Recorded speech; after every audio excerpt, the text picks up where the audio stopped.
bodies of the two missing intel team members in Lufwa Valley. We knew we wouldn't get them back alive, but still, it's a damn shame. Don't let their sacrifice go to waste, boss. We need to stop the epidemic at Mother Base.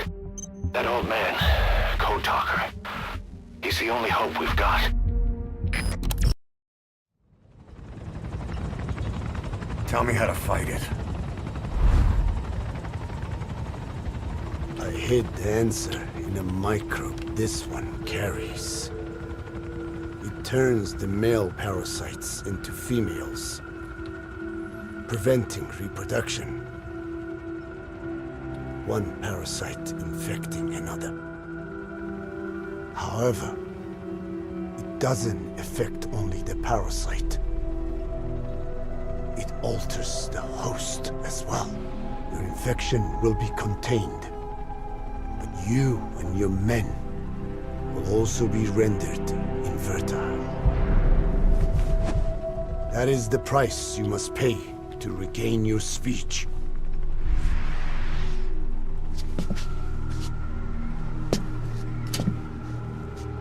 That freak show back there. They the work of your children too? A different strain from the vocal cord parasite, known as the one that covers. It acts as the host's skin, providing strength in exchange for nourishment. But I did not know those men were infected. They were forced to serve him, then steal my research.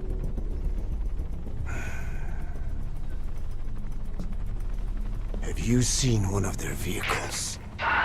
The yellow cake. Captured a convoy they were escorting. Cargo, some kind of mineral. What became of it? The metallic Archaea? Clouds ahead! It's them.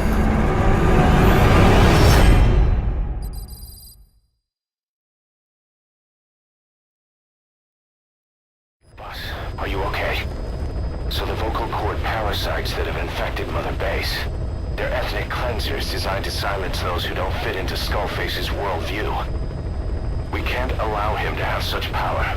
Go over the mission details and get going ASAP.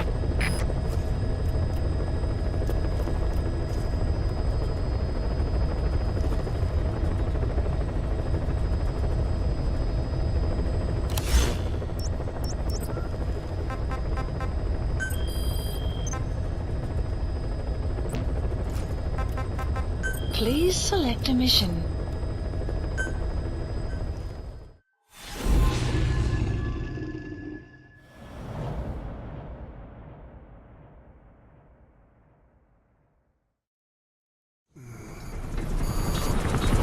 Clouds ahead! It's them.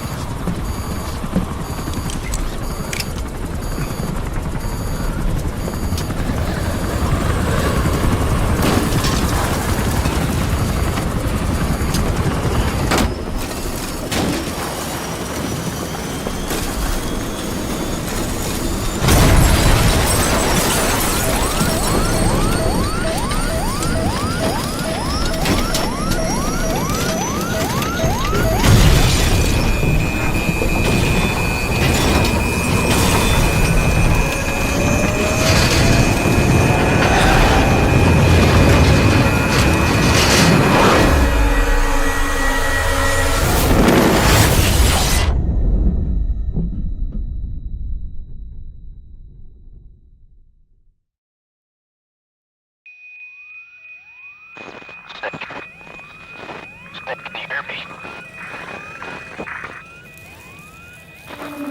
Are you okay?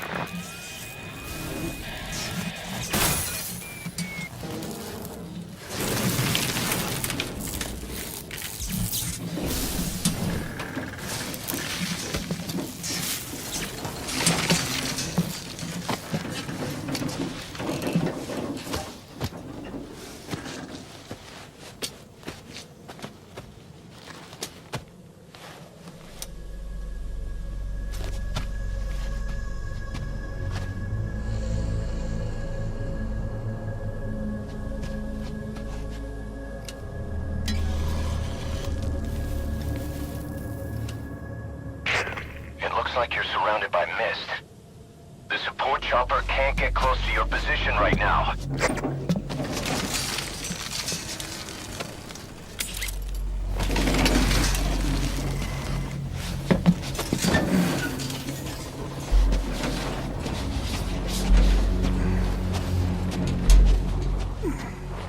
Hurry! They are coming!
We are their quarry.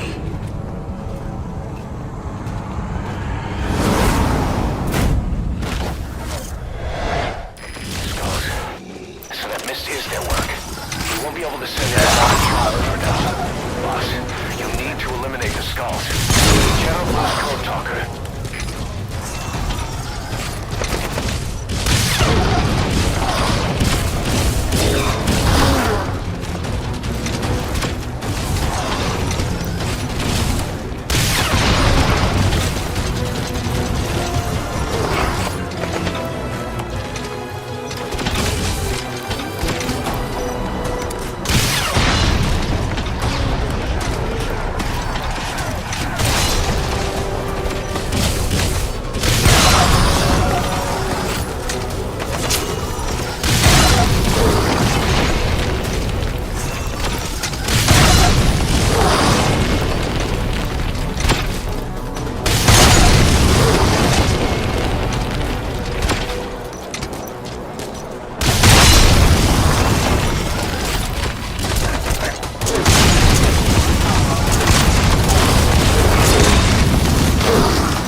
vehicles and walker gears.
another chopper.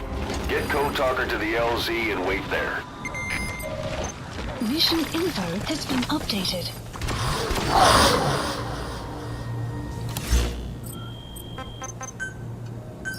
Please select a landing zone.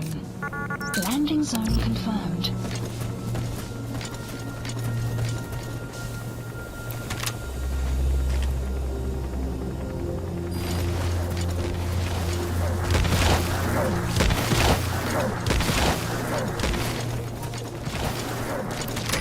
This is B-Quad. Arriving shortly at LZ.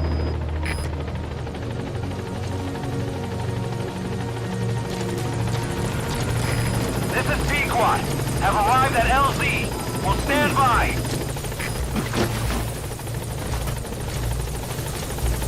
Support helicopter has arrived.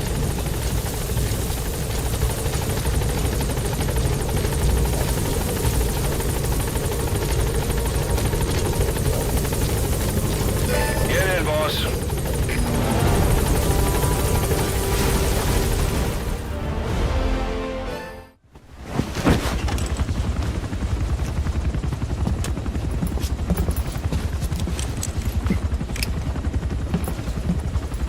Skullface is no longer in Africa. The nuclear test was a success. Now they turned their knives on me. Satellites didn't read any test. Neither did seismometers. The detonation test took place 5 years ago in the southern Indian Ocean. The final test was the opposite, to prevent detonation. You mean? Skullface plans to sell nuclear weapons that he retains control of. It's not like hawking small arms to militias. Indeed. He plans to avoid detection by exporting minerals containing tiny amounts of uranium in the form of metallic Archaea. Once on site, the metallic Archaea enrich the uranium and weaponize it. Load it onto all-terrain bipedal machines. They ensure any country, armed group, even the smallest terrorist cell, can become a nuclear power. Bipedal. So that's why they needed Huey.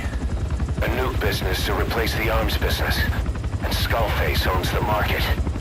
The very atmosphere of nukes, anywhere and everywhere. Deterrence on all sides. So that's why he ran a non-detonation test. Yes. Another metallic Archaea instantly overrides the criticality generator. It fails safe only he controls. Any such weapon can be deactivated whenever he chooses, regardless of who owns it or their intent to use it. Nukes.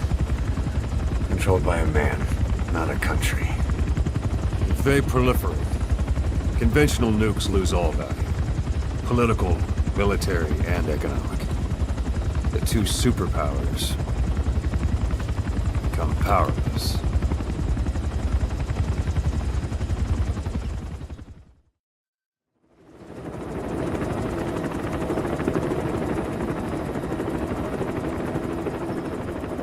We need to stop the epidemic at Mother Base.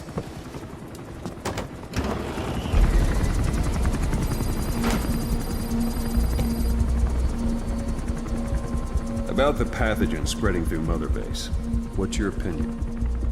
Textbook symptoms of vocal cord parasite infestation. And judging from this casualty list, it is the Kikongo strain.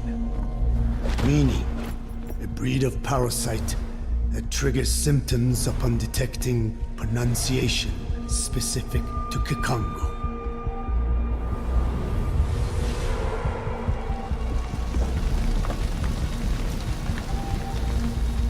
So how do we keep them from becoming symptomatic? Use this.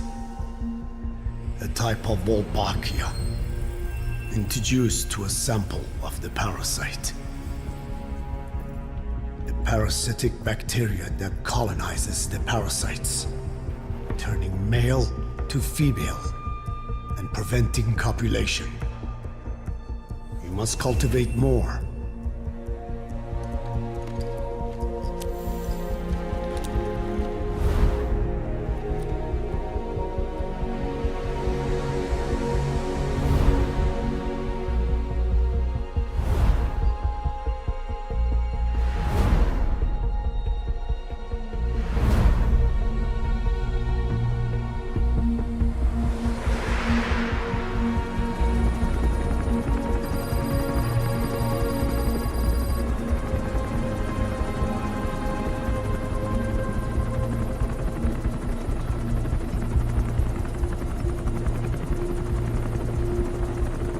Thanks to Code Talker, we've managed to put a stop to any new vocal cord parasite infections.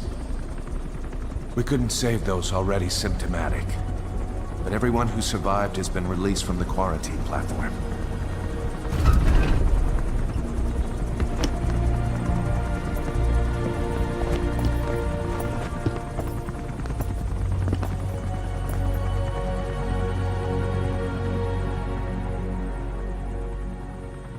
Skullface will pay for this.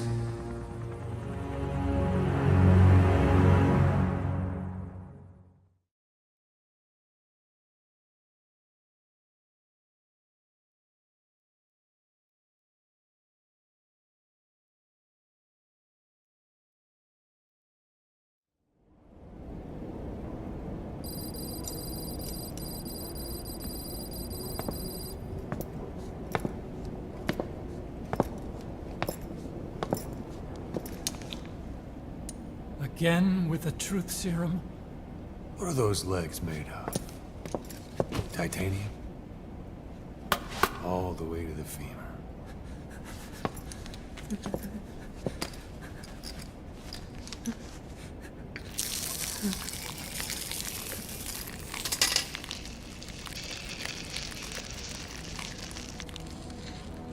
Metallic Archaea. Sahelanthropus. Where is it? What? We have to know before his plan is complete. Sahelanthropus is the final piece. What are you talking about? If the Soviets break out a mobile, controllable nuclear weapon, East-West relations will be right back at the Cuban Missile Crisis. The Cold War returns to life, as countries without nuclear arsenals line up for what Skullface is selling. Nuclear weapons proliferate overnight, and on the brink of annihilation, the world maintains its balance. But we know this is all just a shield, a ruse. The cleansing parasites are what matter most. A WMD to eclipse even nukes, and the only one that can still be used. Skullface is the world's greatest threat, and Zero's. The pieces are in place. All that remains is to unveil Sahelanthropus in Afghanistan. They can't activate it without me.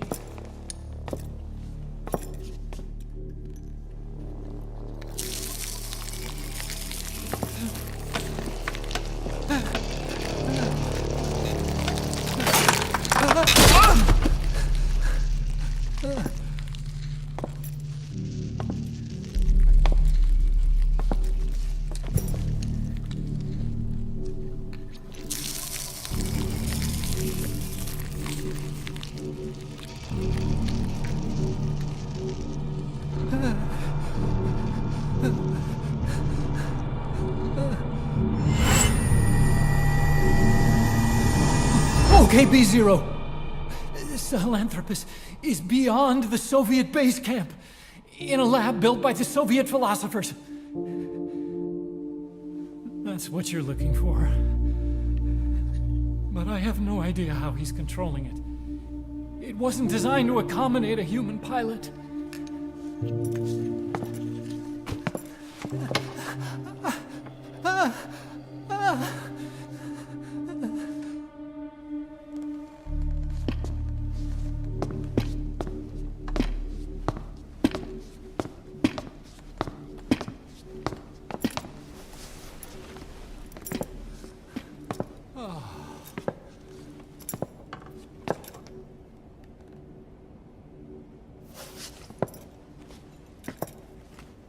No!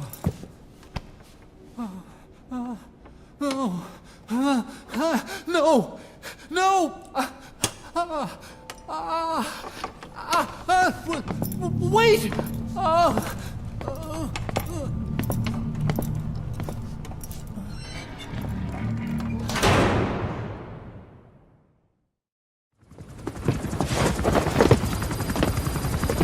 We got word from Afghanistan. Everyone at the Soviet base camp's dead. No sign of fighting. Parasites. Skullface's men then headed north. The target is OKB Zero. That's where he'll activate Sahelanthropus. Unless we stop him, he'll go down in history a conquering victor. We can't let that happen. Wipe him out.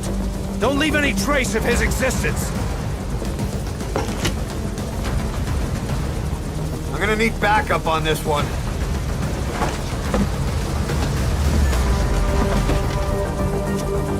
You'll rendezvous on site.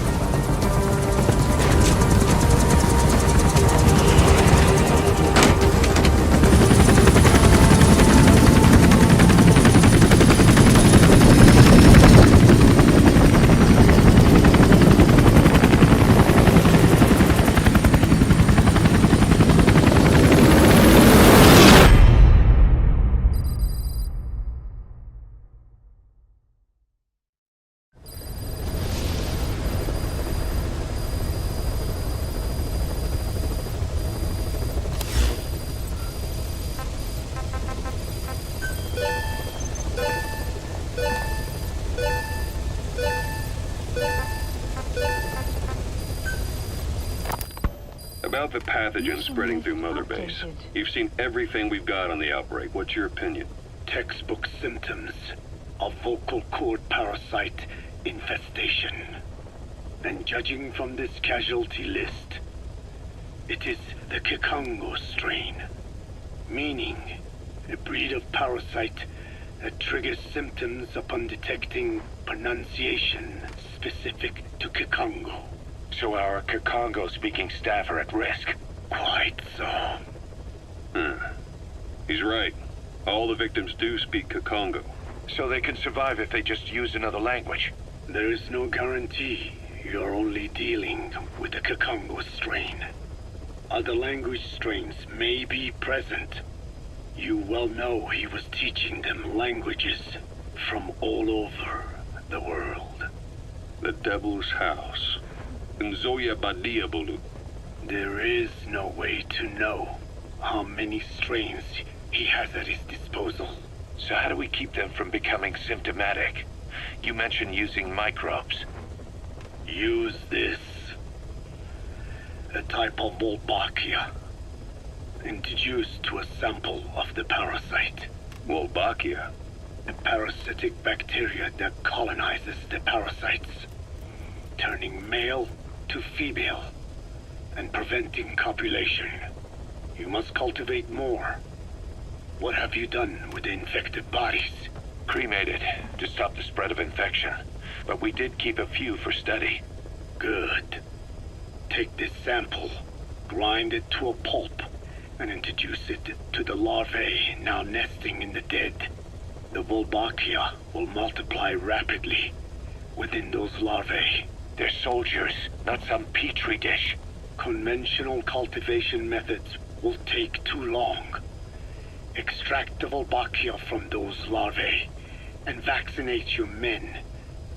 Kikongo speakers first. This is the fastest, surest way. No one is to speak a word of Kikongo until the Wolbachia are safely inside them. I will instruct your medical staff in detail on site. You have the appropriate facilities. Yes, but do not worry. I made a pact with your Bete Holone on the honor of the Dene. I speak no lies. keep an eye on him. Will do. Follow me. I'll take you to the medical team. Now.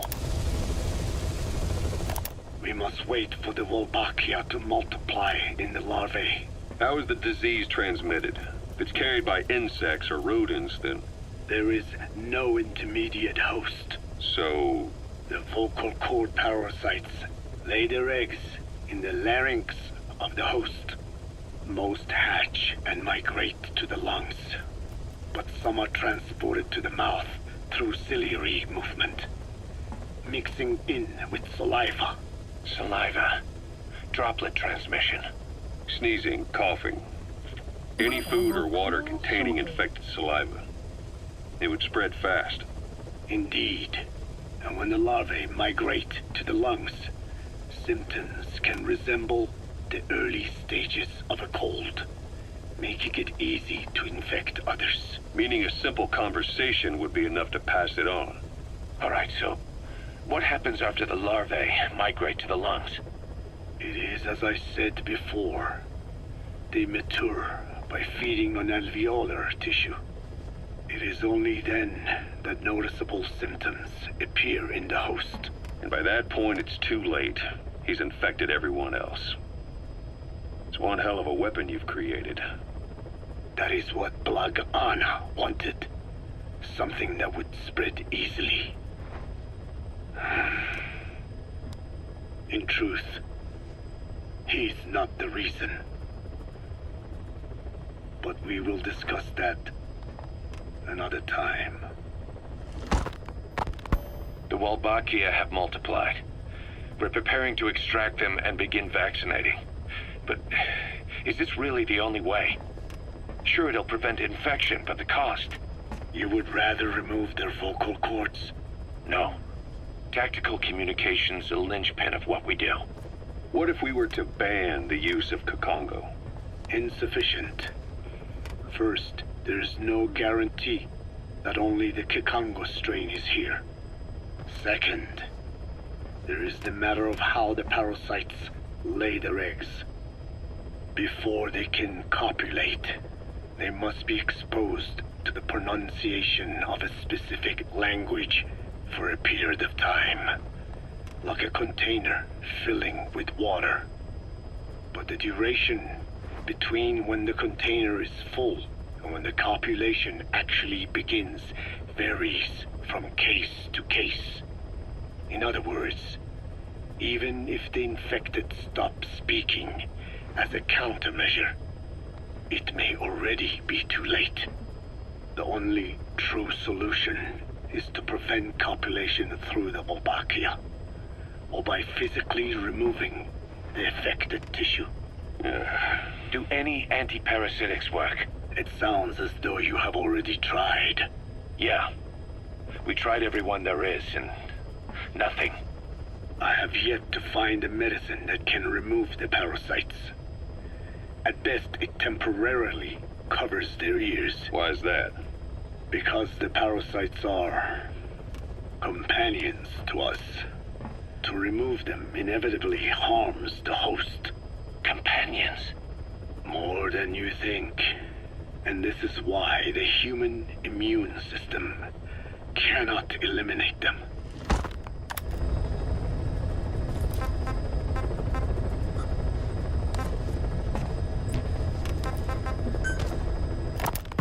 Code Talker, what are the metallic Archaea? Volcanic craters spewing sulfur. Water hot enough to boil your skin off. Ocean depths of 800 plus atmospheres. Wastelands radioactive enough to kill you where you stand. There are groups of organisms that survive despite. No. Because of living in such environments. I've heard about them. Extremo... something. Extremophiles. By selecting certain species, then subculturing and repeatedly modifying them, I created a metallic offspring of pure Archaea. They subsist on metals rather than organic matter. And some of them even consume uranium? Yes. Uranium enrichment Archaea metabolize only uranium-235. As a result, they produce weapons-grade enriched uranium. How is that possible? Consider how plants fractionate carbon isotopes. when they conduct photosynthesis. Nature possesses abilities beyond our imagination. So it was Archaea that brought down your chopper? Corrosive Archaea, yes. They oxidize metals, feeding off the energy in the electrons they receive.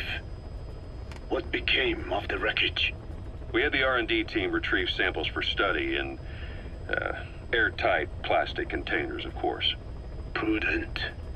We shall extract Archaea from it in good time. They should help you fight back against Blagana. Any chance we could start now? It doesn't have to be a lot.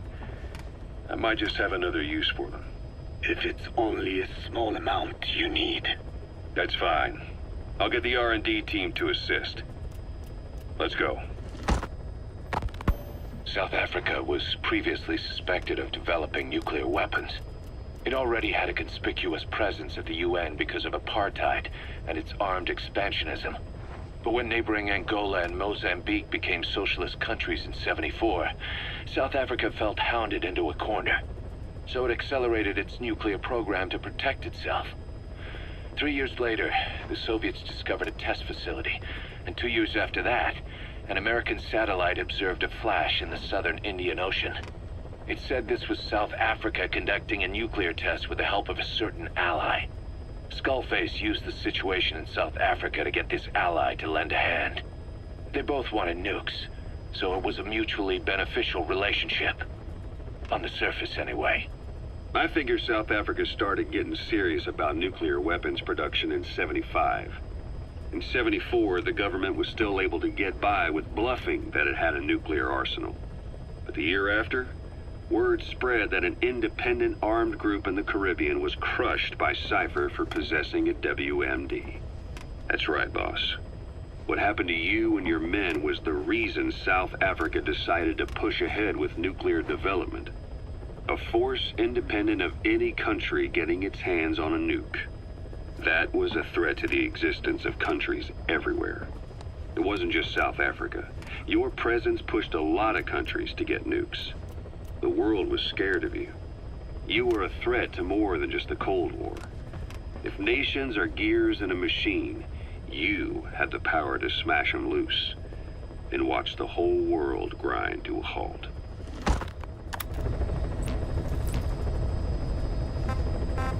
Please select a mission.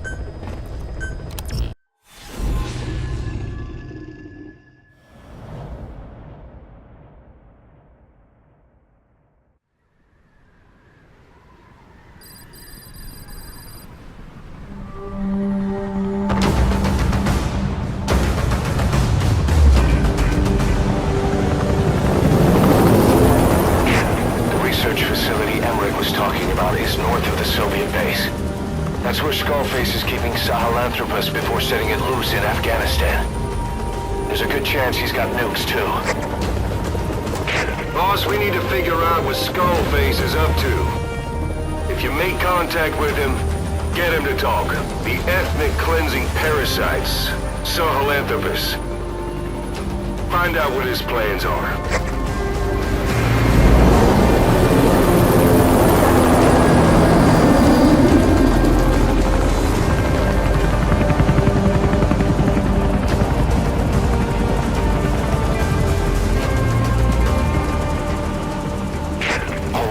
Skullface's plans are on the verge of fruition. We need to stop him while we still can.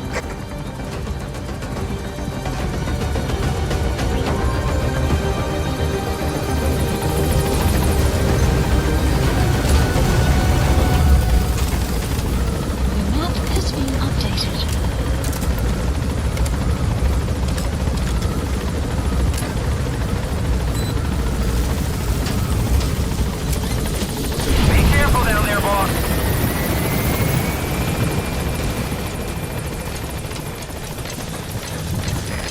Soldiers in that area are all dead. Apparently XOF unleashed the Russian parasite strain. To isolate the facility, they first spread reports of a chemical weapon leak. The infection won't spread into the surrounding regions. Still, I think they just exterminate the men who worked with them all this time. Skullface must be making his final play.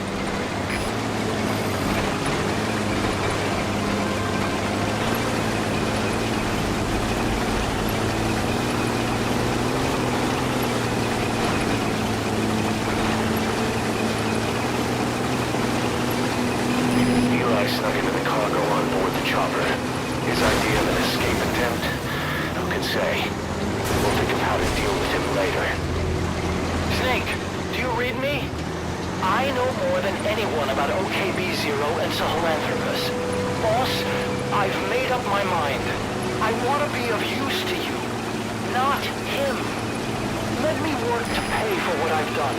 I'll prove it, that I've always been your ally. Boss, I'll be focused on coordinating backup here at Mother Base. Chain of command is still in place. If you have orders, give them through Miller as usual. Skullface is in OKB Zero.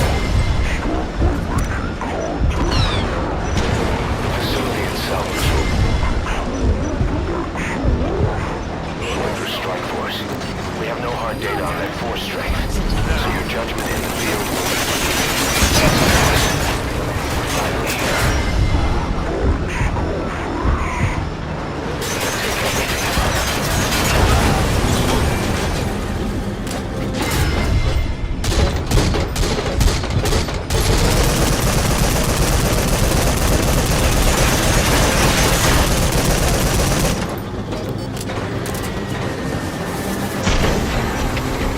CC!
has arrived. Don't let Skullface get away. Stop him at the heliport. Boss, can you see the heliport? Skullface is right there. Make contact with him and make him talk. We have to stop him before his plan is set in motion. Sahelanthropus is somewhere inside there. First of all, make contact with Skullface.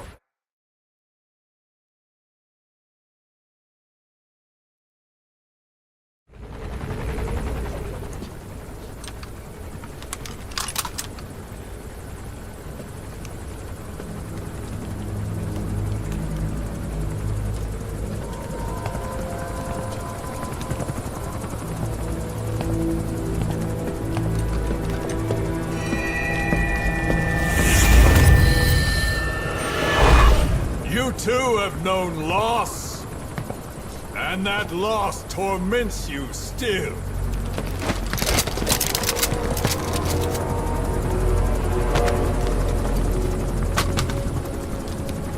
You hope hatred might someday replace the pain, but it never goes away.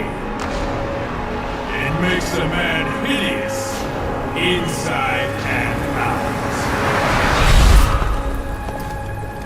Wouldn't you agree? We both are demons. Our humanity won't return. You, me, we've no place to run, nowhere to hide. And that is why I'll show you my demon. Follow me, big boss!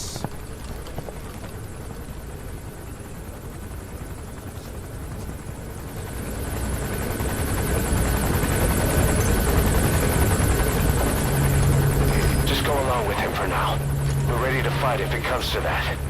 That's our leverage against him, our deterrent. He doesn't want a war on his hands.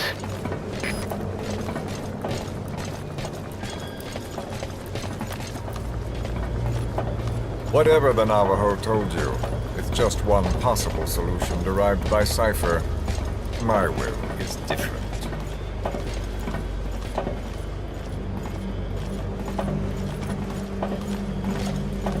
I've known you since your time at Langley. I've long been the other side of your coin. 1964, Soviet territory. Vox's first mission. Any mess you made, I was there to clean up. You completed your task, and admirably. The information you returned was far more than enough to fill our pockets.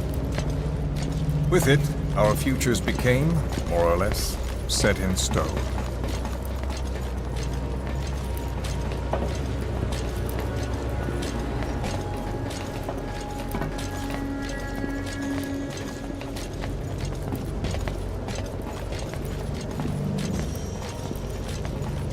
And then the Major came to me with an idea. Washington doesn't know how to spend money, he said. I'd like to redirect it. His goal was an organization dedicated solely, covertly, to supporting America. Cipher. You know the rest.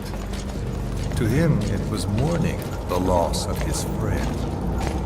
Or rather, an act of revenge on the world, but America most of all.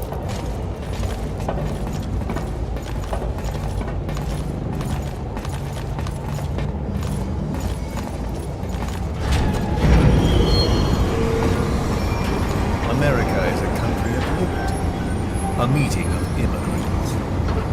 Instead of simply assimilating, its citizens live alongside others. Their roots are varied, diverse. America's never been made up of just one group. But he tried to forge a single consciousness for it and from it. The idea that every citizen would use free will to unite behind their country. Unilateralism like that can't be entrusted to any one individual. So the Major sought a system that used information, words, to control the subconscious.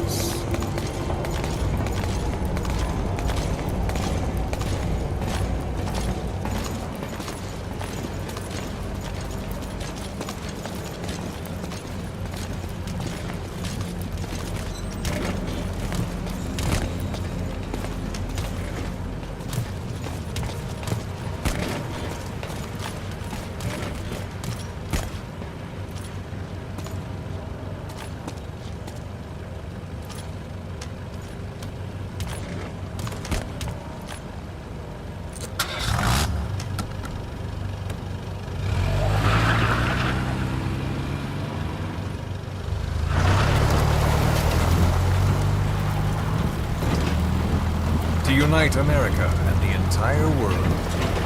The Major thought this was his friend's will, but I think he never understood what she wanted. Before he ever walked or cried, even before he was born, his mother tongue was English.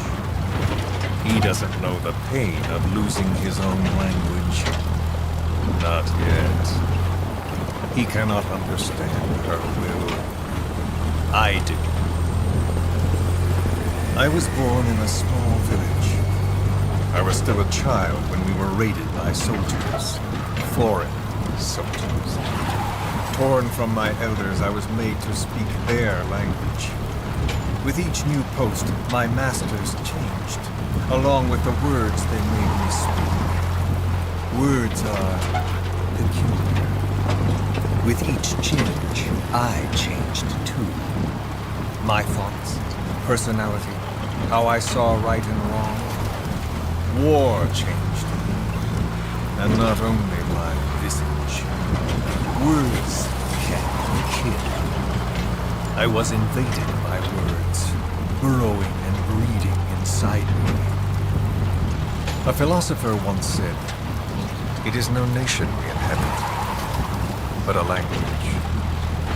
Make no mistake, our native tongue is our true fatherland.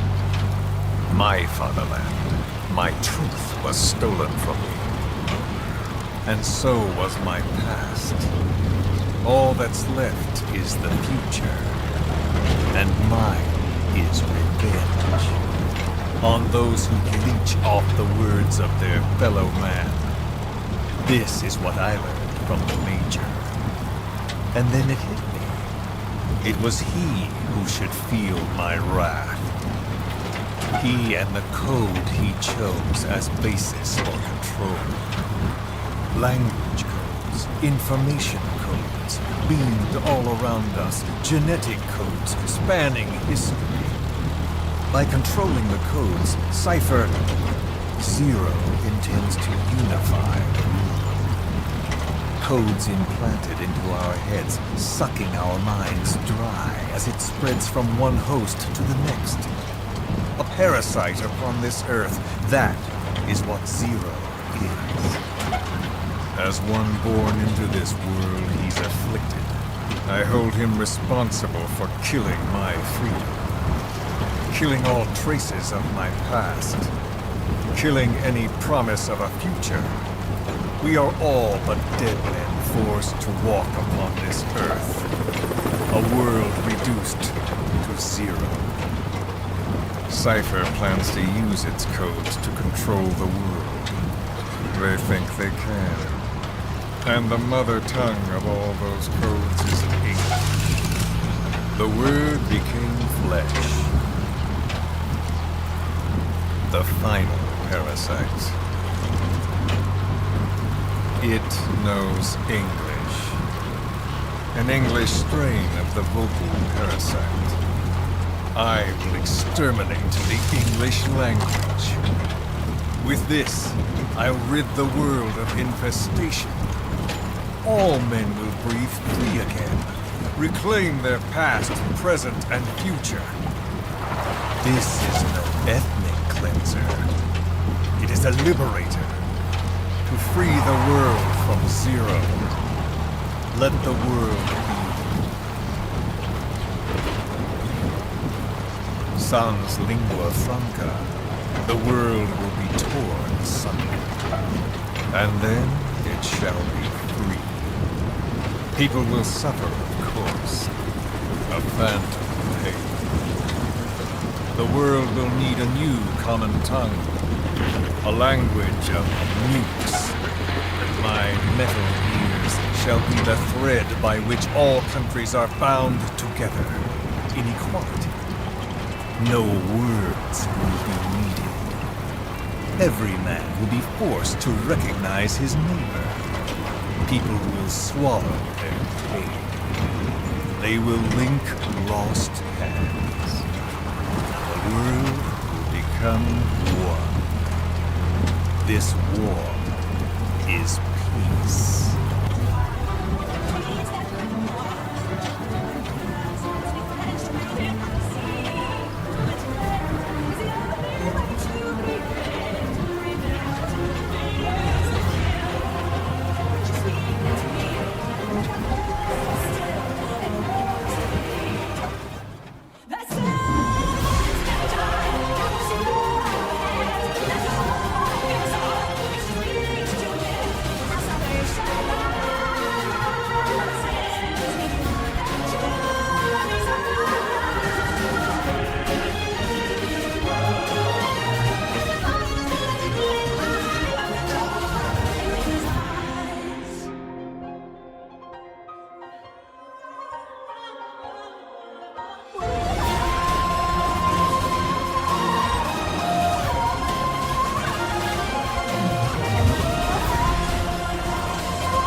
when the world witnesses Sahelanthropus, the hands of the Doomsday Clock will roll on, regardless of Zero.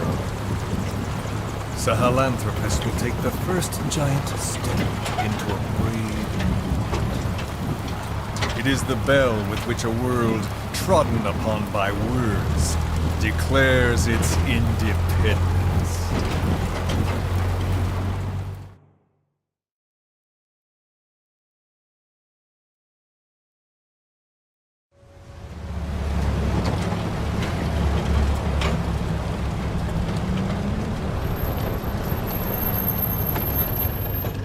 We are here.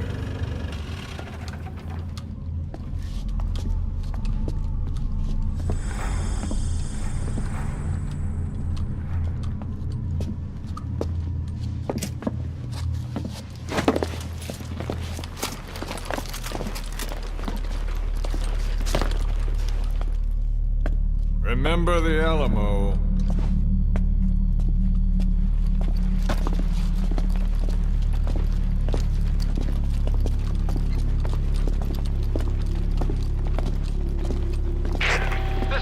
On station to provide cover. Get us a line of fire. Roger that.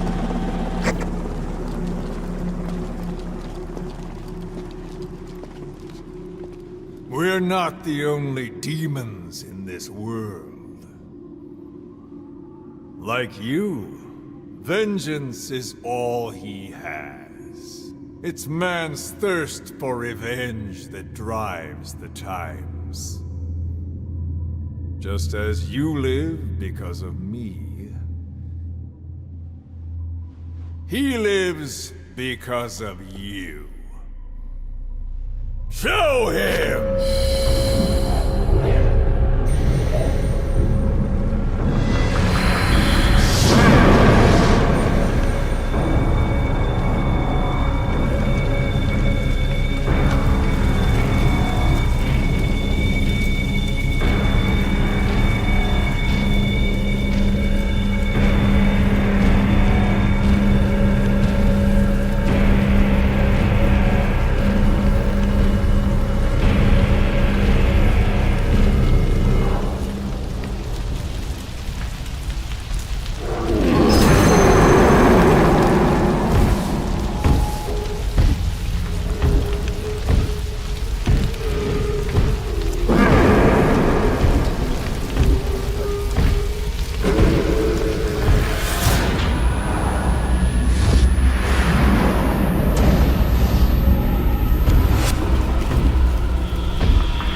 Wait!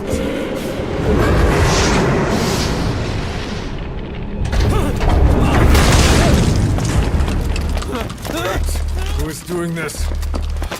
Such a lust for revenge? Who?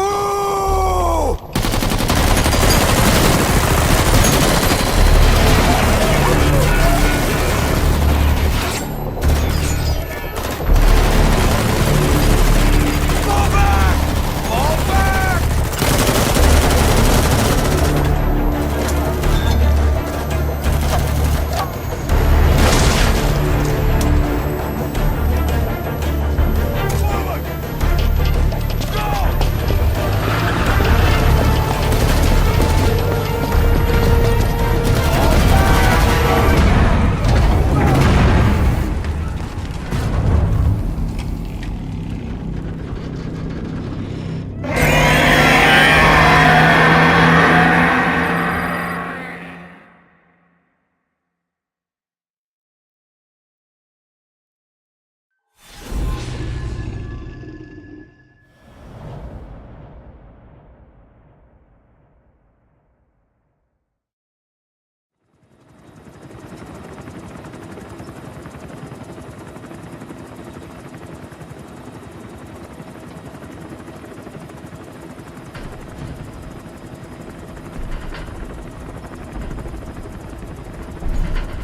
Got a spike on the RWR.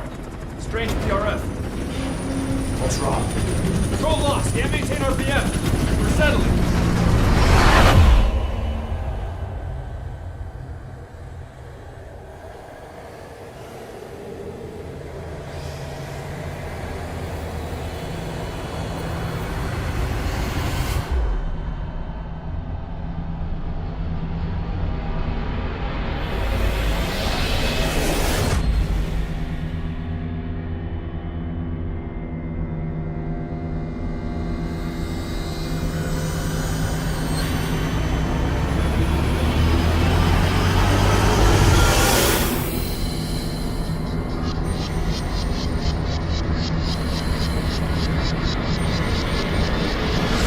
Recovered control. Ascending. Hey, Snake. There's something wrong with Eli.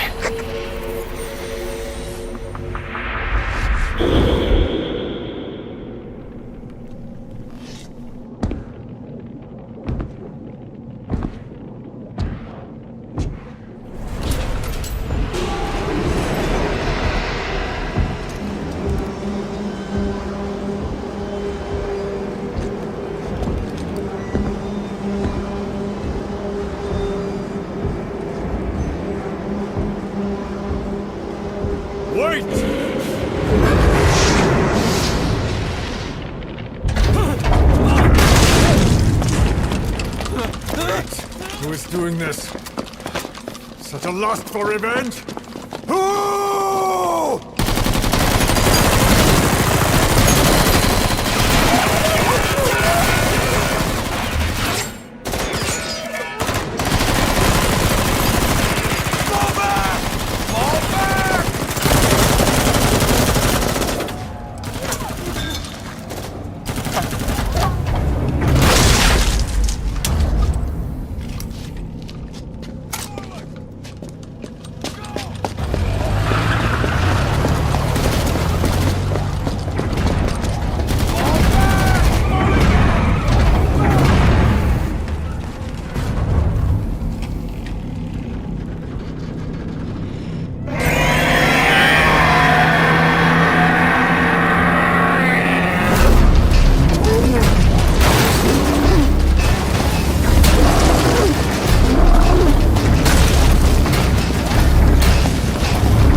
Cipher will rewrite the records, and I will vanish from human memory. But the thirst for revenge that I have planted will infest the system. No one can stop it now. Sahelanthropus will unleash that thirst onto the future!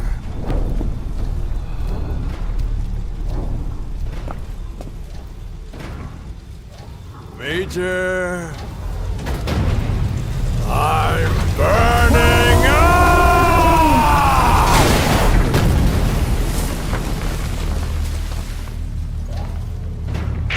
Boss, get out of there!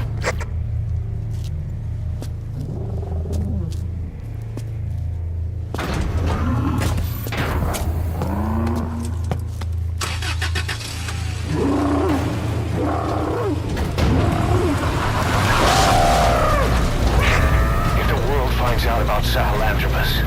Skullface will have won. His plans will become reality. He won't even need to use nukes. That thing's mere existence would be enough to enslave humanity to the fear of nuclear Armageddon. It would tear the world apart.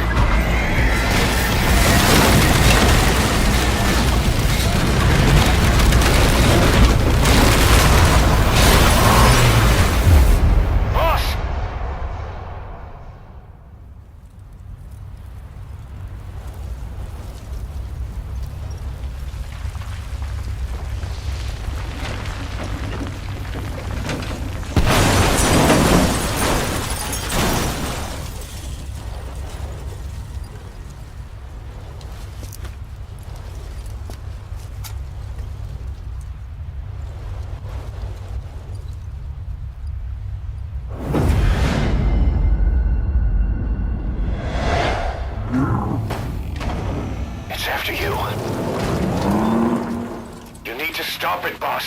Destroy Sahelanthropus.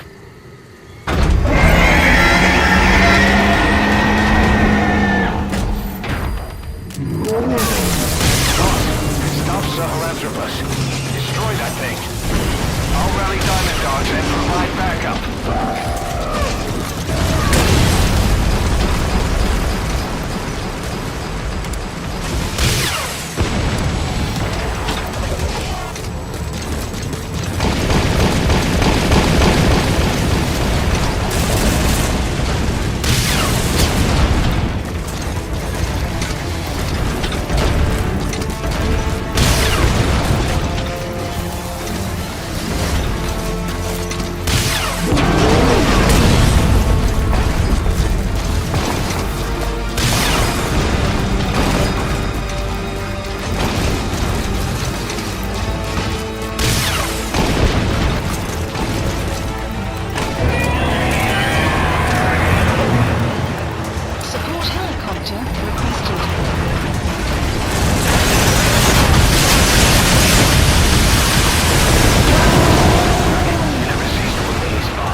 Snake!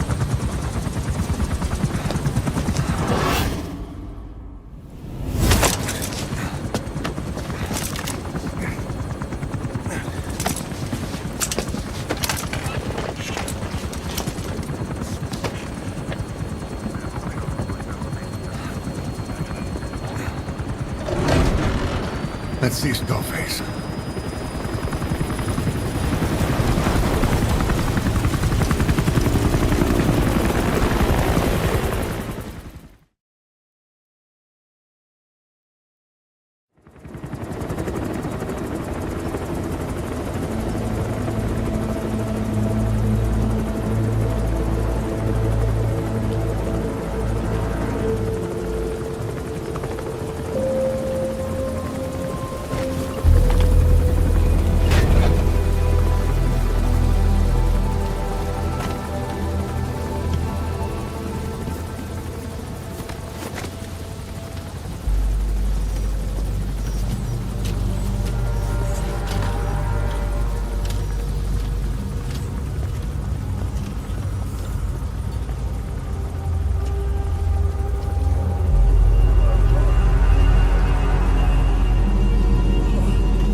There were 3.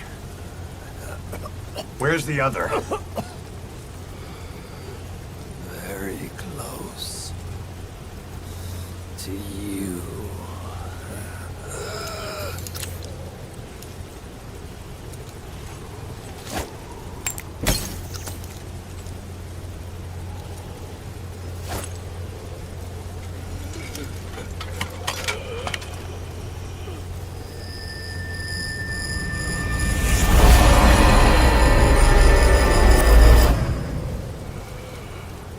Finish me. Kill me.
Do it yourself.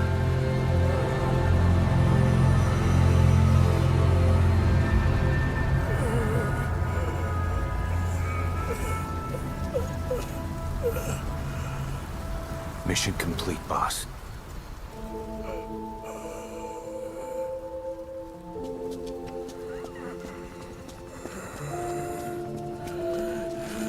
Kill me. Kill me.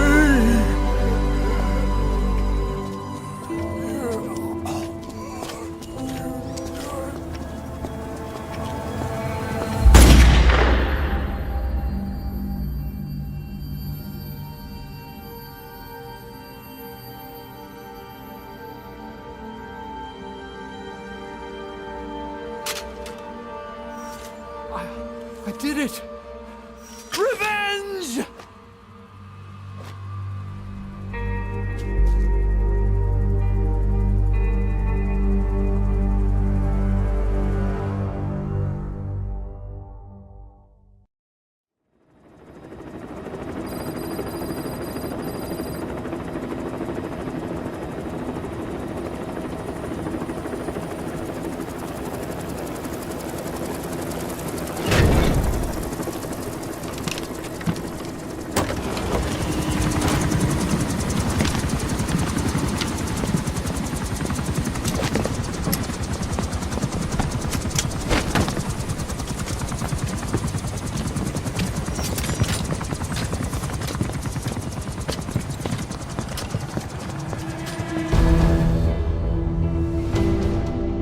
Anyone can give up his fight by laying down arms. But the feeling of holding a gun, that we'll never forget. Like our lost limbs, the sensation lingers.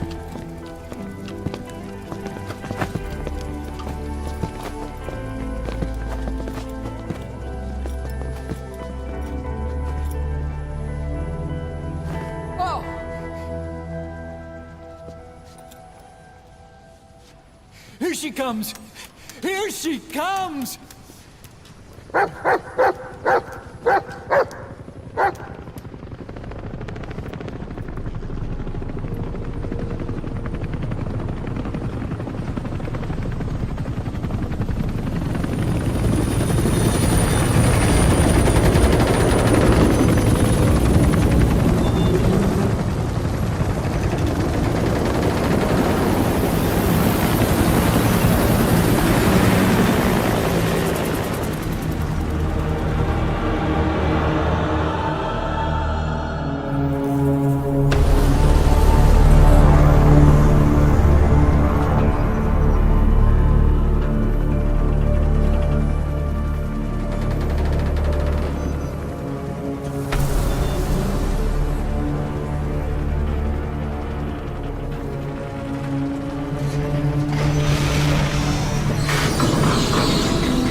Rifles in missing hands. We stand tall on missing legs. We stride forward on the bones of our fallen. Then, and only then, are we alive. This pain is ours, and no one else's. The secret weapon we wield, out of sight. We will be stronger than ever. For our peace.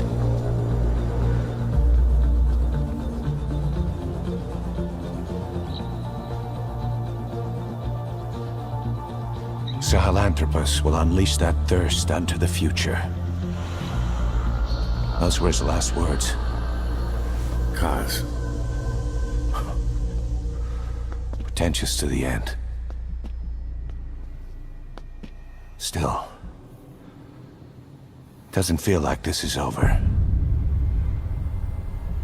And I'll never be whole again.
sorrow to the heartless, see?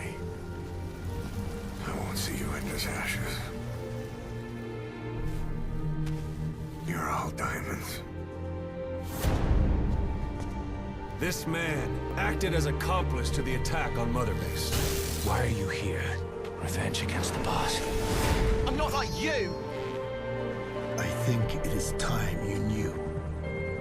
I'll go alone. Boss, what are you... We can't afford to lose anyone else. What if she's a spy? What if I'm a spy? Or you? Kill her! What should we do, boss? Just give the order. You were right. He is not one of us. Boss. Snake?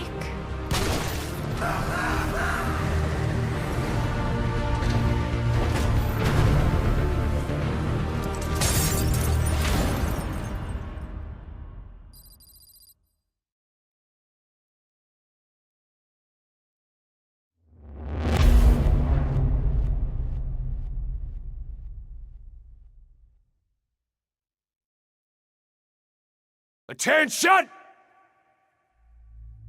Diamond Dogs! Even with Skullface dead, our brothers are unavenged. And the phantom pain he brought us lives on. Cipher is still out there.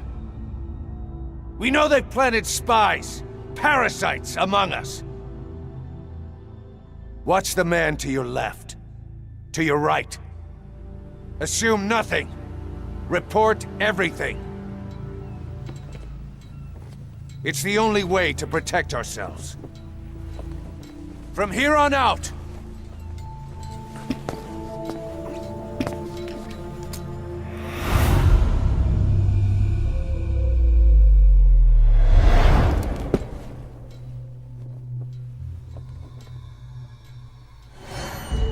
you will be my eyes. The deadliest enemy's right here in our midst. And they will get no mercy.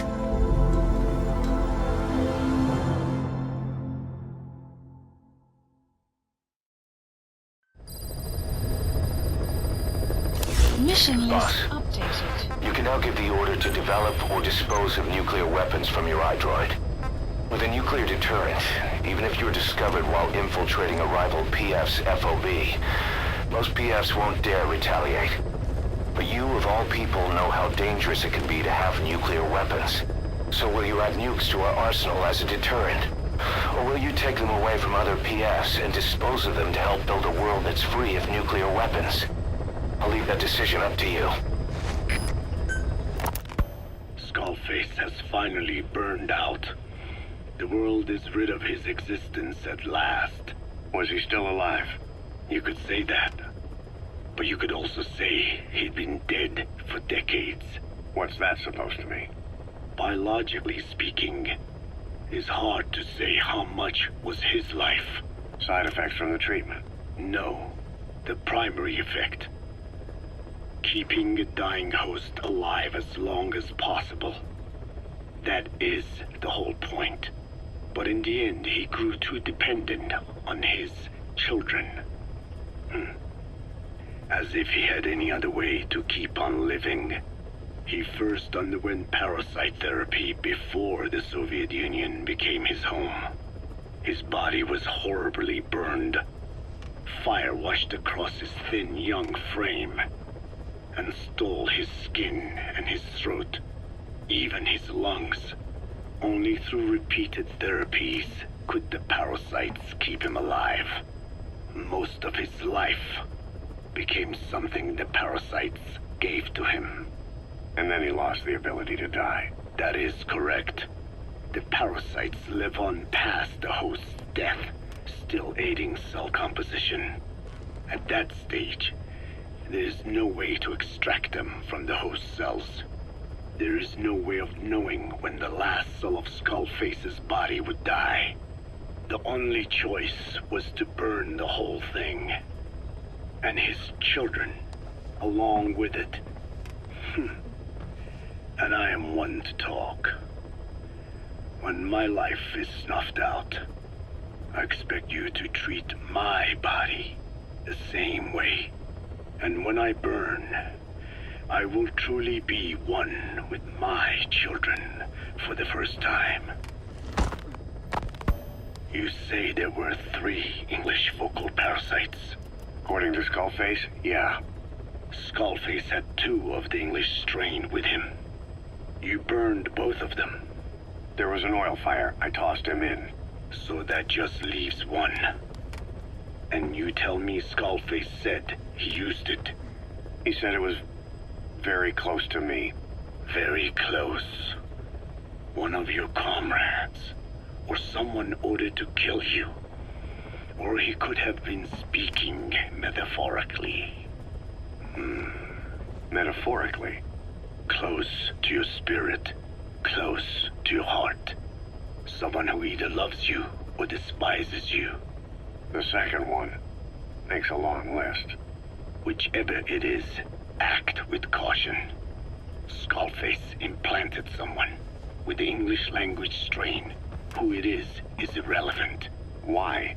I tell you what Skullface really meant. Very close to you means you will be exposed. All the infected here have been given the Wolbachia. Even if the vocal cord parasites infect them now, they cannot reproduce. But if there's a different host among us, host to the English strain. If that were the case, we'd see the symptoms. What about the non-English speakers? We have plenty of those, but the staff use English as a common language. But if that someone has not spoken English yet, and begins to speak it now, there'd be another outbreak.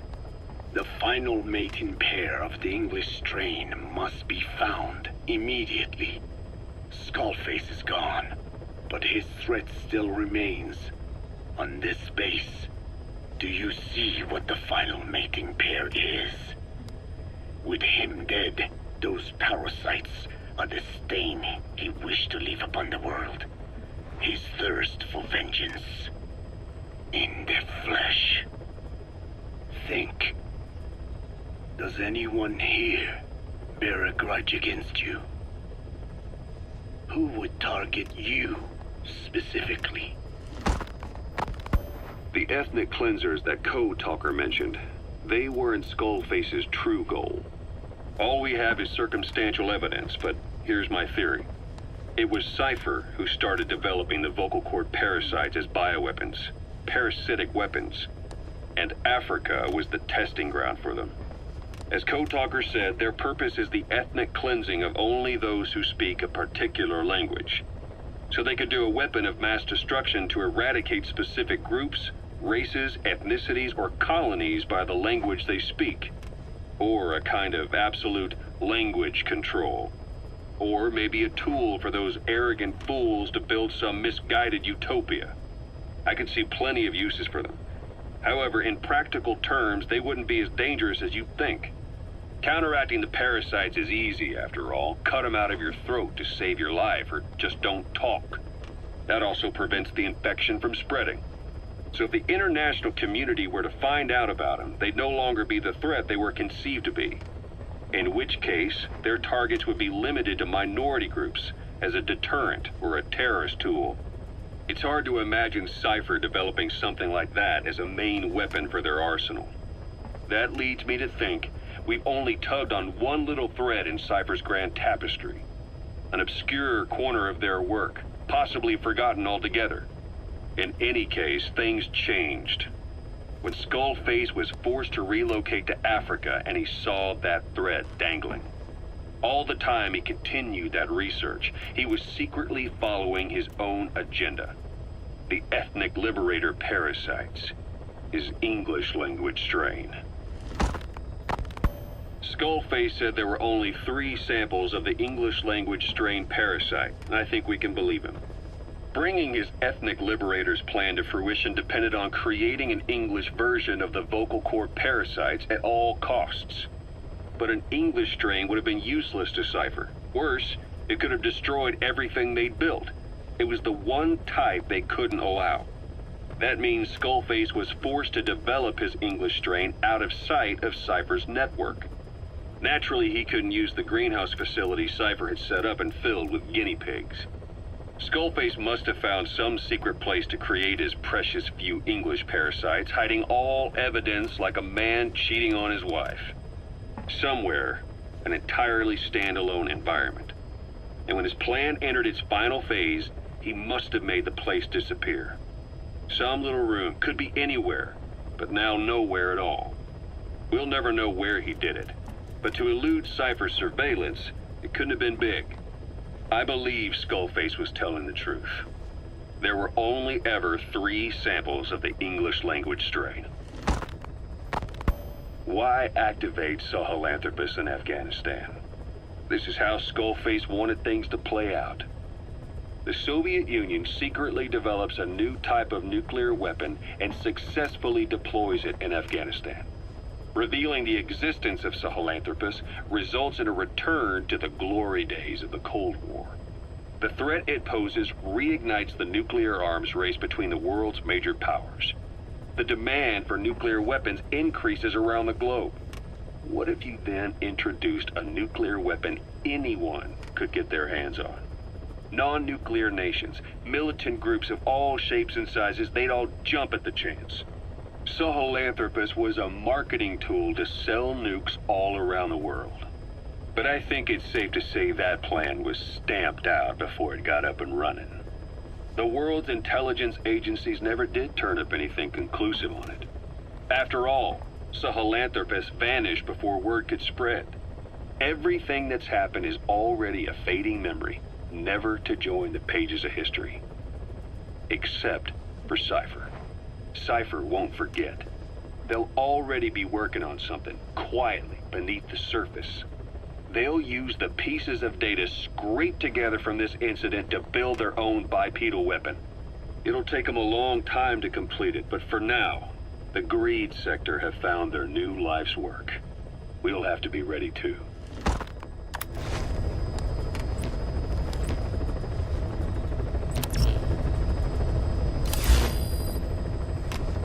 Please select a mission.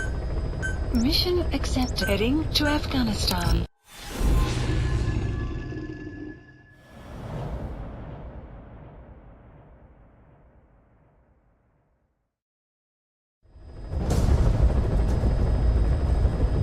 Find and extract the missing CIA agent.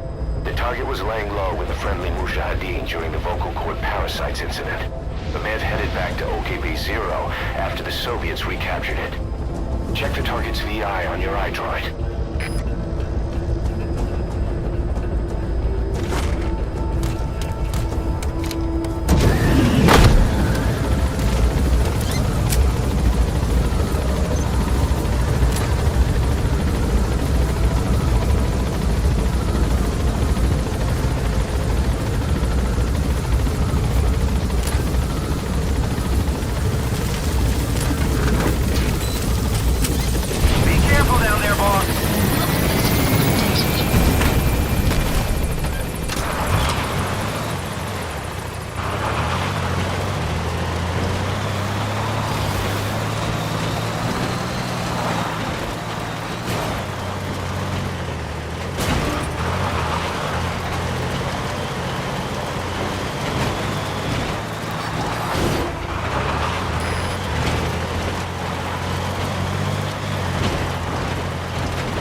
detected. The map has been updated.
Analysis. The map has been That looks like the target.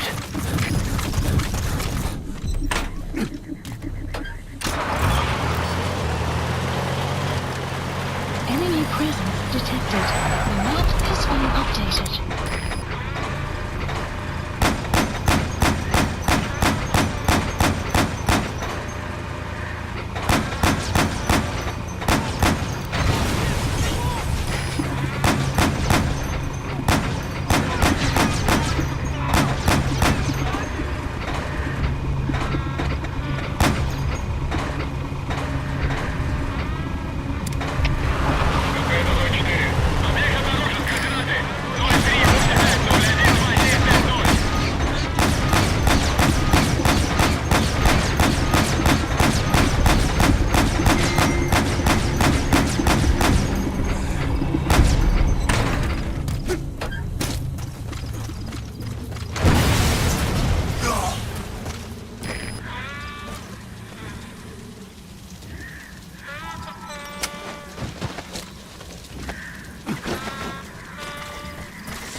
Caution.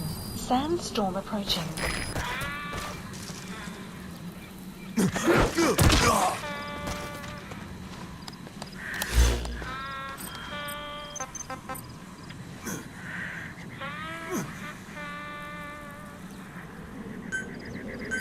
Please support helicopter Roger. requested.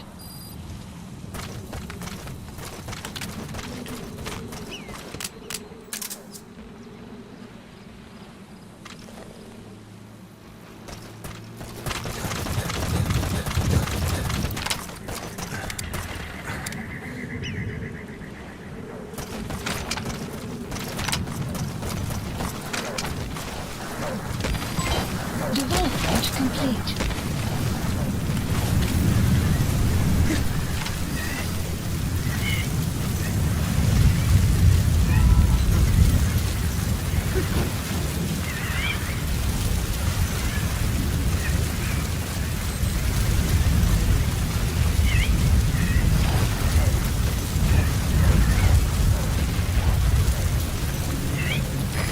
This is B-Quad.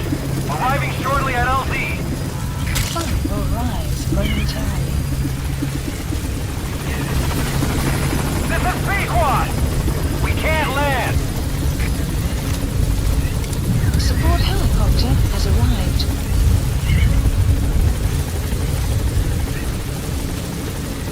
Enemy This is presence B-Quad. detected.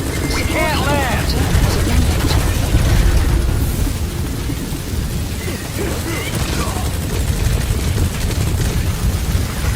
This is B-Quad. Support Can't helicopter land. has arrived. The weather will clear shortly.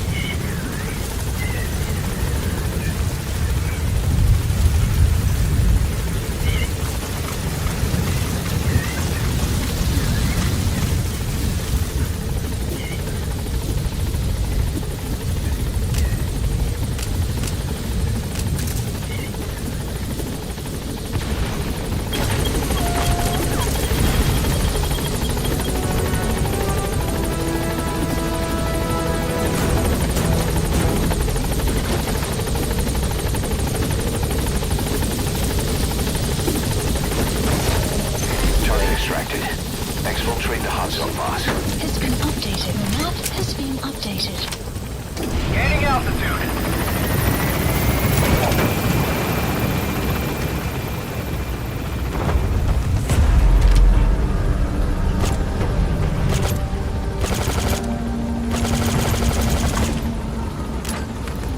Departing.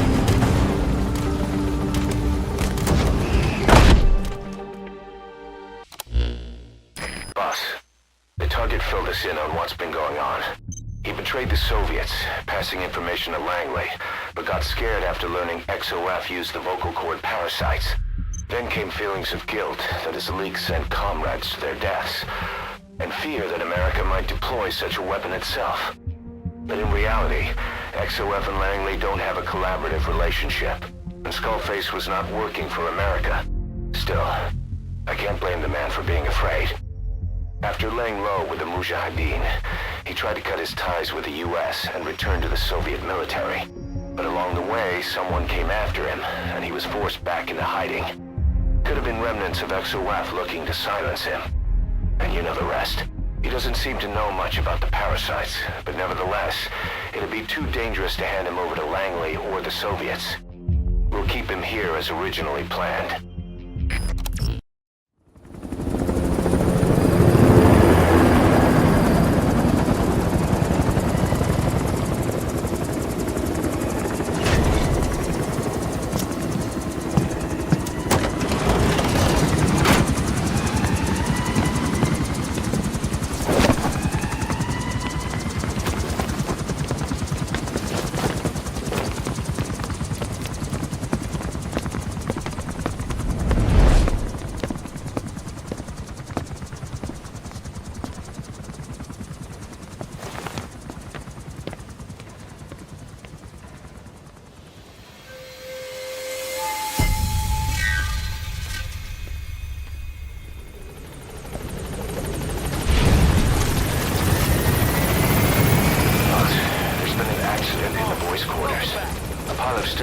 Gave way and crushed one of the kids. The boy named Ralph. They tell me he died instantly. I'm sorry, boss. It's my fault. I should have been keeping an eye on them. I'll let you know if we learn something. Emmerich's finished development on that battle gear of his. Get back to Mother Base.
Battle gear is an armored weapon developed to take on hostile bipedal weapon systems. But unlike the Soviet-funded Walker gear, the battle gear still hasn't been properly field tested. I'd like to assign a combat unit to take it on dispatch missions, so that we can evaluate its capabilities and reliability. Assuming you've got no objections, give the order to dispatch the unit from your iDroid.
presence detected.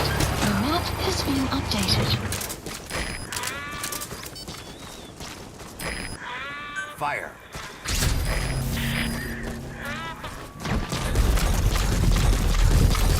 Enemy presence detected. The map has been updated.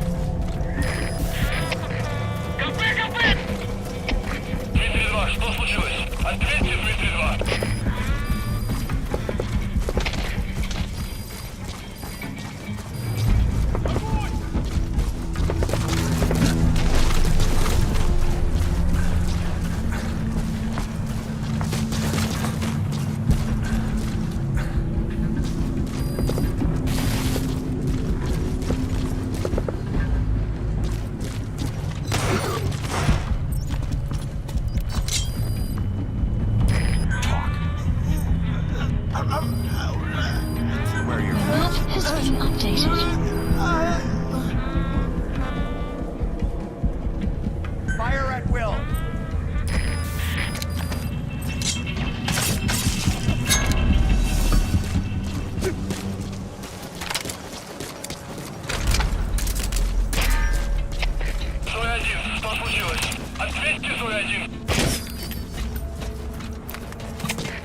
parasite pod launch confirmed. We'll pick it up. I wonder what kind of secrets are buried in it. I'll let you know if we learn something. Got a report from the intel team. Remember how the man on fire was crushed by Sahelanthropus? Well, the Soviets recovered his body. Could he really be dead? Boss, head for Yaha Obu's supply outpost and secure the man on fire's body. If Skullface was right, and a thirst for revenge can turn a man into a demon and keep the dead alive, and this man on fire who's been coming after us ever since you woke up, well, that just might be what's left of our old friend Volgin.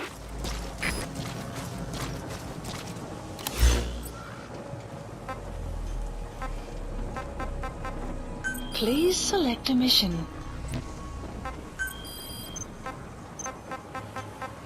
Marker placed. Marker placed. Marker placed.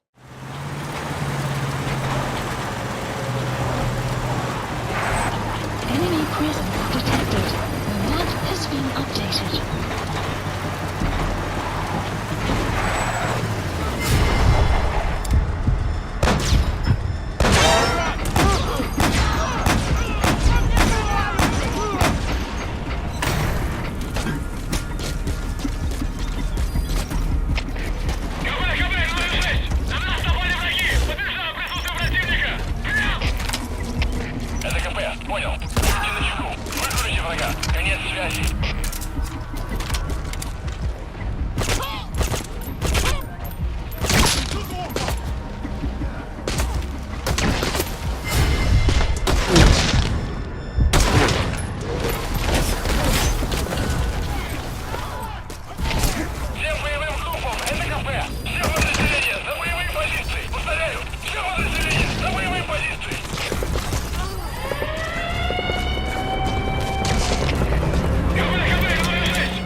Stay back. It's too dangerous. Hey. Back up, kid. I said no. You have to stay back.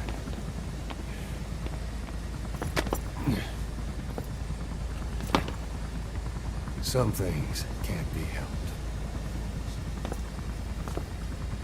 Back to your quarters.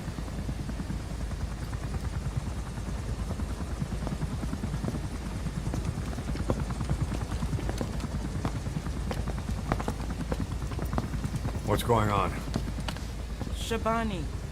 Mayaka 9 Kingoya. Shabani. It's down there.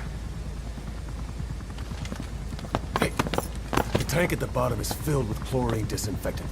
One whiff and you'll suffocate.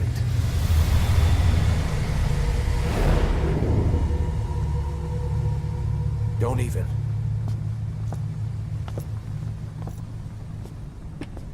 How could you let it fall down there anyway?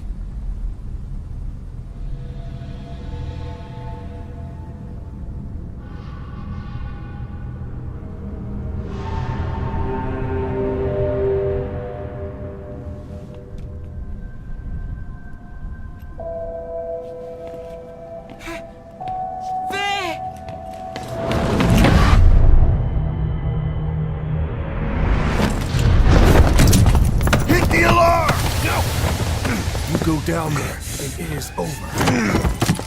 Boss! Hey! Listen to me!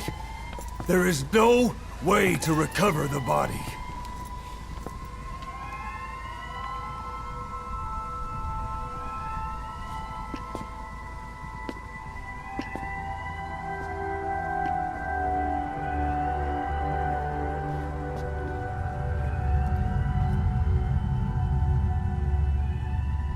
What kind of stunt was that? Trying to panic us?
Look. Here.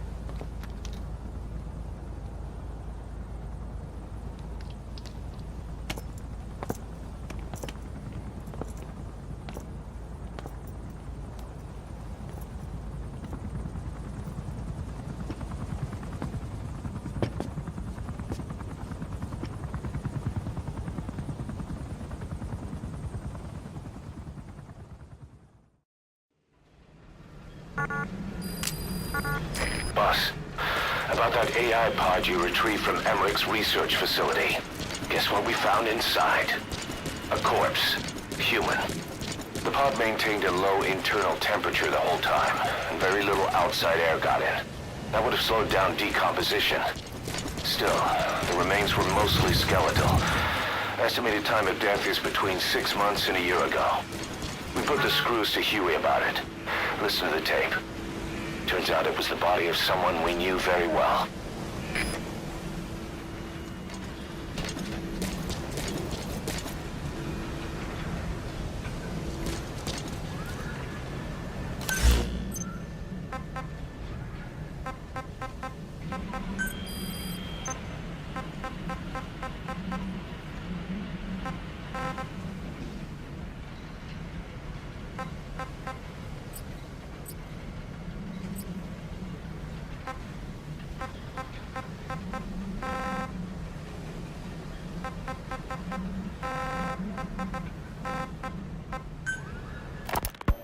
fine. Yes, Strangelove was doing AI research in that lab. Why hide that until now? Why? Okay, so what? I wasn't working alone. You've got to understand. You do understand, right? I didn't want to drag her into this. It's my load to bear, alone. So you didn't create the AI intended to drive Sahelanthropus. It was Strangelove. Skullface was never in favor of AI control. So naturally they argued.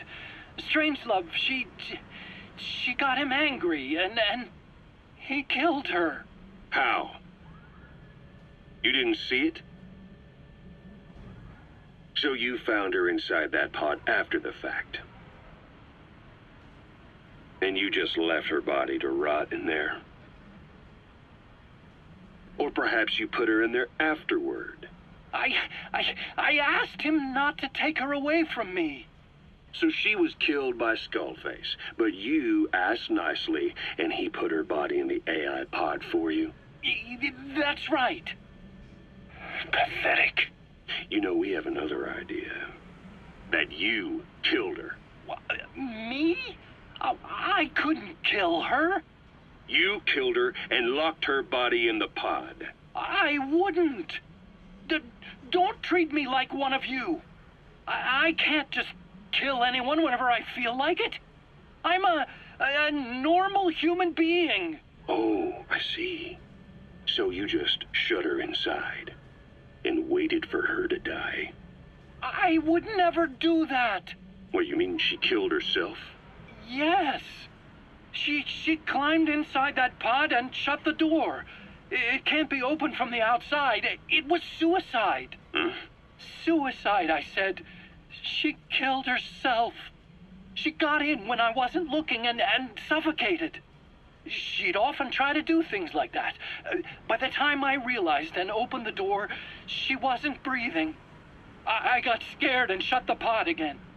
I couldn't bring myself to open it back up. That's right. Me? Kill her? What is wrong with you? I see. Just tell me one more thing. Haven't you gotten enough today? Okay, I see it's a painful memory. You don't have to answer, just listen to the question. You see, we examined her remains. She had a scar on her lower abdomen, a surgical scar. It had been stitched up and had fully healed, meaning it was long before her death. She had a child, didn't she? Your child. Where's the kid? How should I know? So there is a child. I've never seen his face. What do you take us for? They took it all. Even my child. I didn't even know he'd been born. I lost everything. How old would he be? It's 4 years since then. And you know it's a boy. Strangelove said so. And his name? We called him Hal, even though I never saw his face.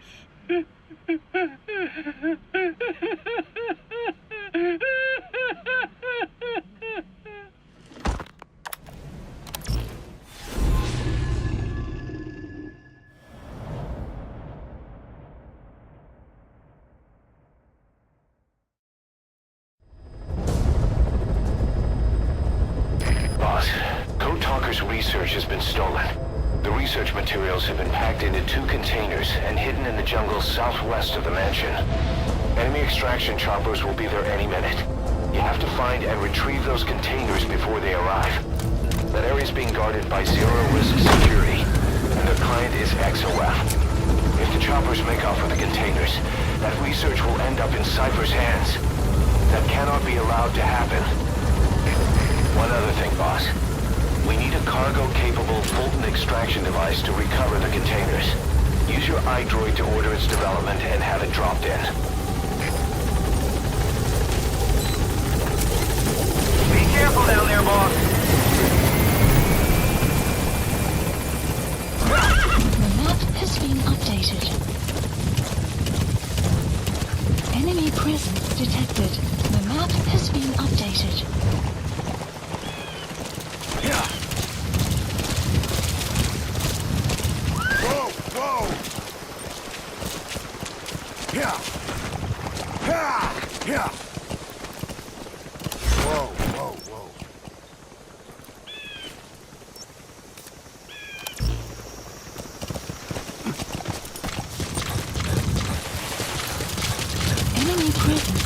detected. The map has been updated.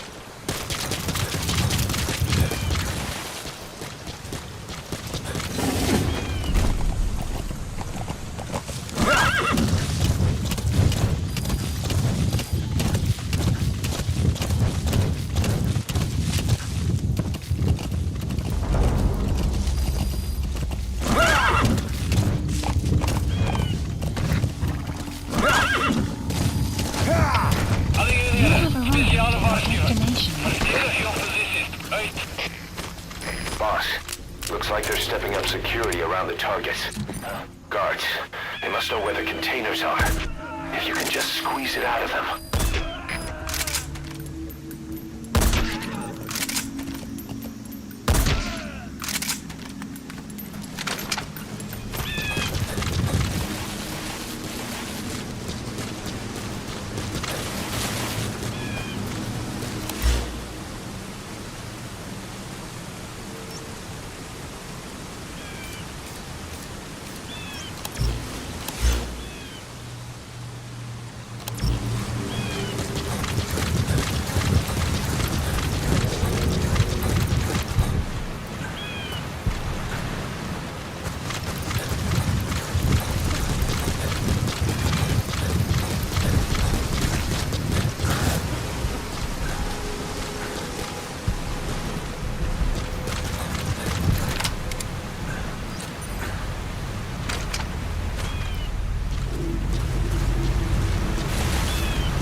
Nice find. Change. Analyzing the intel file you picked up.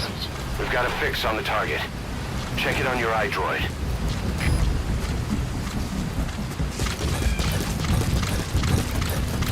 Visibility in the jungle isn't great. Watch out. You could run into the enemy at any time. Feel the roots. The branches. Become one with the forest. The forest.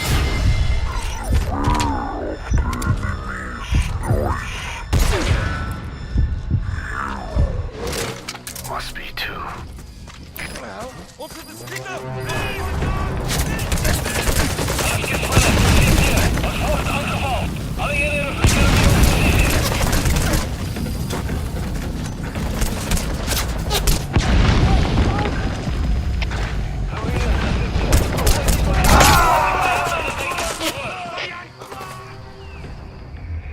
Boss, come in. Boss? Boss! Your targets are two containers. Locate and extract them both.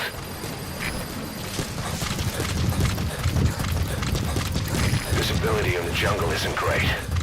Watch out. You could run into the enemy at any time. Feel the roots.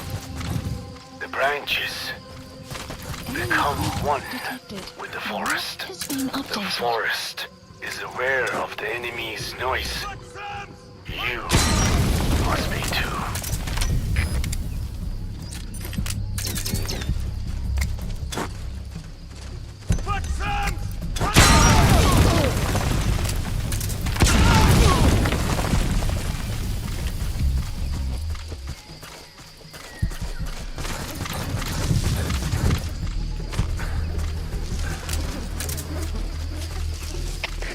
Cipher,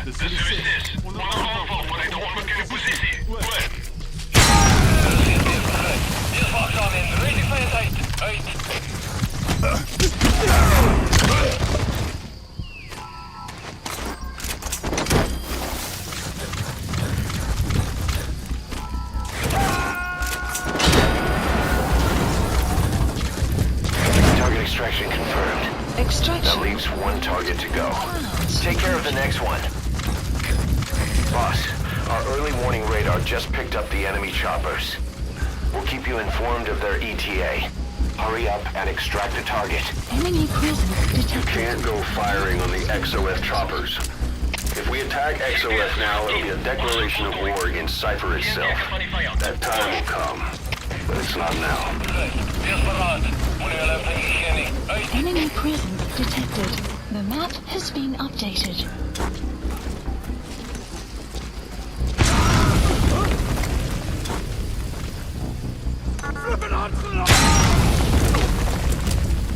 Enemy presence detected.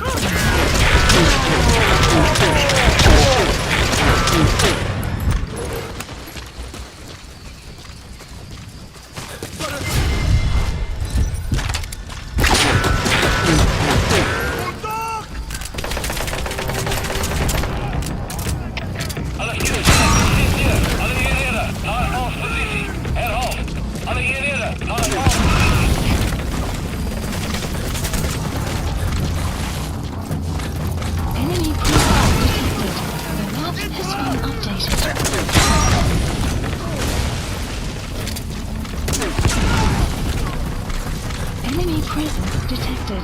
The map has been updated. Alright.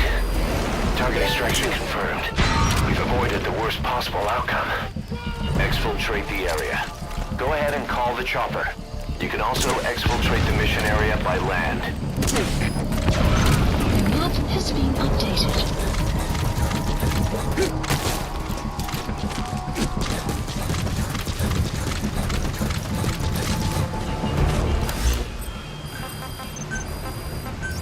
Please select the support helicopter requested.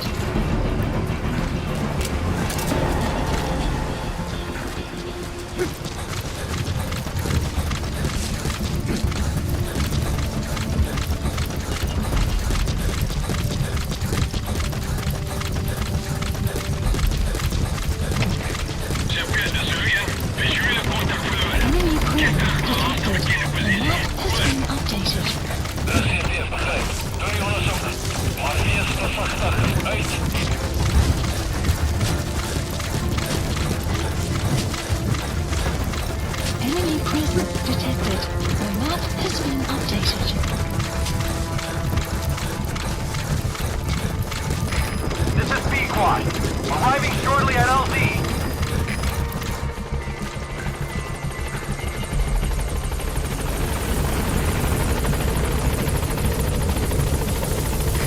This is B-Quad. On station at LZ.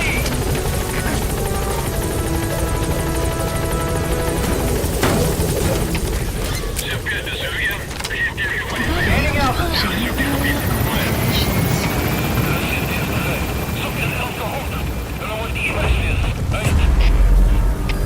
Archaea, dat zegt hij. Wat zijn die fans? Ook zeg maar contact verloren naar Kreesvuur. Vijand kan nog immers daarmee weggaan. Warning! Adresseer vast daarmee. Exfiltrated. That's it. You've made it out of the hot zone. No sign of the enemy. Mission complete, boss. At Mother Base. Boss, we got Code Talker's research materials back in one piece. The medical team has them under lock and key in the quarantine facility. The materials should help their research into the vocal cord parasites. Cipher won't be getting their hands on them now. Code Talker examined everyone here, and one of us is infected. It's quiet. It was our cutting-edge MRI that finally revealed it. But we don't know what language strain it is. Get back to base. Time for her to talk. You know the room number. 101.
talk?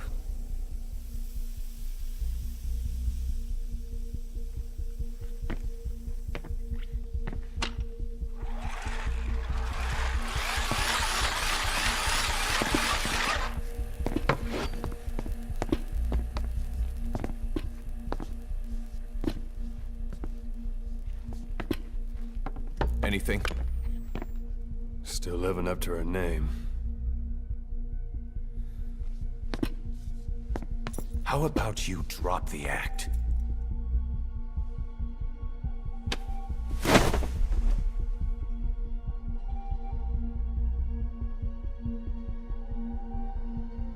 Who infected you with a parasite? We can't let her talk. Put it back. All I want's a name. That won't trigger anything. Tell me. Tell me!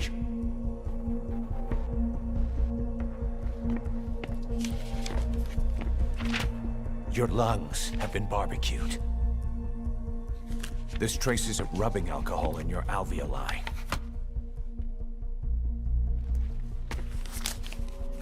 This was found adhered to your lungs, intact. A petal. White Star of Bethlehem. The hospital. Skullface sent you to Cyprus to kill Snake. You were burned inside and out. That should have been the end of it. But, all things considered, you look pretty damn healthy to me. We have Skullface to thank for that, right? I was the only one capable of applying them to parasite therapy. Until he stole them from me. Why are you here? Did Skullface send you? Or did you have your own score to settle with the boss?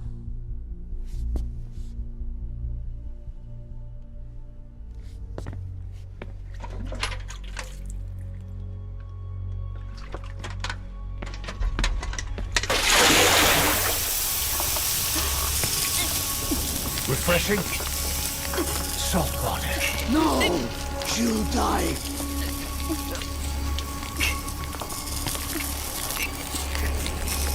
His life isn't yours to take. Enough. That's enough.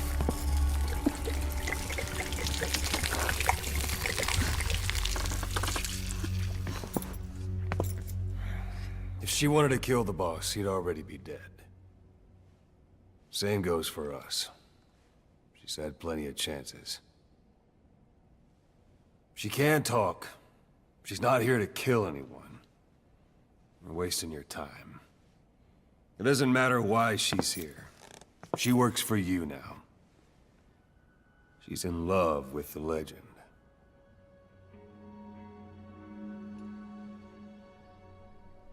What makes you so sure? I was the same way once. What if she's a spy? What if I'm a spy? Or you? Go on all day.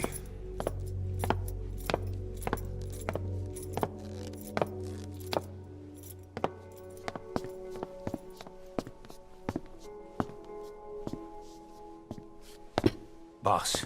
Let her go. She won't speak, so she can't spread the infection.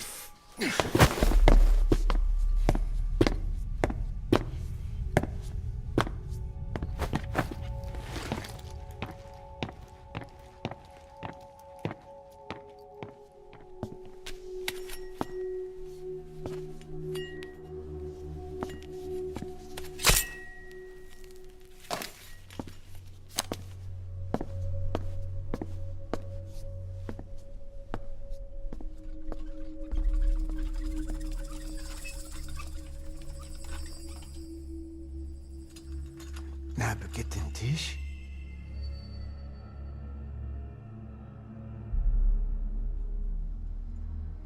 Nicht nagetten Tee. Oh.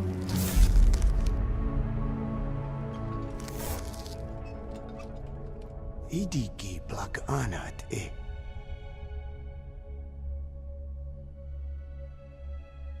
Oh. Ako kode dziś des nicht. Dne bizad.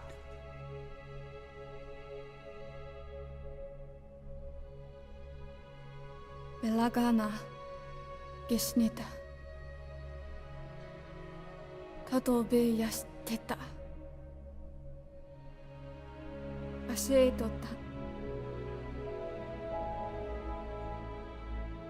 Dodoにした。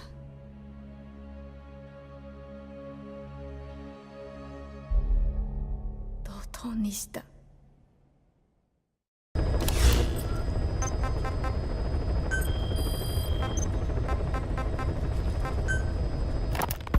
We finished decoding the informant's report. That floating kid we've run into a few times now. Looks like he was a test subject in clinical experiments. The Soviets called him the Third Boy. The Third Boy was brought to a lab on the outskirts of Moscow from Czechoslovakia, after which he was due to be sent to a research center in Leningrad, then Siberia, and finally an academic town in Novosibirsk. It doesn't appear that the researchers witnessed the talents we've seen from him, but nevertheless he was quite the popular subject. His latent cognitive abilities suddenly awoke en route to Moscow. According to the report, the Third Boy was easily influenced by other individuals' biofields. Evil thoughts, in particular. They affected his mind like a virus. Extreme anger or resentment, motives for revenge, in other words. Now, during the transport flight to Moscow, the boy was exposed to a powerful mental energy field coming from a certain individual. Ever since, being conscious of his powers, he's become a sort of energy generator. What's unique about him is the way his acute telepathic abilities get taken over by another person's will. The boy began to physically parasitize individuals experiencing extreme anger and codify the host's desires. This includes amplifying the host's natural strengths. Or, in accordance with the host's desires, he can also implant program code in another individual, making them a puppet, essentially. Human neural synapses transmit weak electrical currents between neurons. These electrical currents, though at a level difficult to observe, warp the magnetic field outside the body. The Third Boy is able to pick up these weak fluctuations. Contrary to psychotronics, which involves controlling the human mind, his abilities as a receptor are too high. The emotions he picks up from another individual are amplified and unleashed into his body as they recur in his brain. They turn into microwaves, which then affect the physical world, triggering paranormal phenomena like the spontaneous combustion of organic matter or psychokinesis, moving an object without touching it. There's one other thing.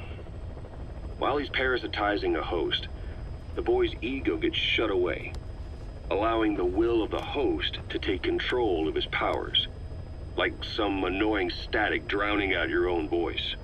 That means he isn't responsible for what's been happening. Somebody's extreme anger has manifested through the Third Boy's powers in ways none of us could have predicted, which would mean this was going on somewhere around us. Looking back on it, a lot of things make sense now. The man on fire, Sahelanthropus, they both came to life thanks to the Third Boy's powers. Everything has been happening through him as a catalyst. We first saw him in the hospital on Cyprus. The boy parasitizing the man on fire's desire for revenge gave him his new abilities in return. He next appeared at the Hamid Fighters Fort where the honeybee was hidden. There, the boy parasitized Skullface's vengeful mind. He controlled Sahelanthropus, making it do whatever Skullface wanted.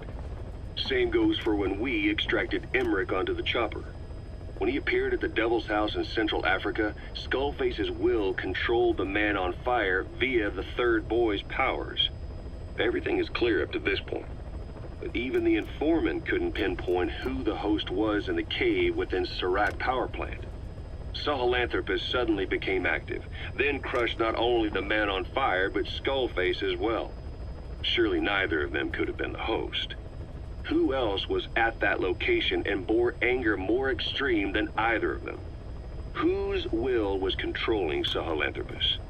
According to the report, Emotions transmitted in children's brains affect the surrounding magnetic field more strongly. Cerebral nerves are covered with insulation called myelin sheaths to increase impulse speed. The reason for this leakage has to do with the fact that children's myelin sheaths are still developing. So, how many children do you remember being there? Children with a burning desire for revenge and bearing a grudge against you. I can think of only one. Eli. We don't know what kind of life he's had, but the resentment he's shown toward adults is nothing short of extraordinary. The third boy resonated with Eli's mind. And that means Eli bore the strongest animosity of all individuals within the boy's reception range, estimated to be a 3-mile radius, beating out even Volgan and Skullface. The third boy's probably remained hooked on Eli's anger since. You remember at the Devil's House, the third boy showed an interest in Shabani?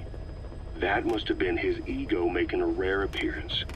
He may possess abilities far beyond anyone else in the world, but he's still a kid. Maybe them both being kids was enough to bring them together. And if so, maybe with Eli, he isn't feeding off him, but acting in symbiosis with him. So what kick-started the third boy's powers? If we look at the location and time that his plane went down, we can make a pretty good guess. When the plane experienced the first anomaly, it gave an accurate report of its position to a control tower, due north of the Black Sea, 125 miles east of Kiev. Dead south on the Black Sea is Cyprus's Green Line. So the plane's position was directly north of the hospital where you'd been asleep for 9 years.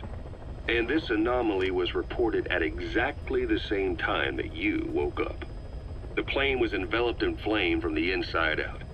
The fuselage burnt to ashes. There were no survivors, at least not publicly admitted. Your thoughts formed a synchronicity with the boy's psyche and were amplified inside his brain. That would have been more than enough to trigger his abilities. Your rage was like a big bang in his head, blowing the lid off his powers. The boy was then secretly moved to the lab outside of Moscow where Volgan was comatose. There, Volgan's thoughts resonated with the boy and he was awakened. Volgan became the man on fire, hell-bent on getting revenge on you. His instincts led him straight to you. Skullface knew Volgan from Operation Snake Eater, or perhaps from even before. Monitoring this pair of extraordinaries, he discovered the hospital and sent his assassin and XOF. Skullface was probably watching the situation from close by. Then, realizing how useful these two test subjects could be, he approached them. Reacting to Skullface's thirst for revenge, this time the boy let Skullface's will control Volgan. Volgan, at times driven by personal revenge, at times through Skullface's will, kept on moving, though his body was little more than dead meat. Perhaps there were moments where even your thoughts affected him as well. But without the boy's power, it was like the plug had been pulled from the socket. Everything was powered by anger, malice, revenge. This is how the end of the report sums things up. Both the third boy and the man on fire were originally test subjects of paranormal research for military applications, like telekinetically controlling the leader of an enemy nation and making him launch a nuke, or stopping the heart of someone on the wrong side of the Berlin Wall, experimenting with latent human abilities. They were used as tools of the Cold War. The boy's only crime was being born with unique gifts. But he was sacrificed on the altar of war. His life reduced to slavery under other people's wills. Turned into a living weapon with no will of his own. And eventually the only emotion he could feel must have been the desire to get revenge for the hand he'd been dealt. Boss, it's you that awakened the boy's powers. But there's more to it than that. I guess the anger emanating from you was something he could truly relate to. Development complete. Snake, about the escaped children. Eli confessed. The way he tells it, they wanted to go back to the battlefield. Don't rob them of their freedom, he said. If you bring them all back, there will be consequences. Next to be asking for our surrender. Consequences? What consequences? No idea. That's all I have for now. You're too attached to those kids. Stop protecting Eli. Listen to yourself. Let me question him, and we'll get some real answers. Not necessary. I'll report as and when.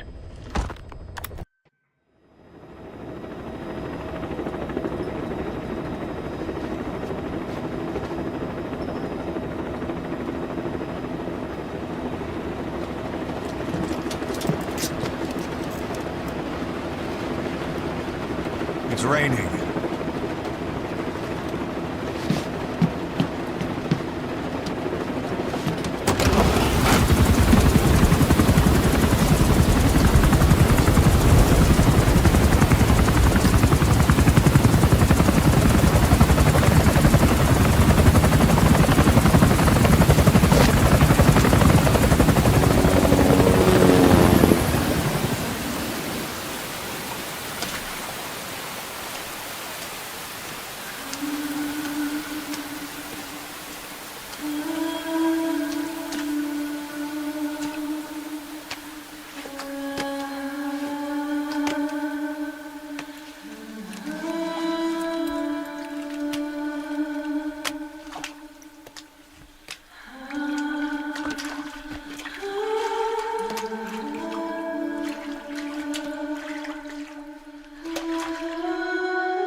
Boss, as we suspected, the mastermind behind the kid's escape was Eli.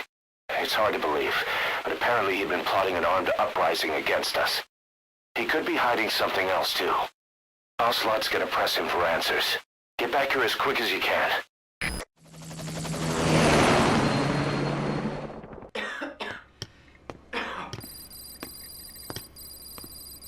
Where is he?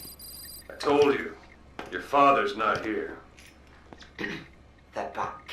Yes, they're back. But don't get any bright ideas. Your quarters are under full surveillance. Your weapons privileges have been suspended. No more uprisings for you.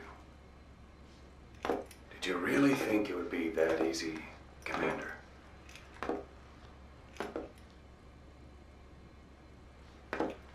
You'll get your boys back. They'll even see the boss, too. But first, I need to know what you sent them to do. They wanted to leave. To their homelands. They wanted to go home. That's all.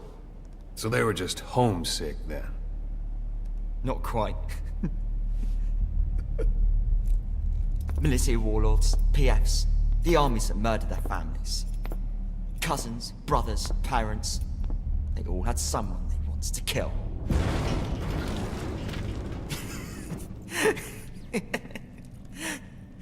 I told them, last chance to face the world with no regrets. Last chance? You better be ready for your drag back here. Ready to face the world as enemies.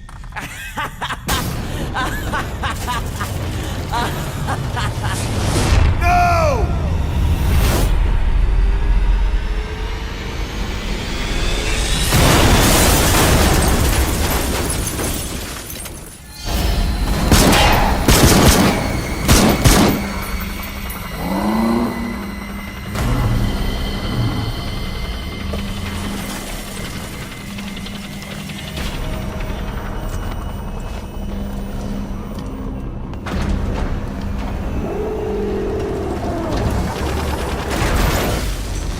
Not like you! Goodbye, Father. I don't need you anymore.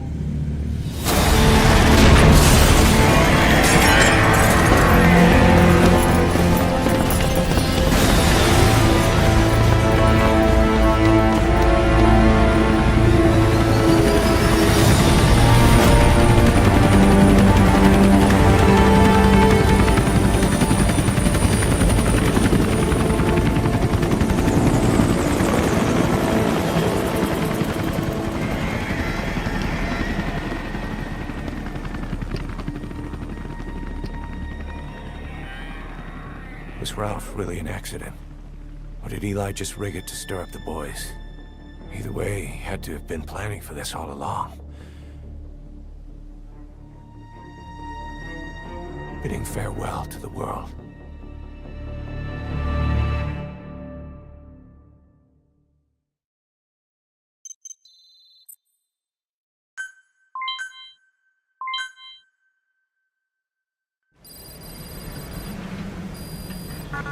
Boss, we're looking for the kids in Sahelanthropus, but there's still no sign of them. We don't know if the chopper pilot is alive either.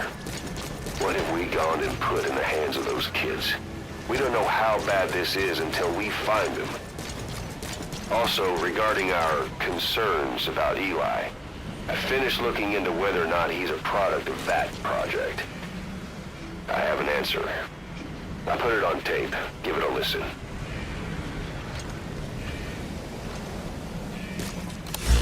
Boss, I've updated the mission list.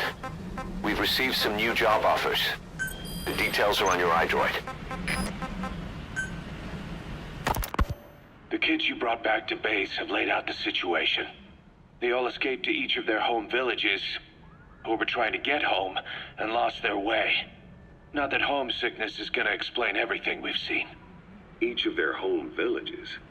They were trying to raise troops for the rebellion. You really think these kids have an armed uprising in them? You read the report of the security team member who had a rock thrown at him. There'll be a riot if we don't do something. And Miller, this is because you didn't act fast enough. Fine. I'll admit you were right this time. Seal off the kids' quarters from outside contact before it's too late. All right. Eli said his rebellion would start when the last kid is brought back, right? You better be ready to meet him head on if it really happens. Yeah. You should have left it to me in the first place.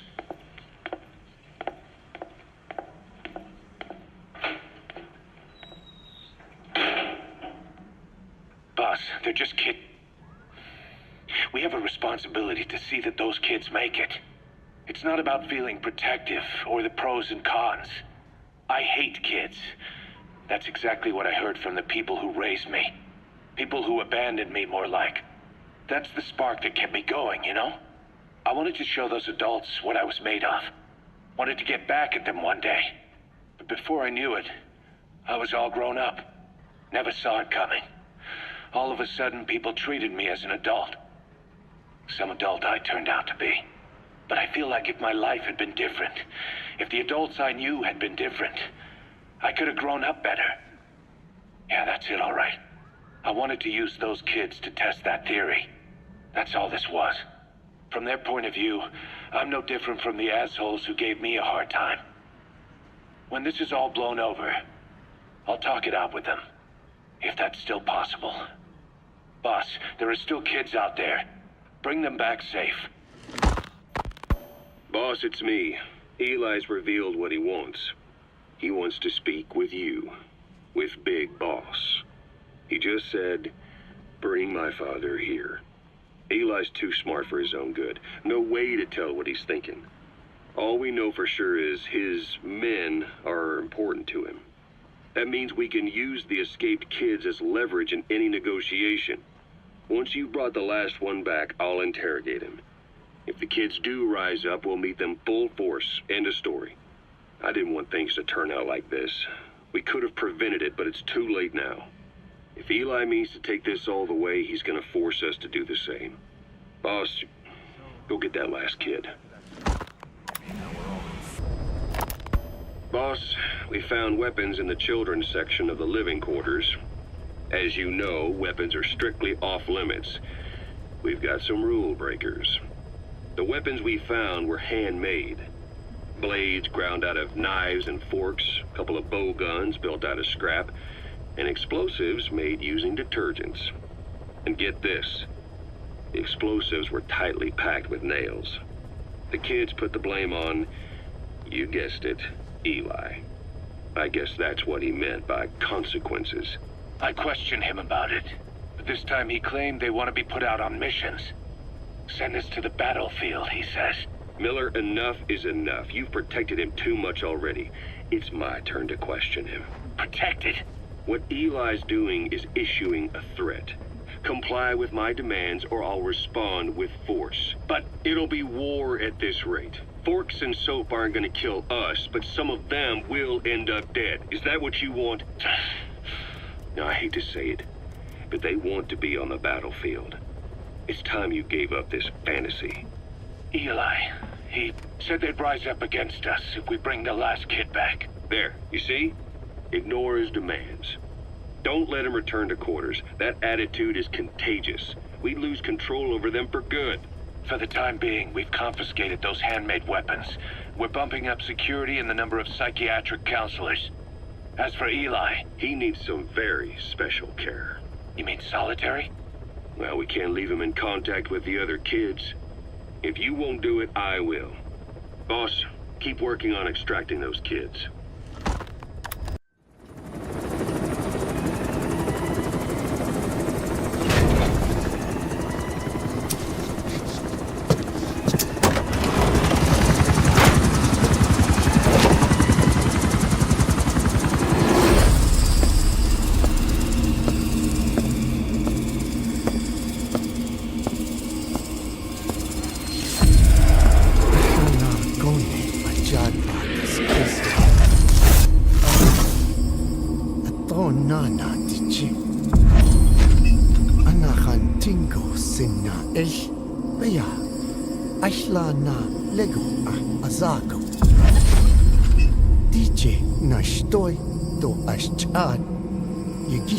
Hey. Eyes on Kazuhira. A message from the parasites.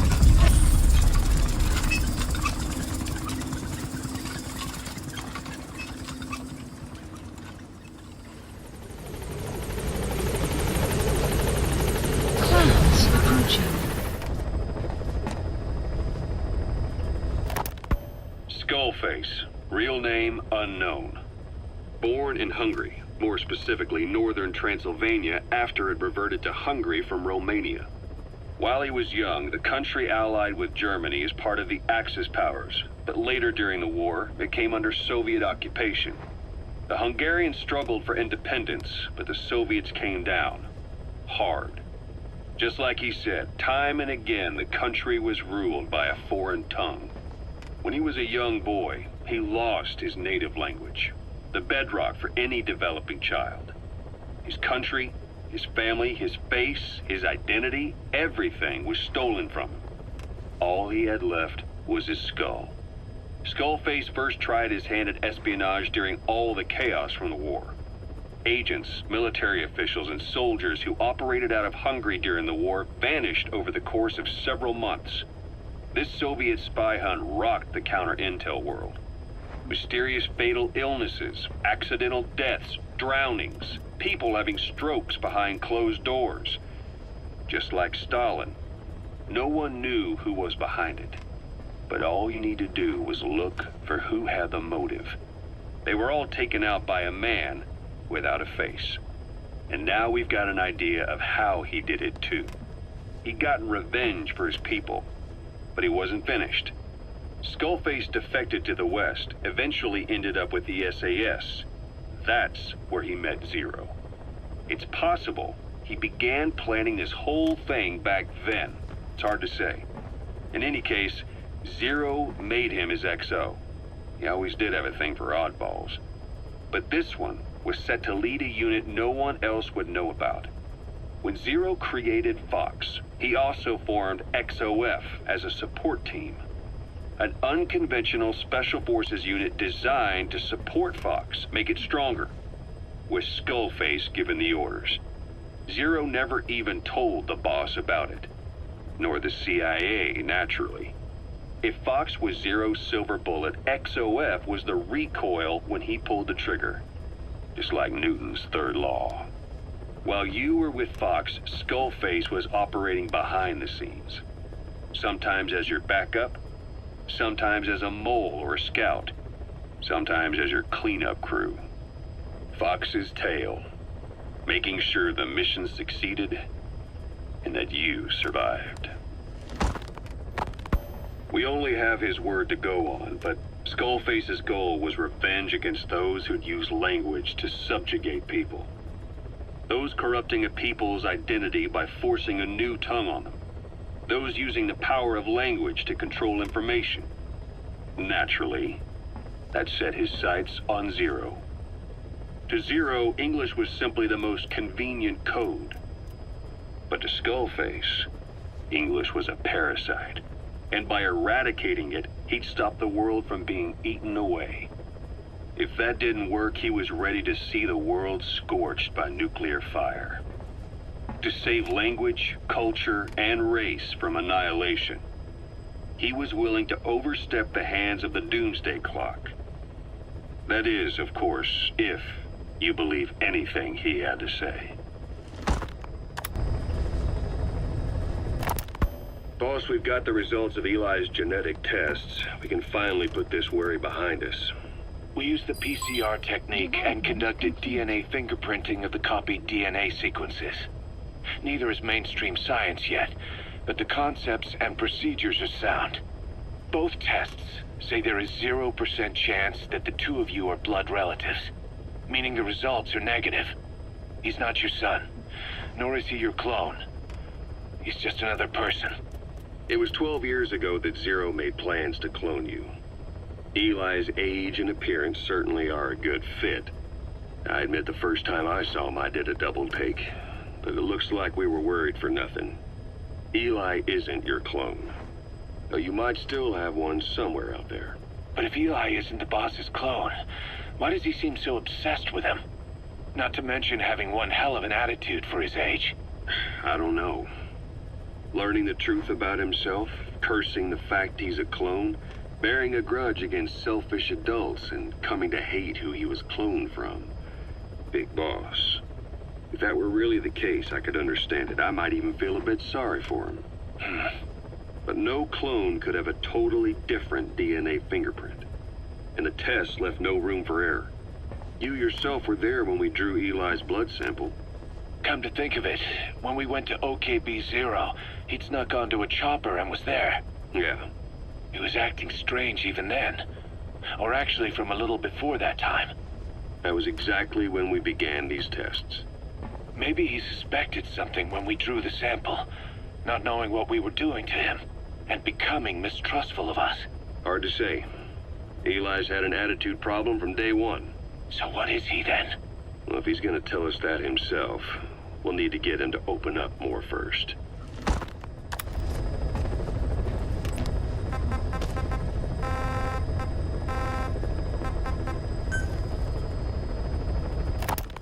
What was your goal in having the children repair Sahelanthropus? I just answered their questions.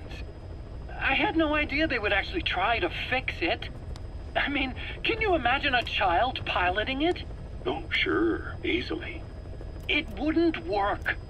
Well, I bet it's just like riding a bike. I said it didn't work. Who did you try? I didn't. Did you put your son in it? We never did that. His name was, Hal, wasn't it? I thought you said you never saw his face. But you made him pilot Sahelanthropus. You used him in your experiments. He wanted to get in. It was such a short time we had. So he was with you. We were happy. You're still happy now. Changing your lies to suit the listener and getting by slipping through the cracks. Building layer upon layer of convenient stories until nothing means anything to you anymore. You're happy all the time because you don't even notice you're doing it. Think hard. Who are you really? You're not a victim, and you're not the silent majority. You're a perpetrator and a petty hypocrite. The real world doesn't make you suffer. It's the other way around. Boss, we have an emergency. There's been another outbreak of the vocal cord parasites on the base. Several men are dead. It started in the laboratory on the quarantine platform where the radiation leak occurred. I'd only just deployed the security team. I've sent in a rescue team to help, but they haven't returned. Boss, I need you on this. Come back to Mother Base ASAP.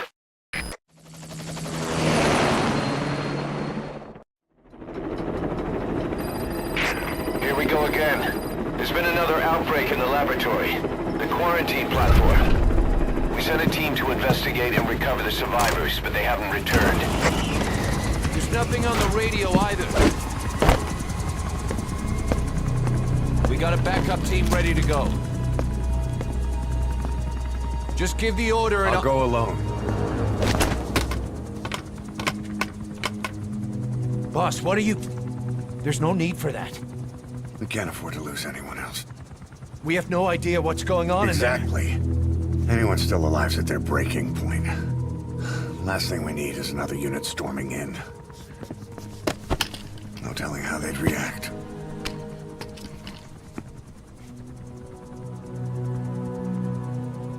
Fine. First off, check how much the infection has spread. Rescue comes next, after we know the situation. When you're ready to move, just use the iDroid.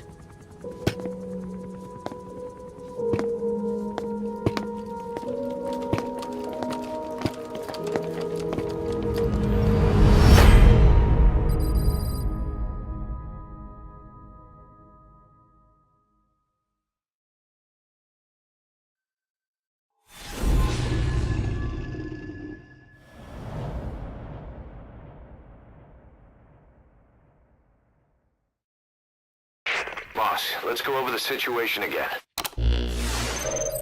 We've got another parasite outbreak in the laboratory on the quarantine platform.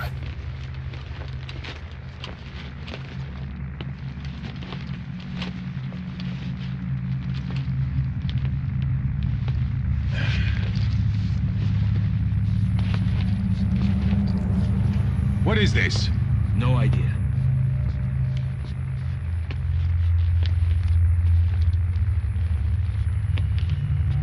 Damn it!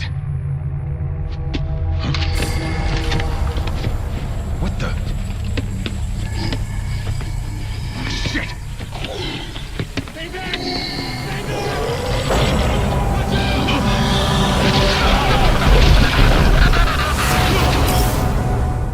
We've sealed all the exits to keep it from spreading. No one's getting out. One of the researchers inside managed to isolate the parasite behind the outbreak. He faxed over his findings. Code Talker's analyzing them now. Why this new outbreak, despite our inoculation? This is still unclear. Introducing the Wolbachia to the infected prevented symptoms during the last epidemic. The parasites lodge in the victim's throat, forming a mating pair. But the Wolbachia turns the male to female females can neither copulate nor lay eggs. That's why the rescue team went in with more Wolbachia. But the outbreak still isn't under control. They should not be capable of laying eggs. Yet, we have a new outbreak. And the Wolbachia have no effect. I pray this is not some new strain. If it is, then someone may have brought it here. If there's a spy running around. For now, we must focus on discerning the outbreak mechanism. The cases show another alarming new development. It is now even more difficult to tell who is infected. The eggs propagate out of sight. No external symptoms. One who appears healthy may be dying on the inside. What the hell happened in there? Boss, I still can't raise the rescue team I sent in. We know how to proceed if we just knew how to ID the symptoms. Finding that out is part of your job in there.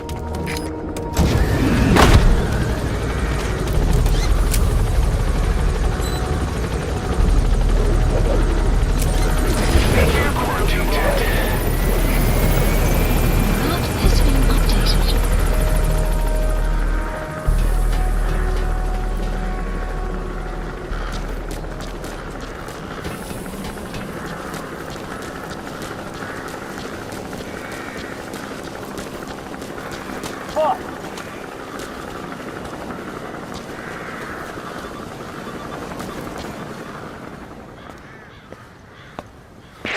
Hang on, Snake. We've just had a transmission from inside. Here's the audio. It all makes sense now. I win. Where's it coming from? Unknown. It cut off before we could get a fix. It all makes sense. Think he means the parasite? No way to know. But right now, that's all we've got. Hopefully he can tell us something. We'll have to close the tent behind you, boss. Don't think the infection's airborne, but...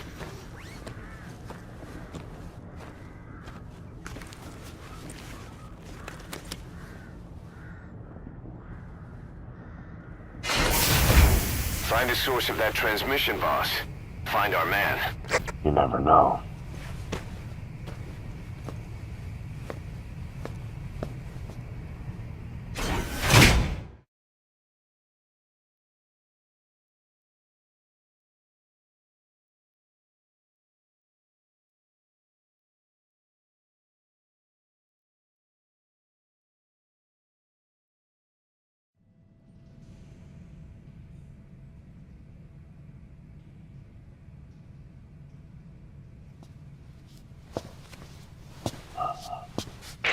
What is it?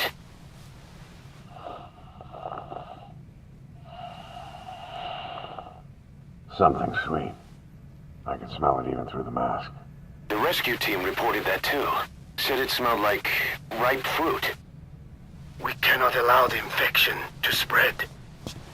If anyone shows symptoms, you must put them out of their misery.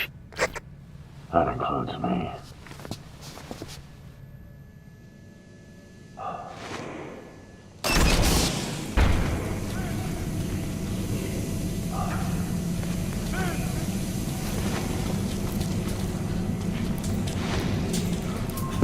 Guess the parasites killed him. Don't touch him. He's covered in blood.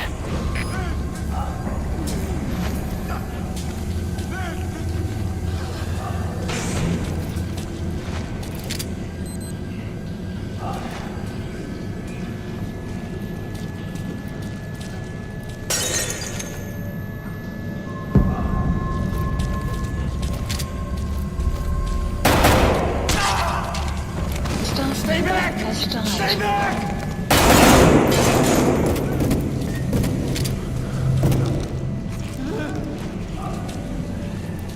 He's got a mask. He's with the rescue team. And the guy from before.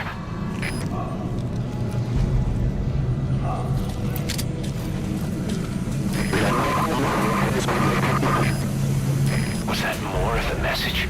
We'll try to clean it up.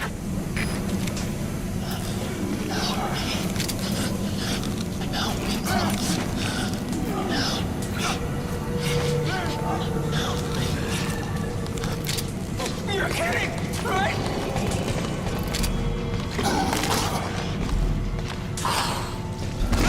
Staff member has died.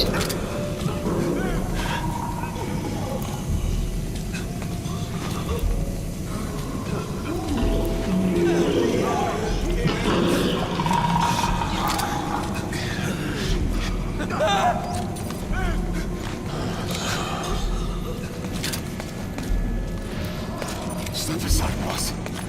I just want to go outside. I can't die in this hell. I'm not infected. I can't. If I am, I don't want to go out like this. Staff member has died.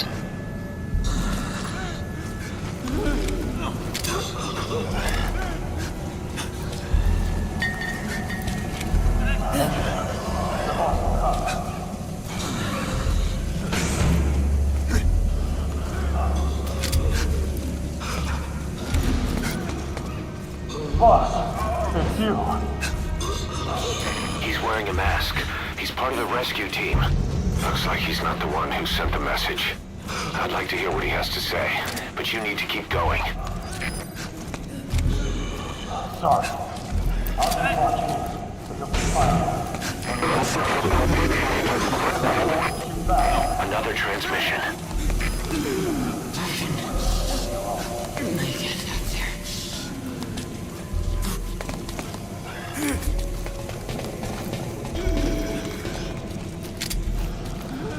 I have analyzed part of the data that was faxed out. It appears even those who barely spoke became symptomatic. This must be some kind of mutation.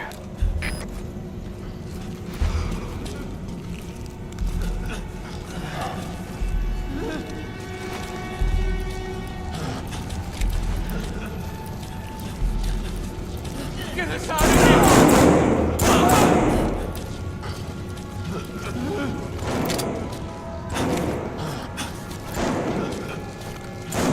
Member has died.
What the hell happened? At least you're okay. What's going on? I win. I'm no snail.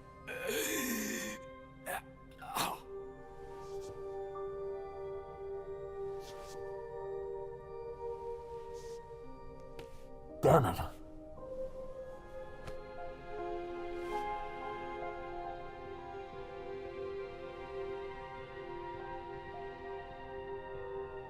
So he sent the transmission. Seems like he had a way of IDing who's symptomatic. But what was he trying to say? Snail. Yes, of course. It all makes sense now. Do not let anyone showing symptoms get outside. As infection progresses, it triggers an overwhelming urge to get out in the open. That's the parasite controlling them. Once outside, the birds will feed on infected bodies, spreading the parasite on land.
You have to shoot, boss. We can't let them outside. Damn it. We can't allow any contagious individuals to leave. That's it. That's good. Staff member has died.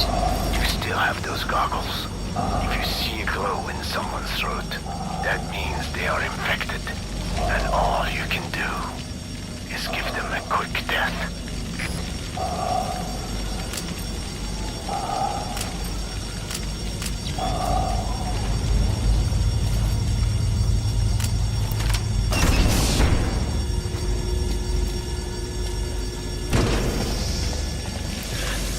He's infected. Kill him, boss. We can't save him now.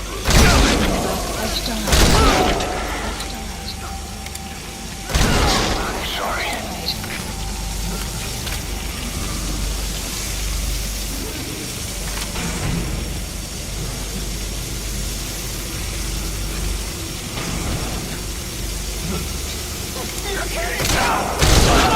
Snake! You just killed your own... Emmerich, what the hell? Nobody asked for your opinion. You expect me to just stand by and watch this?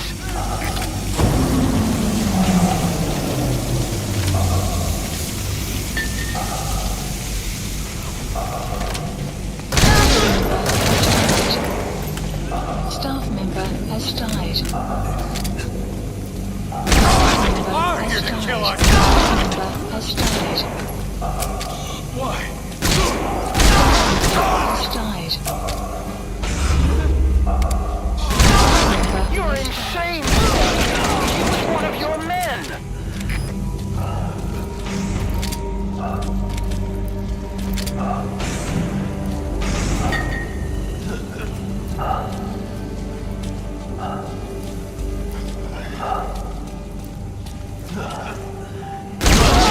Has died.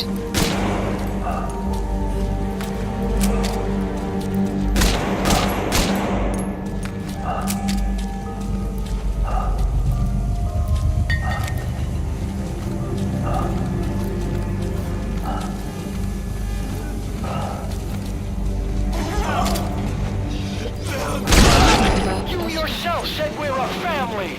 Or was it all lies? Has died.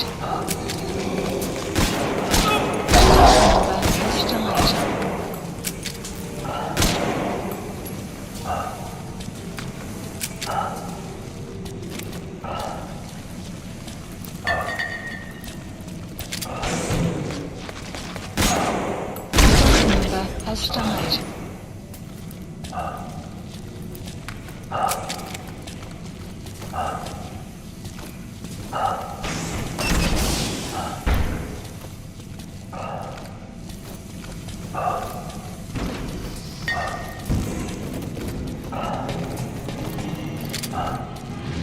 Me! I'm going outside! We're dead anyway!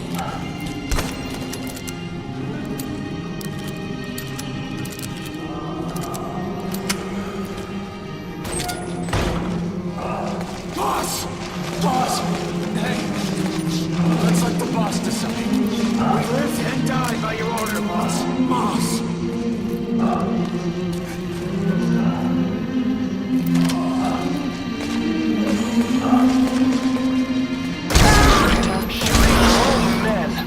That's not the big boss I knew.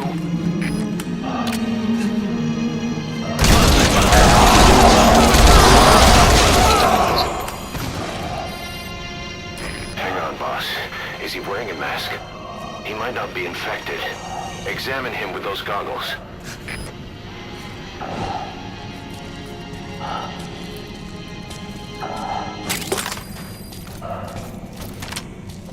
Carry the rescue team member to the exit. He's the only one not infected. It's been updated.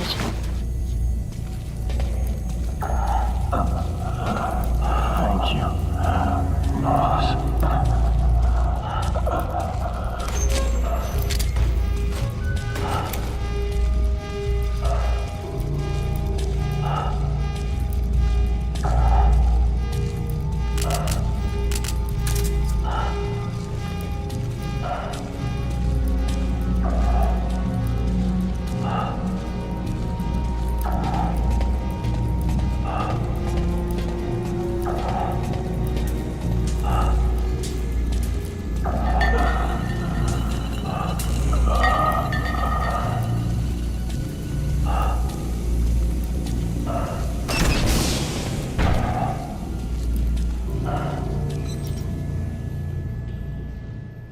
Got a survivor. Unlock the door.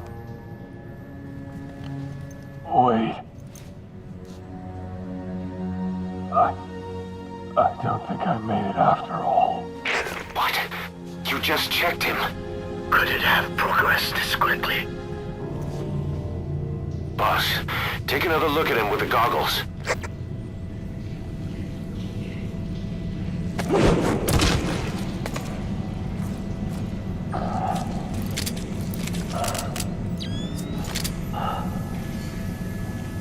He is infected. I don't believe it. Maybe it got in through my wounds. They're waiting now. All of them. Do it.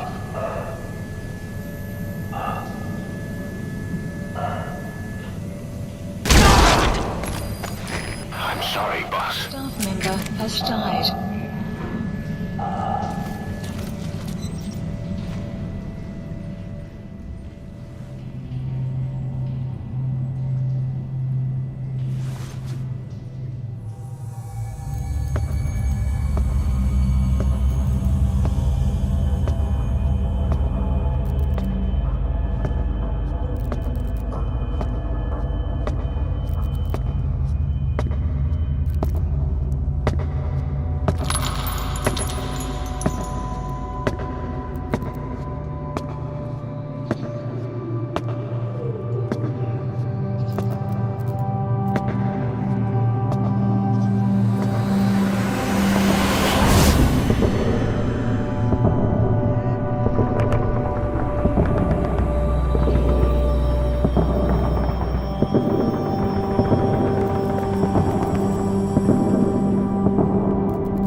There's nothing we could have done for them. We're all grateful, boss.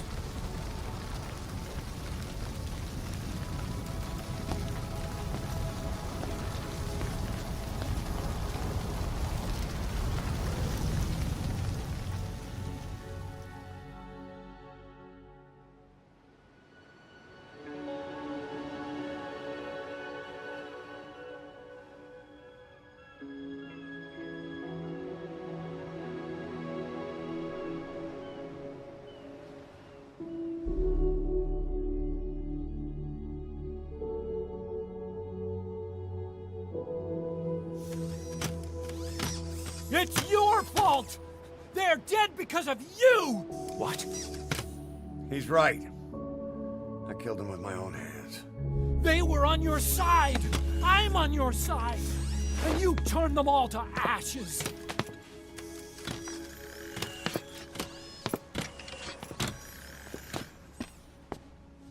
They wanted you to shoot. It was that or be burned alive. Come on. Let's get this over with.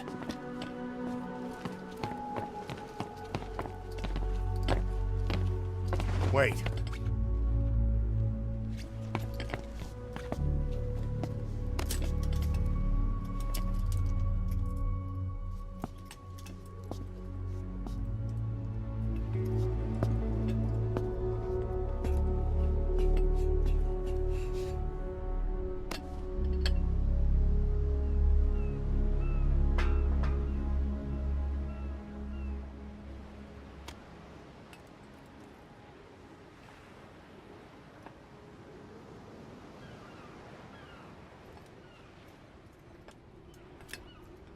I won't scatter your sorrow to the heartless sea.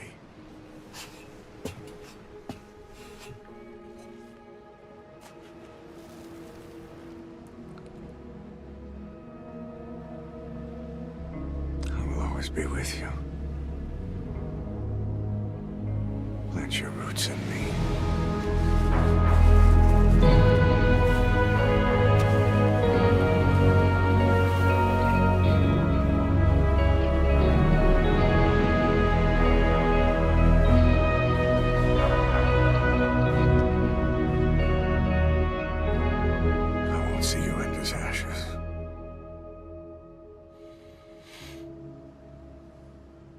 You're all diamonds.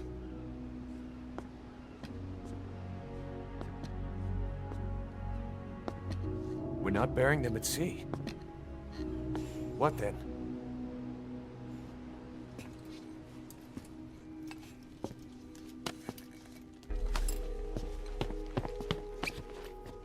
We'll make diamonds from their ashes. Take them into battle with us.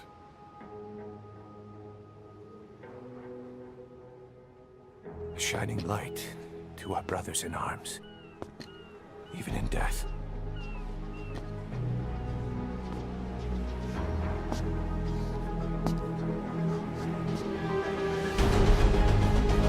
We are diamond dogs.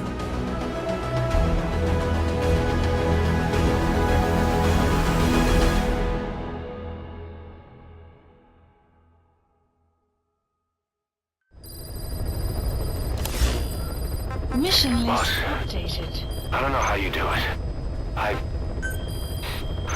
All I could do was obsess over revenge, doubting my comrades along the way. But even after all we've accomplished, the phantom pain never let up. If anything, it just got worse. But you understood that from the start, didn't you?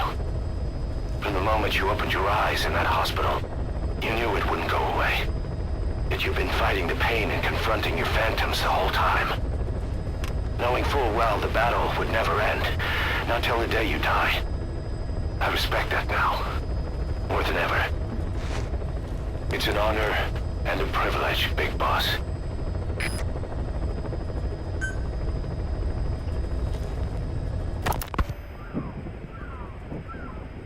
Hours after exposure to the blood of a symptomatic colleague, I found myself making my way up the stairs to this room. And I am not alone. Everyone who's infected, we've all come up here wanting to get outside. I know full well I mustn't leave, given the possibility I'm infected. Yet, I can't contain this urge I feel inside me, like the alcoholic who tries to make any excuse for one more drink. Every step I took up those stairs filled me with this sense of bliss. I still have all my wits about me. It took no time at all to rewire the electronic lock and open the emergency exit. Then, Just as I was about to set foot outside, I finally realized what was going on. This desire for freedom is not my own, but that of the vocal cord parasites inside me. They want the ravens to feed on us, pecking us to death, attracted by these sweet secretions. They have mutated to facilitate this. The sweet smell is powerful enough to attract even a species with such a weak nose. So, before the parasites take complete control, I must.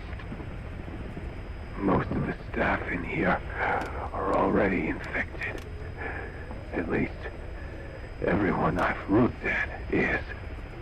Infection with this parasite causes a high fever in the pharynx. I have modified a pair of night vision goggles to react only to this temperature range. With these goggles, you can identify who is infected. Other infected will, like me, feel compelled to make it outside. If the ravens get their meal, they'll head for land next. That cannot be allowed to happen.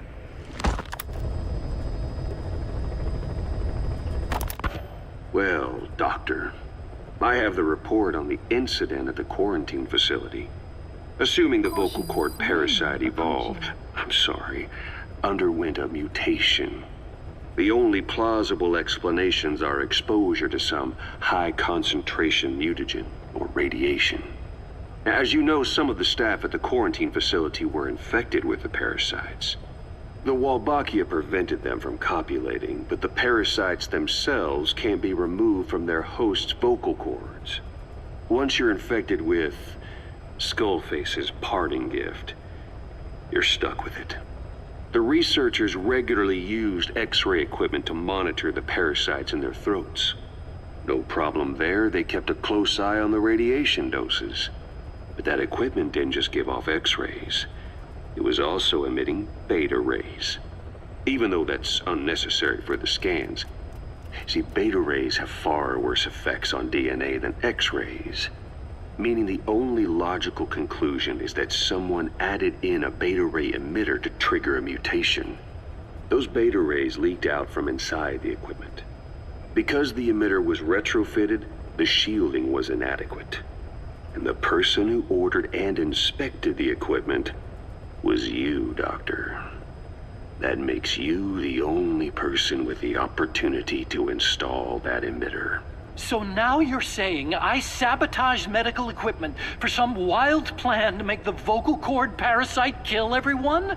Or maybe you thought it'd reveal a way to treat the parasite without using the Wolbachia. With that much to barter, I suppose some people would welcome even a pathetic cur like you. Just stop it! You'd have no shortage of buyers, but most would be happy with just the parasite. You wouldn't need to offer anything else.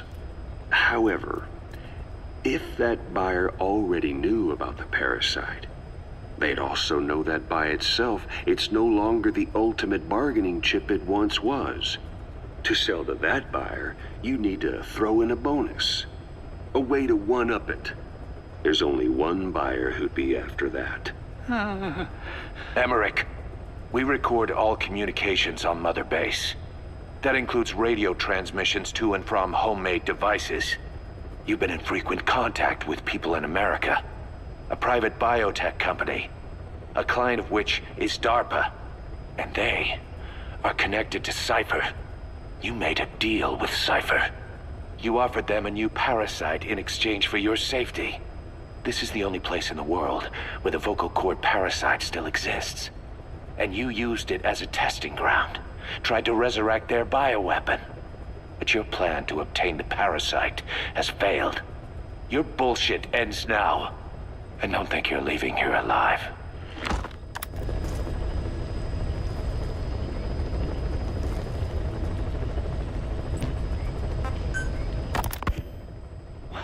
Wait, what are you talking about?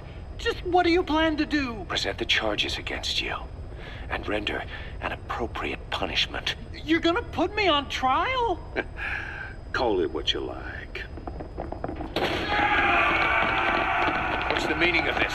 Out of here, all of you. Back to your posts. No, hang on. Huey has killed their comrades and interfered with their lives. They've had all they can take. Kill that son of a bitch! Kill her! Kill her! Stop! This is insane!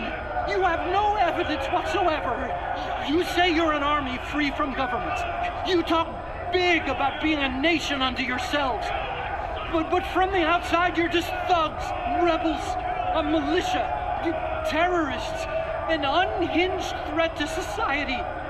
You're nothing but a bunch of psychopaths. So you're not with us? No, I didn't. I thought we were on the same side. That's too bad. I didn't mean... Men, you will have justice. But our organization, the boss's organization, is built on order and reason. There will be no lynch mob. So stand down for today.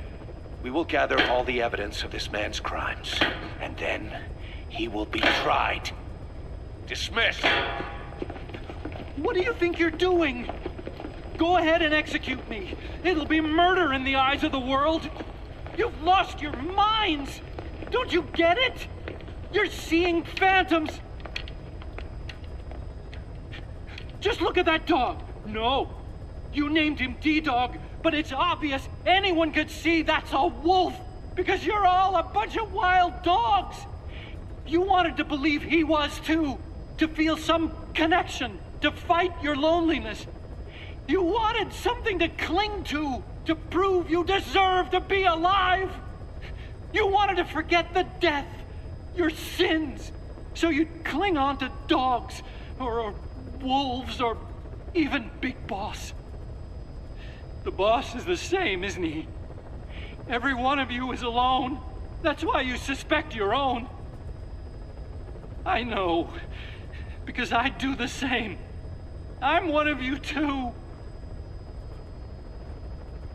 Alone.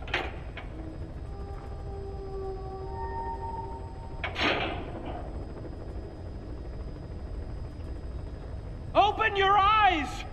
What you're doing is murder! Plain and simple. All you ever create is war! War and violence can never lead to peace!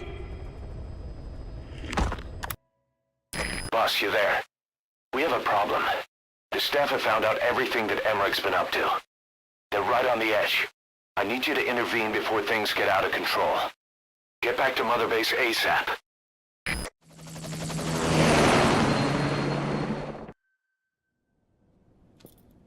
Nine years ago, this man acted as accomplice to the attack on Mother Base. He then provided support to Skullface.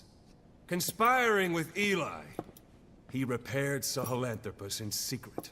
His research materials caused the leak at the quarantine facility, which in turn caused the Walbachia mutation, letting the parasites off their chains. We lost a lot of good men. He also stands accused of murdering one of his own family, hiding the body. I haven't killed anyone. The rest is all wrong too. The inspection was supposed to help everyone. I sacrificed myself for my companions just as much as any of you. Why won't you believe me?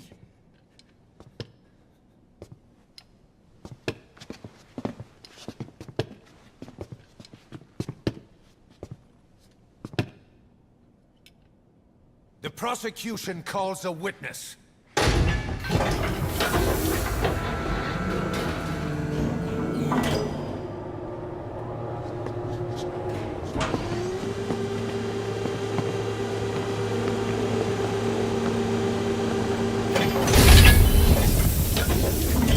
Strangelove's gravestone, haunted by her phantom. It's just a machine. Huey! Damn it, Huey! Open it now! Please! included it all. Everything. Everything you did living together.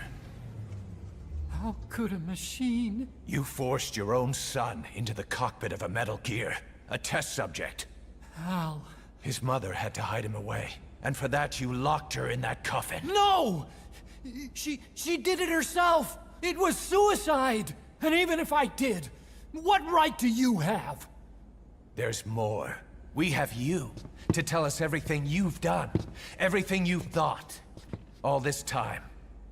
9 years ago, you agreed to the inspection in return for Cipher's guarantee that you'd be spared. I thought it was real! We've reviewed into everything else that's happened since you arrived here. Please. Guilty! All counts. Kill him! Kill him! Kill him! Kill him!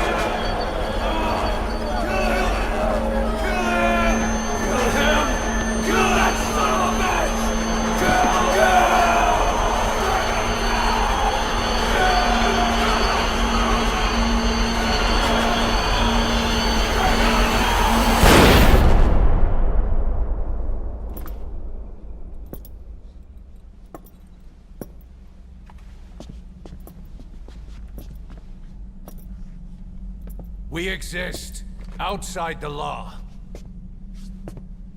What should we do, boss? Just give the order. We'll handle the rest.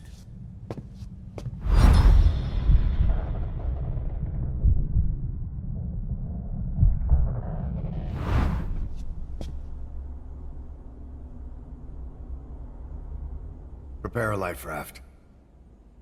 Big enough for one. Food and water, too. Boss. He's leaving. He's responsible for all of this! Think of all the men! He didn't lose a damn thing! This is the enemy! And he's here on his knees! Us? You are right, he is not one of us. But we are not responsible to judge an enemy. He leaves Mother Base, and that'll be the end of it.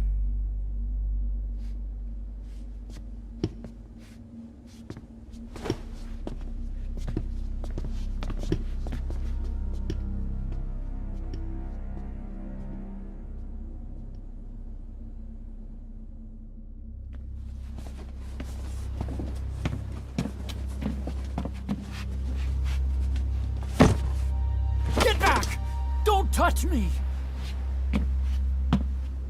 I'm innocent! You're the murderers! Snake! You should be in this boat! There'd have been no inspection if it weren't for your precious nuke! I risked my life trying to save you all! How can you do this? Am I the only sane one here?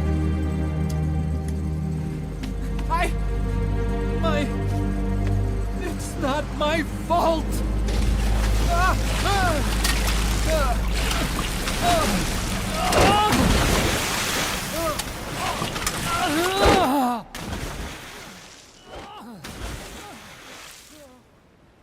Look, you can't discard your phantoms forever, Doctor.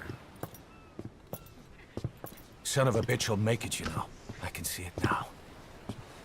In no time, he'll be telling tales about the black-hearted Diamond Dogs.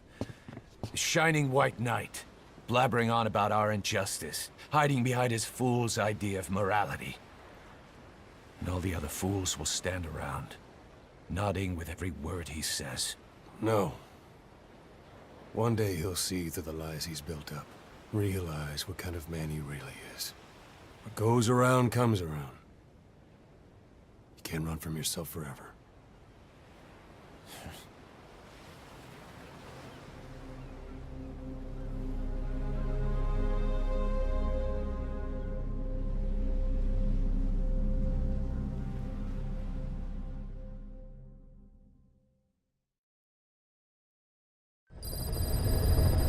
Side ops list updated. Boss, maybe you realize by now, but updated. There's no other way to say it.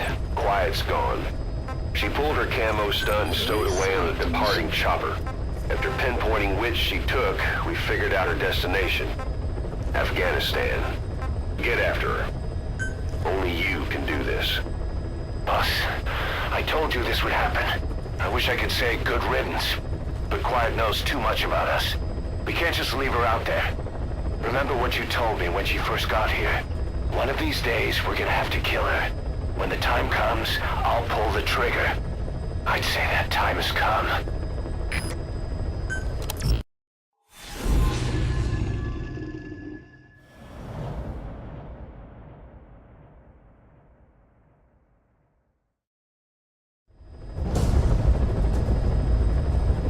Boss, we've gone over the prisoner transport log you found. Quiet was grabbed by the Soviets and moved to Lamar Khatte Palace. She's being held at Lamar Khatte Palace. Make your way there.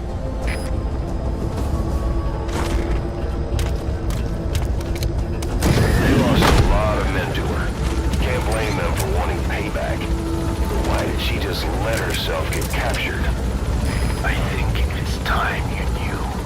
Quiet was carrying vocal cord parasites. The English strain, to be precise. The third English pair. Skullface was using her as a vector, an ace in the hole if his assassination plan failed. I knew it. But Quiet chose not to speak. Be careful down there, boss. The situation in Navajo, the only language to which the parasites do not react. If you found out, she could not remain among you, and yet she refused the Archaea treatment. Why? Because part of her still wanted revenge against you. Revenge against the boss? In order to stay here, she took a vow of eternal silence. But then, that sudden mutation showed this was not enough. As long as the parasites were inside her, she could not predict what might happen. And that's why she took off? Sacrificing herself to make sure the English strain died with her? Maybe. Or maybe she only wants to infect the world. Whatever her plan, we can't let her go free. The vocal cord parasites are the last of Skullface's legacy. It's up to us to erase it. Boss, the targets are Quiet and the English strain she's carrying. Your objective is to extract her. But if worst comes to worst, she may have to be eliminated. Both her.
destination.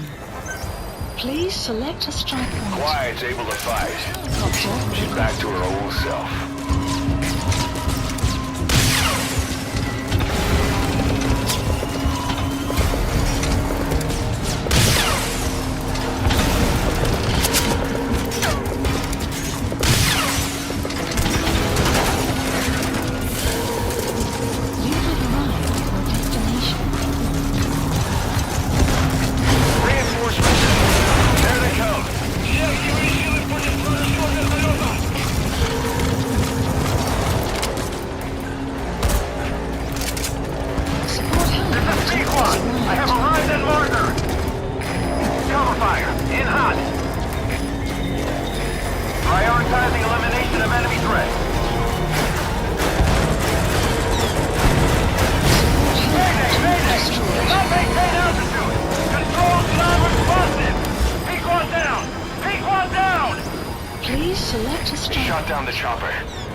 Please select a strike point.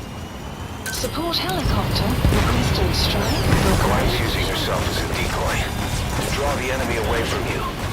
Boss, if you're gonna protect Quiet, you'll need to attract the enemy to you. Hold up, boss. You need to secure the area first.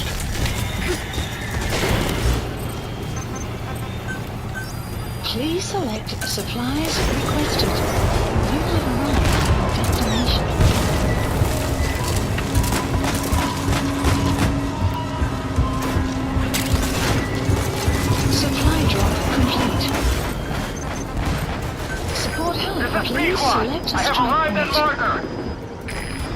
fire. Strike In hot. requested.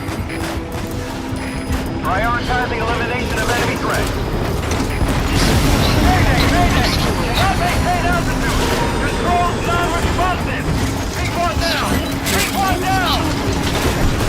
We shot down the chopper. Already a backup chopper. Calling from your iDroid.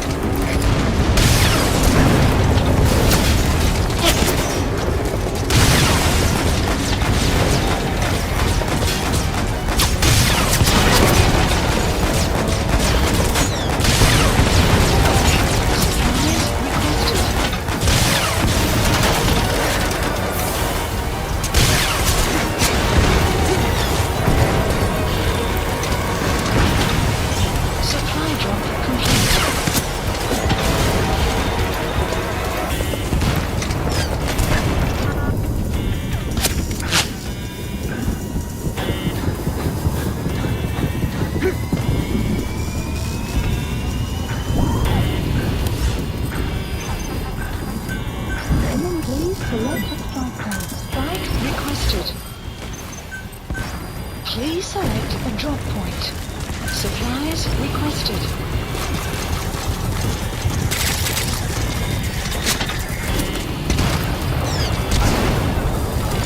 Strike will commence shortly. Supply drop complete.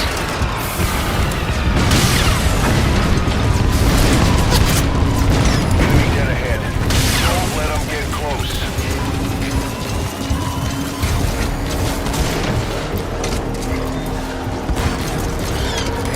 Quiet's in trouble. Cover her.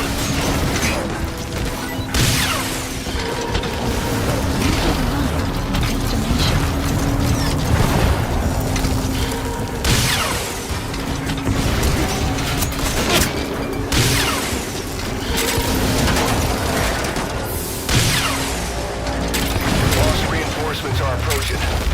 Get ready while you have the time. Please Giving up ammo. Now's your chance to stock up. Give the order from your iDroid.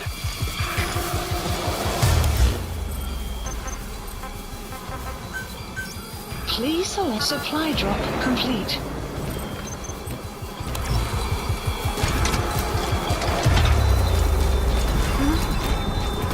Enemy in front. Take him out.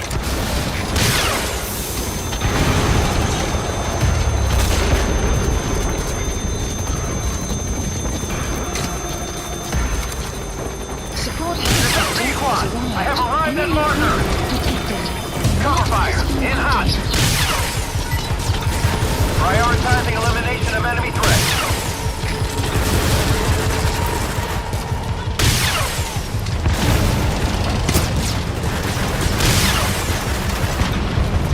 Enemy to your left. Please select a strike point. Strike requested. Prioritizing elimination of enemy. You need to secure the area first. Strike will commence shortly.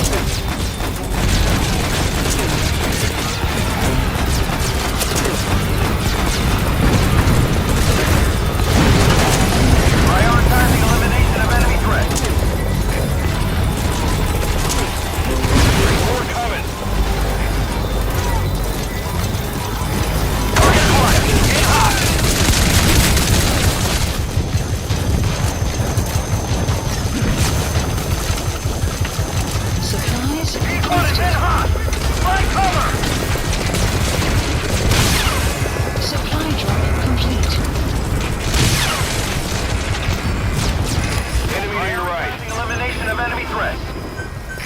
Please select a strike point. Strike requested.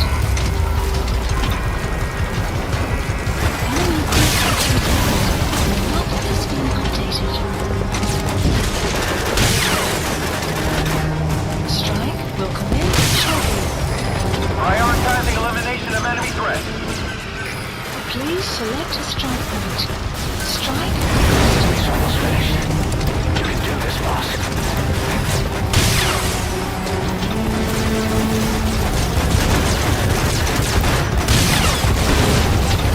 Strike will commence shortly. Priority Prioritizing elimination of enemy threats. Drop point. Supplies requested.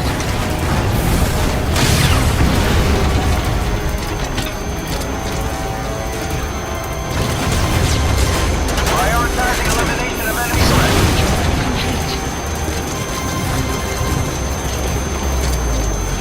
Airborne enemy approaching. Look out! Prioritizing elimination of enemy threats.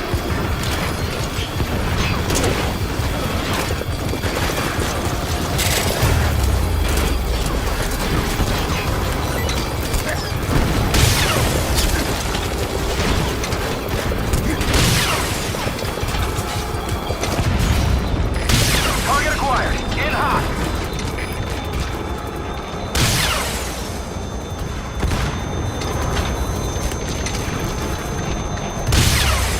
Prioritizing elimination of enemy threats. No sign of reinforcements. Almost done.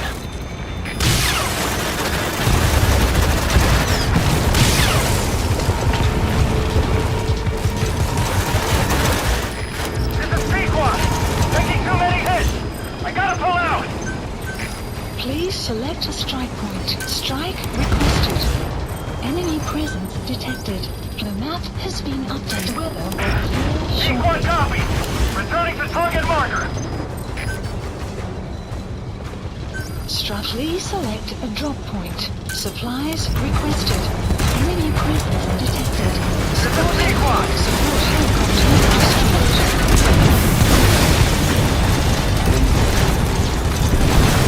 Shot down the chopper. Already a backup chopper. Calling from your iDroid.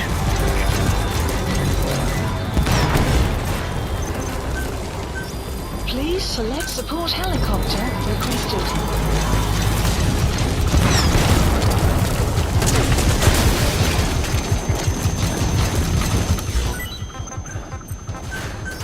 Please select a strike point. Strike requested.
Quiet.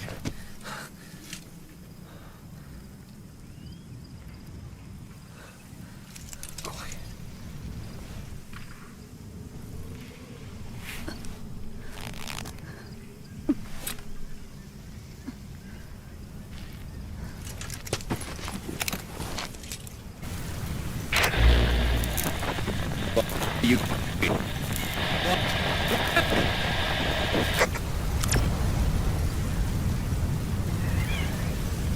We're gonna have company.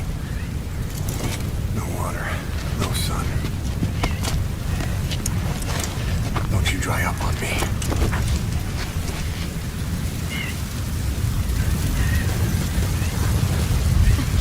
Boss, do you copy? Boss, do you know where the landing zone is? Head for the LZ. Another mechanized unit is approaching your area. Watch out. Don't let them find you.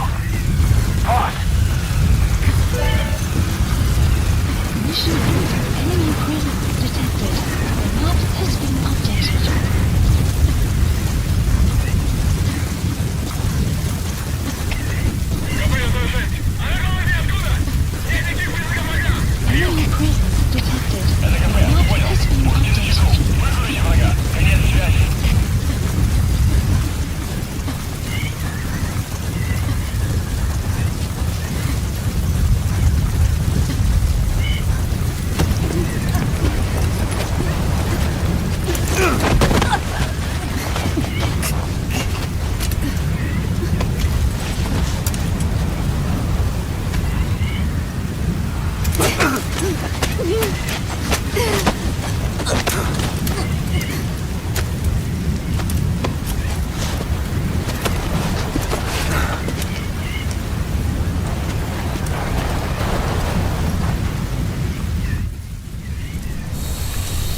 The boss is with me.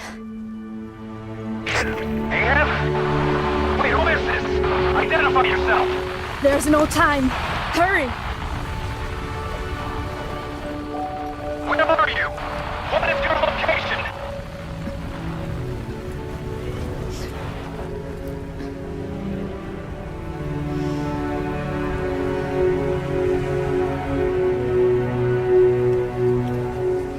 No, you're moving away from us.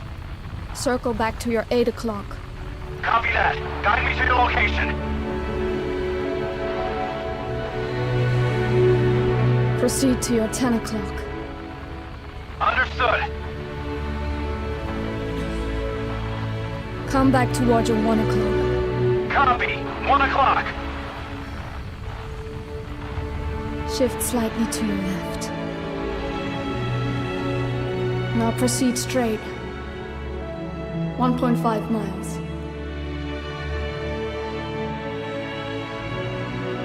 Slide right. A little more. Yes, there you go. 1 more mile. Strong winds approaching. Quick, adjust to your right.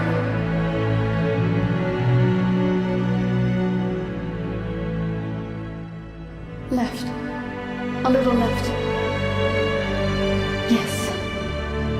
Now hold your position and proceed straight. Half a mile to go.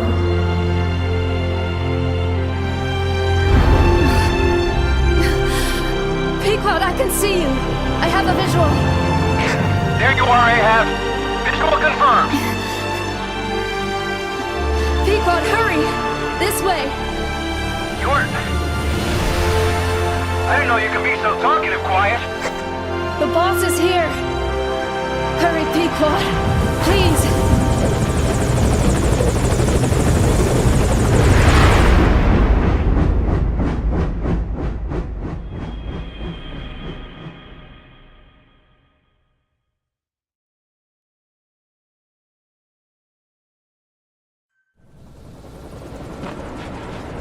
Boss.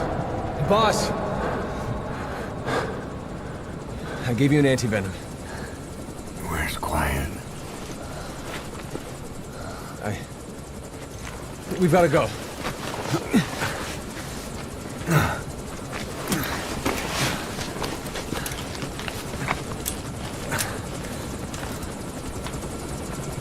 Let's go, boys.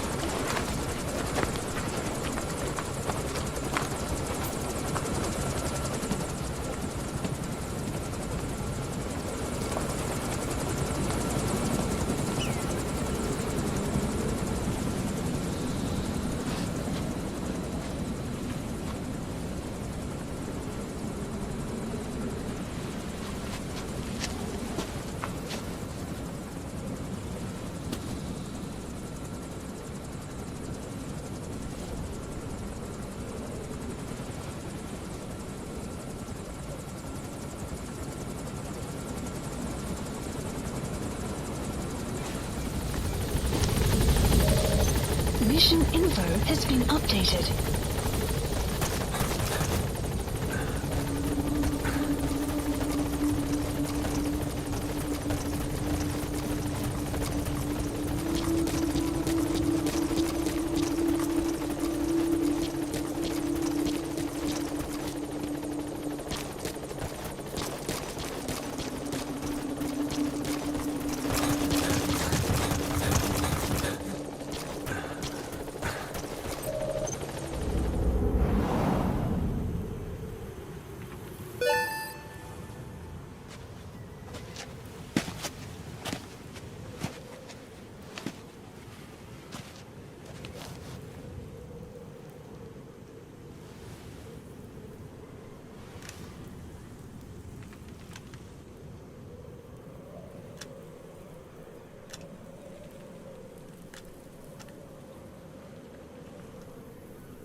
I did not choose to be quiet. I wanted to express my feelings to you. If only we shared a common tongue.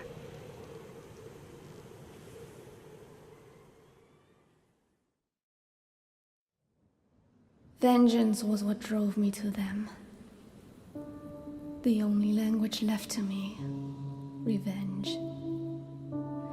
But the words we shared, no, that was no language at all. That is why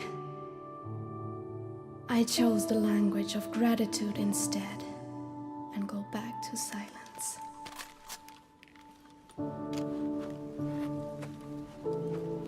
I am quiet. I am the absence of words.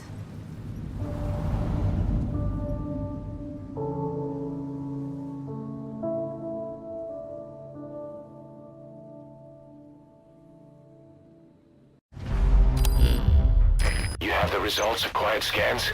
Yes, as I suspected. Her entire body underwent parasite therapy. The parasites compensated for her burnt epidermis and provide her blood with oxygen through cutaneous respiration instead of pulmonary respiration. In addition, they replaced the digestive organs she lost, and she receives carbohydrates through photosynthesis. Was Skullface responsible? There is no other possibility. Skullface ordered Quiet to assassinate Snake. Only she got set on fire instead when he woke up in that hospital. But then Skullface revived Quiet through his parasite therapy, at the same time infecting her with the English strain. That way, even if the assassination failed again, she could still kill all of us just by coming here. That was the third English mating pair. Correction. The first and only English pair to be carried by a person.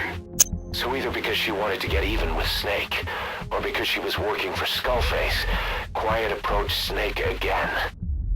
Though in the end, for whatever reason, she did not complete her objective. Some change of heart, perhaps. We want to hear it from her.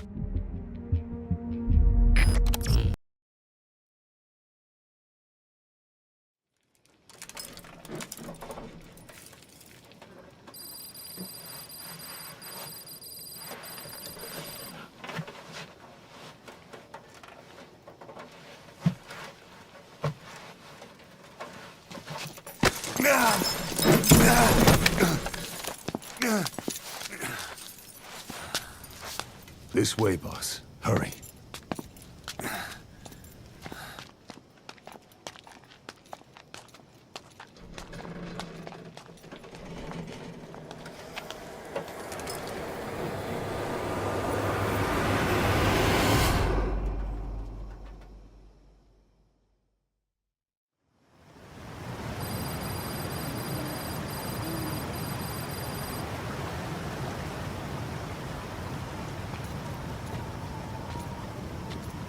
Use that bike. It's tuned up and ready to go.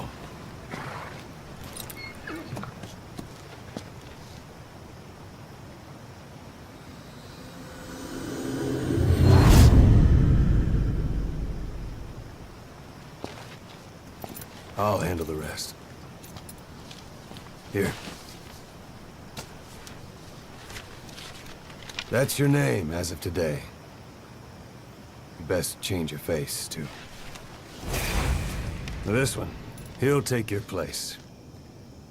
From here on, he's Snake.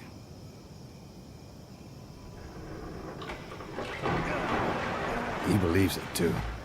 My very own Phantom, huh? Boss, the whole world wants your head. Don't worry, he can handle it. Move now, quickly. Aren't you forgetting something?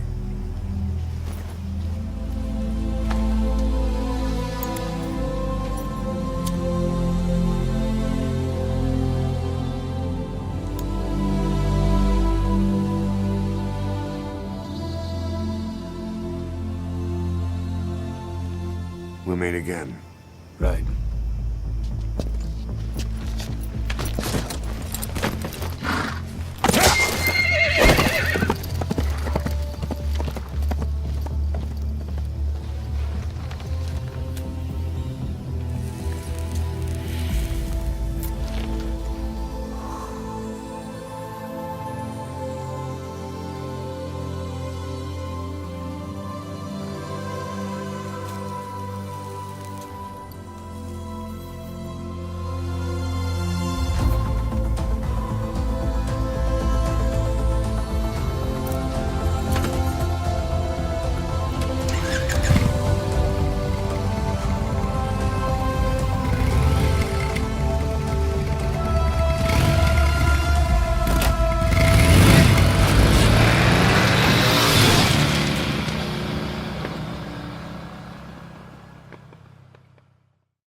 anesthetic. We have to open her now.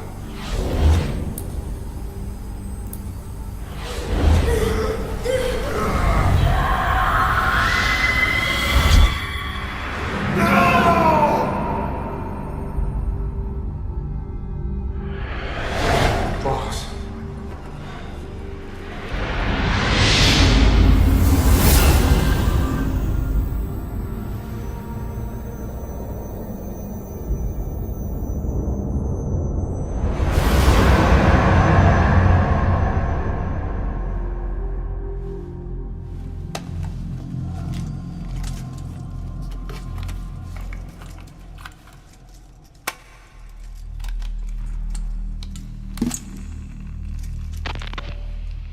Now do you remember who you are? What you were meant to do?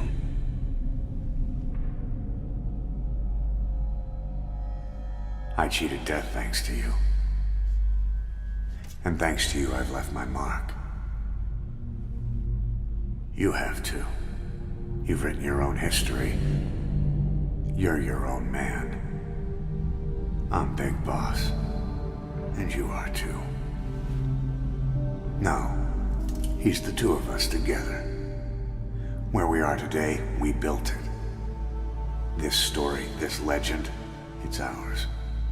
We can change the world and with it the future. I am you and you are me. Carry that with you wherever you go. Thank you, my friend. From here on out, you're Big Boss.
What was it all for? If the boss has some plan, what is it? The real Big Boss is working separately from us to create his new nation. New nation? A military nation above and apart from all. The true Outer Heaven. Something created to maintain world balance. Independent of the struggles for supremacy, for personal profit, the cycles of revenge between countries. It'll be an army, all right, but more. Big Boss is building a nation. But until it's complete, we support the other Big Boss. The Phantom carries on his legend, his meme. That is Big Boss's plan. So that's the way it is. 9 years ago, I thought everything had been taken from me. But now I really have lost it all. The boss, and the future we were building together. One day, the age of Big Boss's sons will arrive. They'll likely want to settle the score with him. We have to shape that age. We'll each have roles to play. Building the foundation for a revolution led by both Big Bosses, the True One and the Phantom. No. Big Boss can go to hell. I'll make the Phantom and his son stronger to send him there. For that, I'll keep playing my role. You know, sooner or later, there will be only one boss. There's only room for one boss.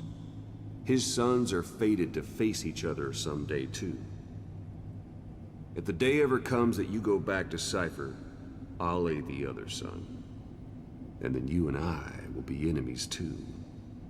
One of us will have to kill the other.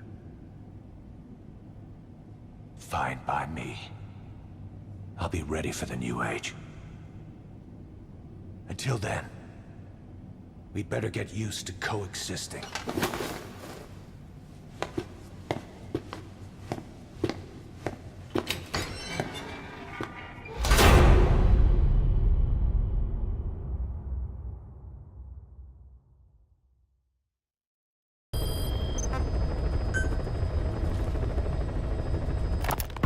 Boss, how are you back on your feet so quickly? There's a non-smoking ward. Boss. If I listened to everything the doctors said, I'd probably die in here. No point waking up after 9 years for that. Well, having you out of that bed makes things a little easier. Bad news, huh? Things are looking worse. Go on. They found out about you waking up. And the man on fire picked this time to wake up too. We'll have to move forward ahead of schedule. Miller already has the preparations underway. We'll have to wake up your neighbor too. So he's not... He seems awake now. No. Well, he's not actively conscious yet, at least. He was a doctor, too. In his mind, that past no longer exists. Your past is his past now. He's going to be your Phantom, not some simple diversion. He'll act as the new Big Boss, and the act just isn't for Cipher. He'll be your face on the world stage, until the time comes for your resurgence. You make it sound easy. We've been busy over the last 9 years. His altered state of consciousness has helped us implant powerful suggestions through induced hypnagogia. He's experienced all your missions on record and shares all your knowledge and experience to make him believe that he is the one true Big Boss. No one around him will doubt that he's the Big Boss they know. So, is he the real Big Boss or a stand-in? What does that mean to him? Nothing. The human brain is capable of many illusions. Of pain, of the future. What happens from here depends on his skill. You can vouch for that. He was always the best man we had. But 9 years ago in that helicopter, he threw himself between you and the blast. In that moment, the man you knew died. He died protecting you. And now, by becoming you, he protects you again. This is just a detour in his journey to hell. And don't forget, it's what he wanted. He's in his dog days now. It's not just him. We'll be putting the people in this hospital in the line of fire. They'll be your shield and necessary diversion to buy us some time. And you? I'll be right by his side. Can you keep it up? It's a hell of a lie. It won't be a lie. I won't know his secret either. I'll believe that he's the real Big Boss. I'll have no conscious knowledge of you. Where's the lie in that? Self-hypnosis. It's nothing new in my line of work. Manipulating memories, the past. But that's not all. When the time is right, I need to remember that you're the real boss. In a world, it's double-think.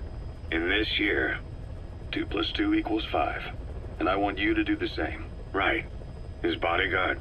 Correct. It won't be long before this hospital comes under attack. We'll wake him up right away, but he won't be back to full health in time. You'll need to take him through his final paces. Yeah. I want to see his face again. All right, John. Caution. Rain I've never approaching. forgotten you in these 9 years, but I have to forget you now. Adam. I'm counting on you. What's up? About the 1972 project. Les Enfants Terribles. You never did like the French.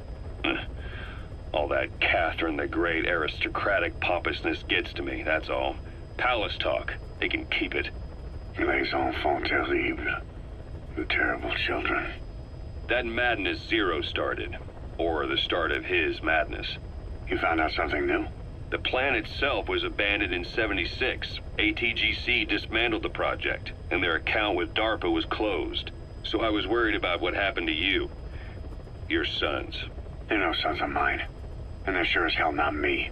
Just a bunch of cells grown in a lab? What they are is much sicker than that. Well, Zero doesn't think so. Eva doesn't either.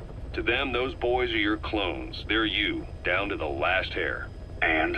The first boys were raised free range, like we thought. Both of them.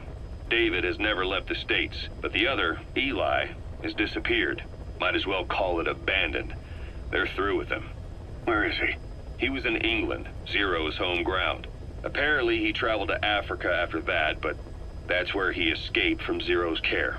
Just like that? Why? Who knows? Maybe he found out about his birth. If he's alive, he'd be 11 or 12 by now. Old enough to think and act for himself. So he might still be alive? On his own, there? I wouldn't bet on it. John, if he is alive, what's the plan? I have nothing to say to him. Treat him like a human being, just another person.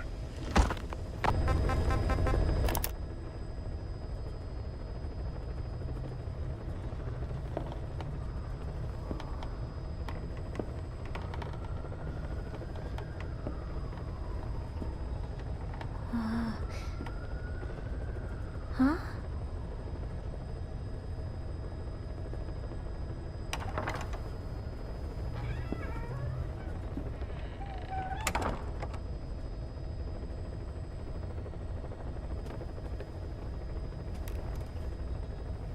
Over here.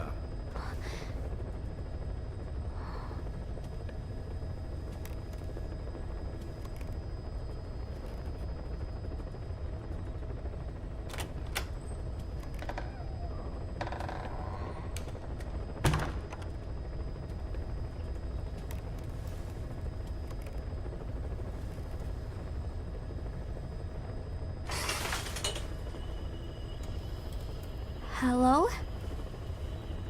Not there. Here. Huh?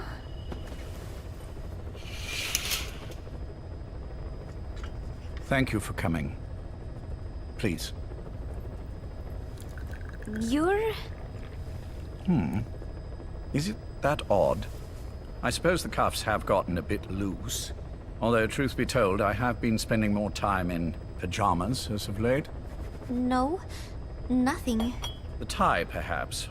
Not the most fashionable pattern, I admit. No, it is very nice. How sweet. Will you take a little brandy? You're hardly underage, after all. No, thank you. Please, sit.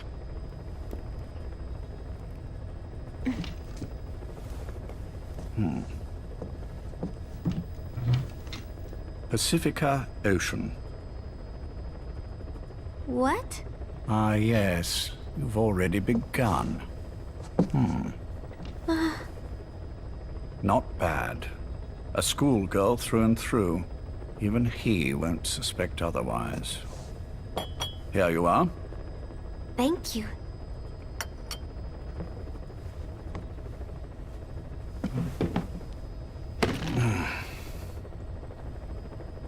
heard you were sick? Poppycock. I just like to take a little time off work. You? You must feel that way sometimes. Well... Anyway, I could hardly greet my first guest from that damned bed. I, missed my chance to catch you snoring. Now I'm twice as glad I got ready in time. Drink, before it gets cold. English breakfast tea. All I have, I'm afraid.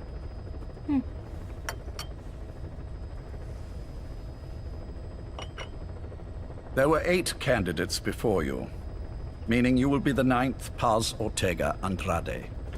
What happened to the others? They're in the next room. They've been taking it easy these past few months. They... Do you see any windows here? No? I've gotten used to it. This life.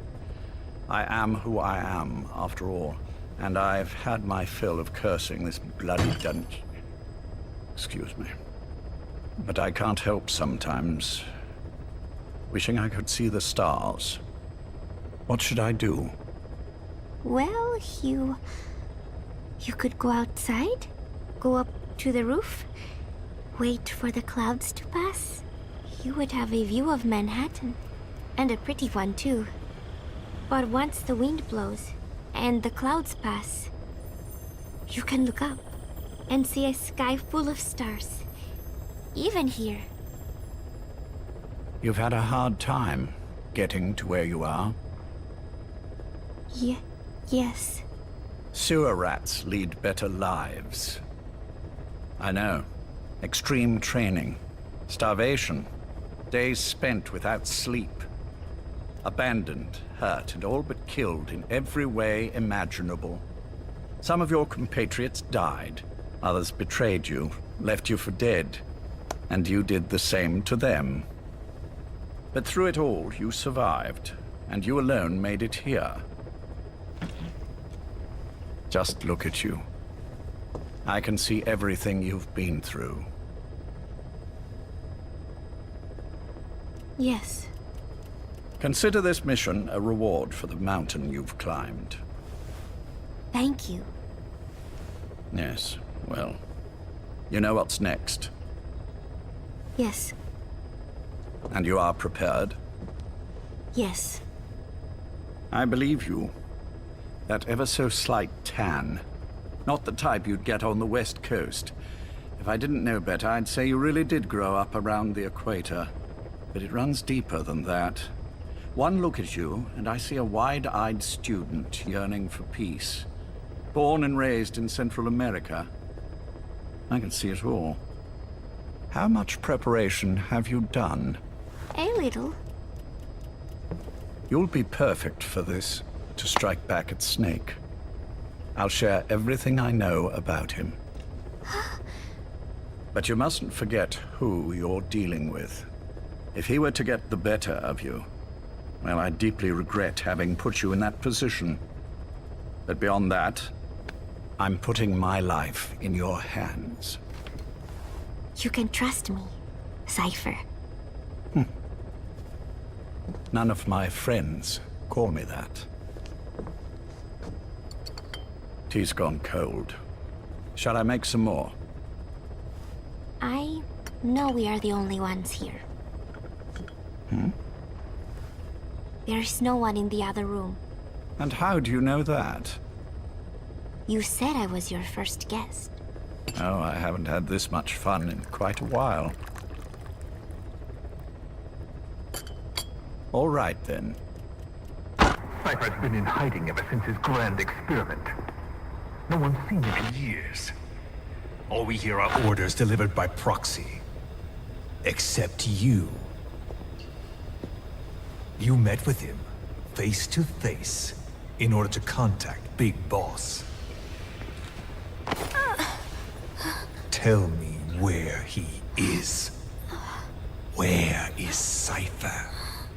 Where is Zero? I've never known choice. Where I was born, the language I speak, I've never had the freedom to choose for myself. But you, right now, are free. Do as you will. This will save Big Boss. It may. Will you really kill Zero for me? Not for you.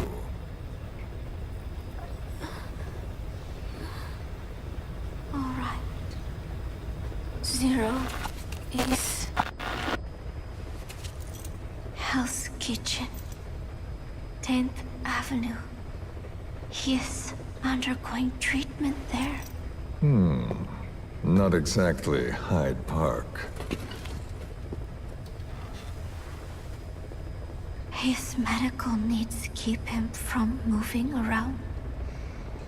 That is why he summoned me there. The other residents are of varying race and ages, but in reality, all 40 units are Cipher personnel. It took him 10 years to replace the original occupants. He has got places like this all over the world. No better place to hide a needle than a stack of needles. Zero is on the top floor. A room with no windows and no doors. Even the elevator does not reach it. Officially, the floor does not exist. The only access is by a secret staircase 1 floor down. Room 702.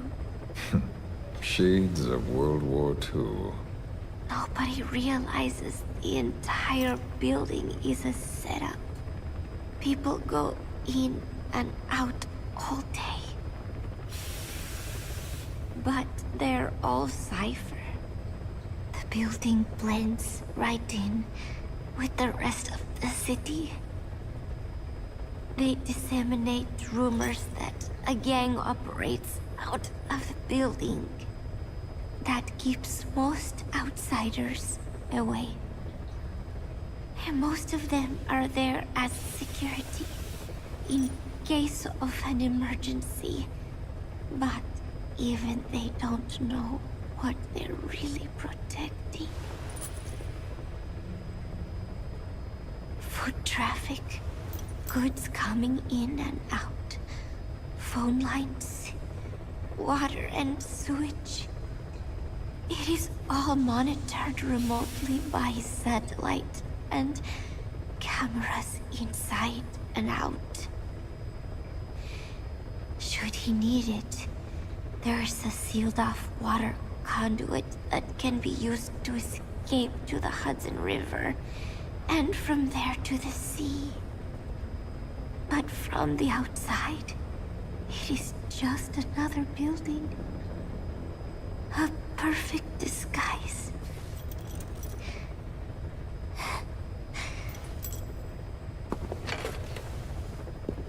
So the Major believes zero suspicion equals total security. Very bold. It's just the kind of ruse I'd expect from him.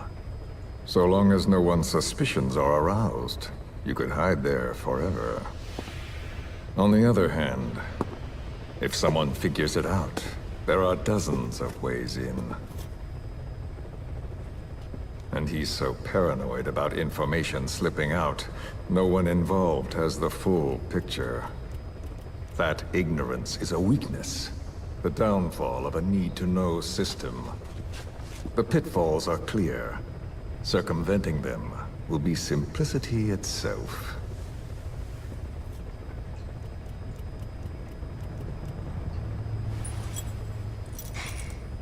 You hate him, don't you? Hate?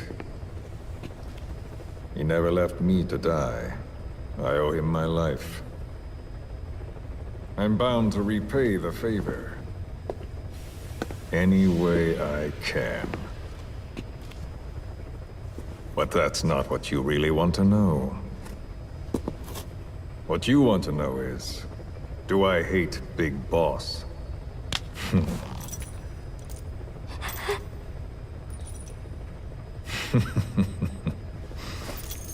I don't hate the man. I do deserve a little more of his gratitude. But he probably has no idea who I am. So you see, I have no reason to hate him at all.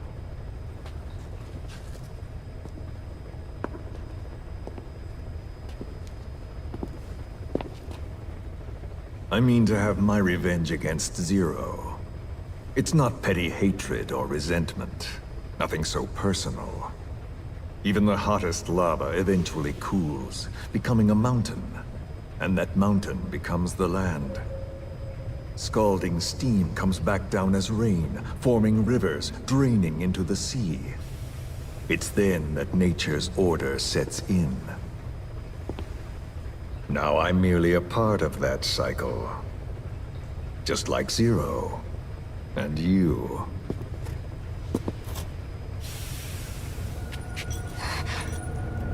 And Big Boss. Don't do it! That lava, that vengeance, is already set as stone. Too late to change things now. Don't kill him! The choice is not mine to make. Please, let Big Boss live! Proceed. Please!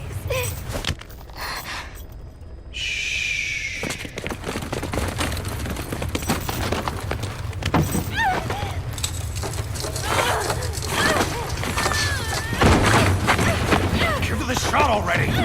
Hold her still! It's me. Ocelot. It's been quite a while. Yeah, I'll say. Took a lot longer for you to surface than I expected, Major. I wasn't planning on coming back at all, but I had no choice. Well, after the Caribbean. My hunch was proven right. You wouldn't believe who was behind it. Oh, I have an idea. How did you respond? Immediate disinformation campaign. Most bought into the story, but not everyone. It was quite an incident, after all. I couldn't cover everything, but I did hide the fact that Snake survived. And that should buy us some time. Where is he? En route to an old foxhole of mine. A base in the British sovereign area of Cyprus. The military hospital at Dekelia? Ava's leading the operation. Ava? Following your orders? Funny, isn't it? That we should all reunite like this. This is an emergency. Otherwise, I sure as hell would... Yes, I don't expect you to bury the hatchet between us. Something simply won't ever happen. Even I can appreciate that. You too can only bear to speak with me from time to time. That's fine. But I don't want Snake to die. Surely we can come together on that. There are so few men I can turn to. And you're number one, Ocelot. Keep him hidden. Keep him safe. But I'll stay where I am. And leave the rest to you. That's how he'd want it too. Isn't it better for you to be there to supervise? Where I am, where he goes, it makes no difference. All that matters is getting him the very best treatment and security. The latter being where you come in. Will he wake up? And if so, when? I have absolutely no idea. But as long as his heart is beating, he will keep fighting. So please, watch over him.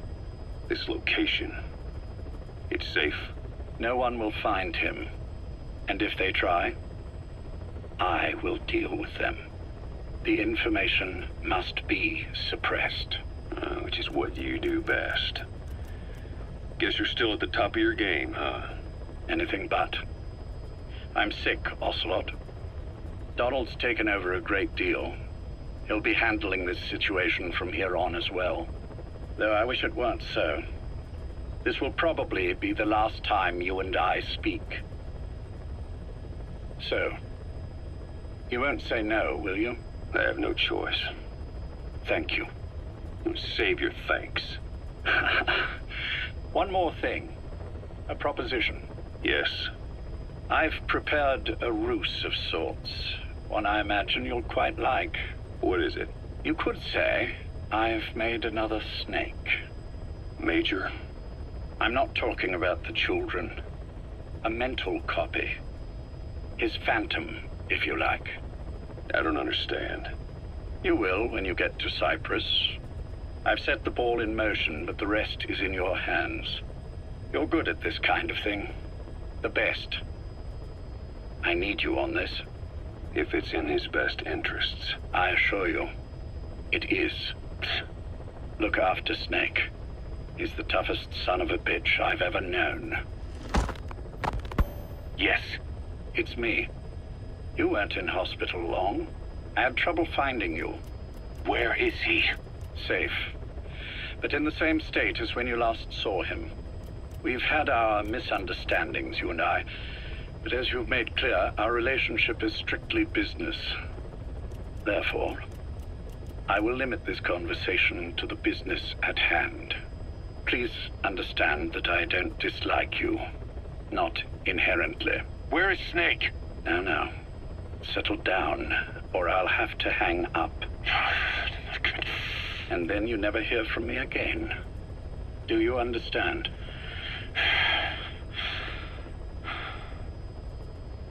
First, about your boss. I had him moved once he was stabilized. I'm sure it came as quite a shock to you when you woke up. You'll have to forgive me. I told him to stop putting me under. Surely you understand. Specialized medical treatment in places like that can be positively nightmarish. We couldn't have left him there forever. And to be honest, I wasn't entirely comfortable leaving matters in your hands. Don't take it the wrong way. Anyone looking for him would be looking for you. He needed to be as far from you as possible. In fact, I'm still not sharing his location, even now. Problems could arise. So instead, I'm giving you a point of contact. An introduction to a network of messengers who will lead you to a man. A friend to your boss. I'm sure he's mentioned him before. He knows Snake's location. More than any man alive, I trust him with this sort of thing. Keeping secrets, or men in the dark. He's known Snake quite a while. 10 years longer than you. Kazuhira, I don't care if you don't trust me, but I require your absolute trust in him on this. Snake will be brought back into this world, however long it takes. Understood? The only reason we're having this conversation is because you still have a role to play. Which brings me to the next issue. What happens after he regains consciousness? When Snake wakes up, and he will, he'll need your help again. So when he does, I promise you'll be the first to know. The code phrase will be, V has come to. I'll then mobilize all the necessary parties. Think of it as an overture to a prologue. Until then, do what you like. Just be ready when the time comes. But you don't need me to tell you that, do you? I know it's been hard on you too. But I can't imagine you're willing to just walk away. What are you talking about? If what you're saying is true, then this is like wrapping a rope around your own neck and throwing it over a branch. What's your play in all this? This is for Snake. So that he survives after he wakes up. Nothing more. After that, I don't care what you do. Then tell me something. Go on. I only joined you after I found out what you were after. To make the world one, you need Snake for that. And he's already done a hell of a lot for you. He has. So on some level at least, I think you're being straight with me. Then why'd you do that to him? I get what you were trying with Paz. You wanted to get Snake any way you could. But after that, what you did, how could you do that to him? After that wasn't me. You may not believe this, but I never intended for any of this to happen. My organization has many arms. It's Just going to take a little longer before we're all on the same page. I admit, I may have been lax in my supervision, but something like that will not happen again. Whatever. One day, I'll know the truth. Just as soon as the boss wakes up. And then we're coming after you. This ends with you begging us to put you out of your misery. Is that so? Fantasy can make for a powerful ally. But remember this reality, Kazuhira Miller. Big Boss will wake up. And when he does, be there for him.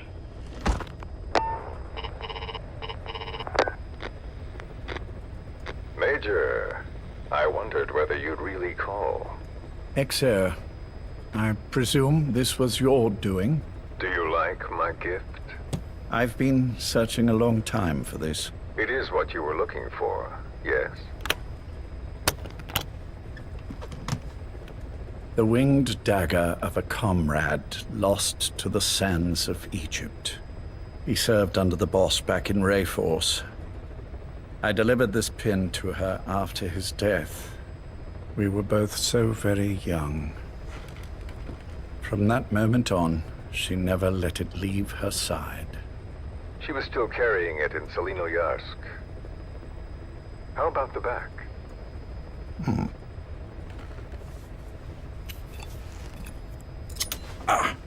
Something wrong, Major? Nothing, just pricked my finger. The back. The scar is there, just as I remember it. And this white stitching on the back. From the white berets the SAS wore in the early days.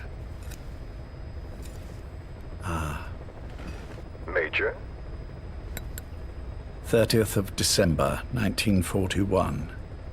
It's the inscription I made the day he died. Of course. His body was never recovered. This pin badge is the closest thing he has to a gravestone. When I gave it to her, she just kept on running her finger over the inscription. Never again, she uttered, as if reprimanding herself for his death. She pressed hard, embedding the inscription itself into her finger. You see, it's why this spot on the back looks shinier than the rest. He was our brother in arms. So... Yes, it's real. Thank you. There's no doubt about it. Good. Now I have no regrets. What do I owe you? Nothing. Just want to talk for a moment. Very well, then. It's about our man, Major. He's been making some moves. Miller? Yes, I know. Rhodesia, is it? Yes, and up to his old tricks again. No matter. He'll stumble soon enough. Although he is under my jurisdiction now. And that's what you want to talk about? Not exactly. You see, my being here's made me realize I can still be of use to you. How so? This country is rich with biological resources. Bacteria, nematodes, viruses. I'm sure we can find something here to bring that plan back into action. Forget it. The Cleanser Project was just another one of my predecessor's daydreams. And the vocal cord parasites? Were an excellent test case for reverse evolution. Nothing more. What matters now is the genetics technology behind that work. With genetics, the clumsiness in targeting an entire race isn't an issue. We can target specific individuals. No need to breed multiple generations of parasite just to get results. But Don't be quaint, Exo. Once the Cold War is over, our enemies won't be so clearly defined. Using humans alone won't be enough. An electronic network will span the globe, and our enemies will blend right into it. You may be right. But will people really settle for an enemy they can't see? Men want to feel righteous, need to see the evil in the enemy they fear. Without it, they'll turn their aggressions inward, find an enemy inside. You know this is true. I see what you're saying. Just as those robbed of their parasites develop allergies and autoimmune diseases, A man robbed of his enemy develops self-destructive tendencies. And I know all the symptoms. Ethnic conflict, religious strife, terrorism. And with asymmetrical conflict, deterrence is a joke. That's why we must depend on information control. People need an appropriate context for their lives. A context that's stimulating without being destructive. That balance is the basis of equilibrium. You mean to say people will blindly accept your context without developing any allergies? If we're to unite the world, literacy must be suppressed. To suppress the information immune system, to borrow your metaphor. Immunity to information. But to ensure there's no allergic reaction, while the immune system fights off parasites and pathogens.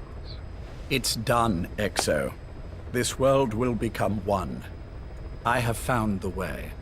The world that the boss envisioned will finally become a reality.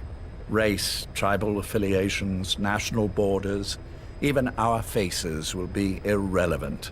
The nature of communication itself will change, and it will make mankind whole again. Some things can't be undone. My face was taken from me. There's no taking that back. A face means nothing when one's soul is able to communicate directly with another. I have no intention of hiding behind your technological veil, Major. I wear my broken visage, this skull, in the open, so that I may never forget what I've lost. You. What are you? The chain of retaliation is what will truly bind this world together as one.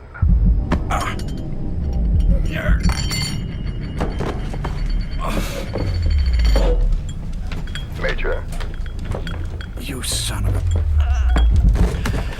The pin. You... Yes, the pin.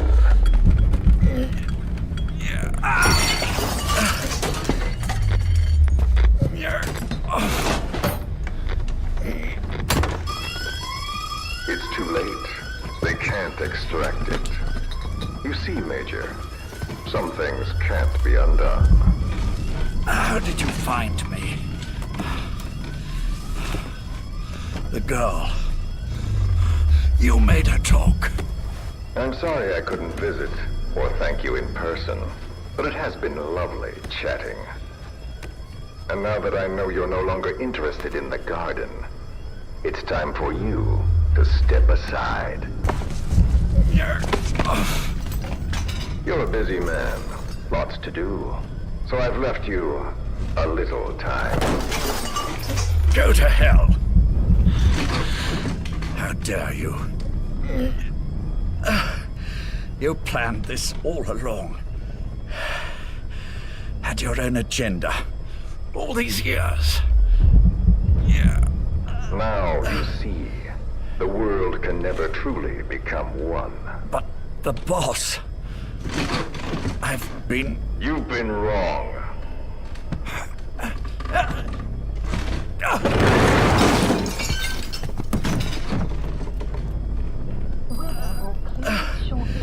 You're no different. Just like him. None of you understand the world she saw. I would say the same to you, Major.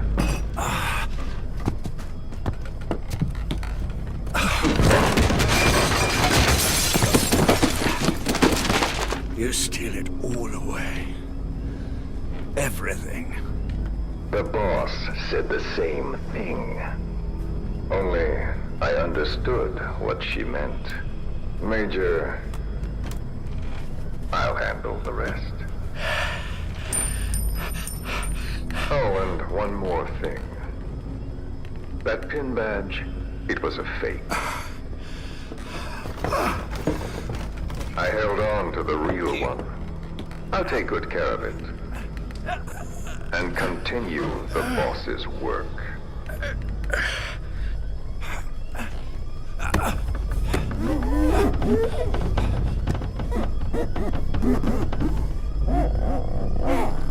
Jack.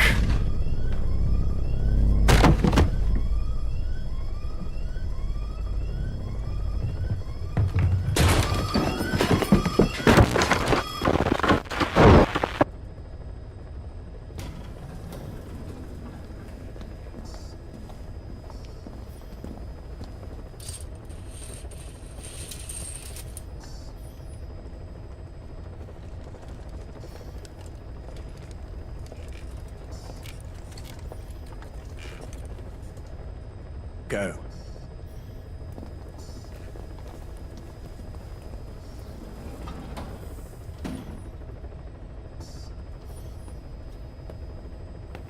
I almost thought you wouldn't come. Well, you're supposed to visit hospital before you die. But how did you get here? My friends at the SAS know how to keep a secret. The trip to the airport was a little dramatic, but the rest was easy. Still, I've had smoother rides. Oh, look. Escorted myself with my tea. I won't be staying long. I understand.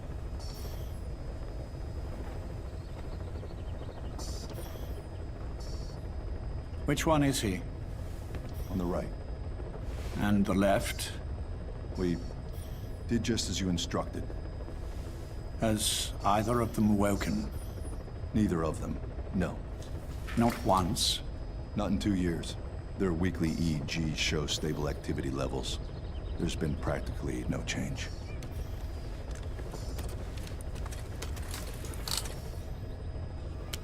Jack? Jack? It's me. You look fit to run a country mile. Every 4 hours we move all of their muscles, subject them to load. They're stable, but eventually... Yes, of course. We've done everything we can to ensure they're ready to move, should they wake up. Still, it's been a pretty long time.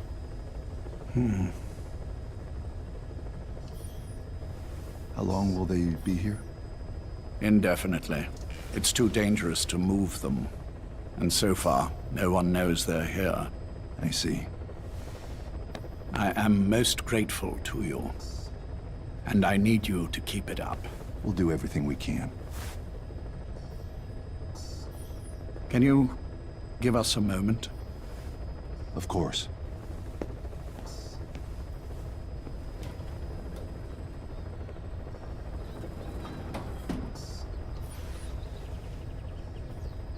Jack, can you hear me? Nice place, isn't it? I went to a lot of trouble bringing you here. Here, where no one will find you. Still, the Ocelot's on guard duty, just in case. Maybe knowing that will help you sleep better. I had no intention of coming, but this could be my last chance. If you'd just come to see me first. Do you remember the last time I visited you in hospital? Our first mission together. After the boss threw you in that river. Broke your arm. Ah, the good old days. I never told you this, but I had another team at my disposal back then, with a very special man leading it.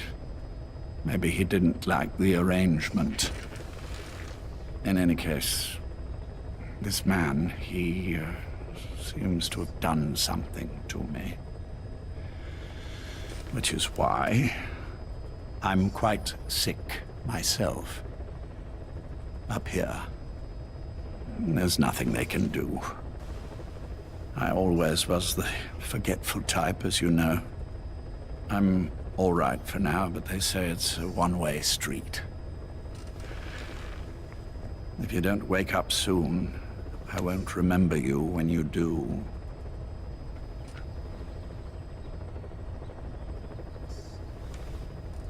I don't mind about myself, but what he did to you, I can never forgive.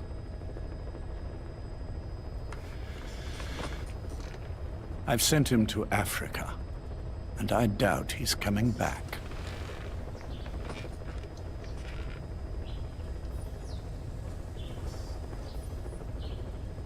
Jack, once your little holiday here is over, well, who knows when that will be.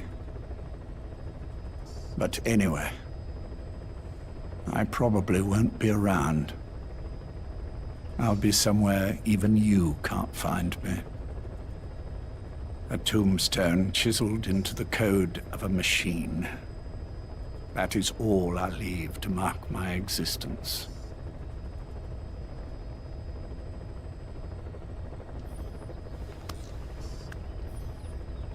Wake up soon, old friend. Time is running short.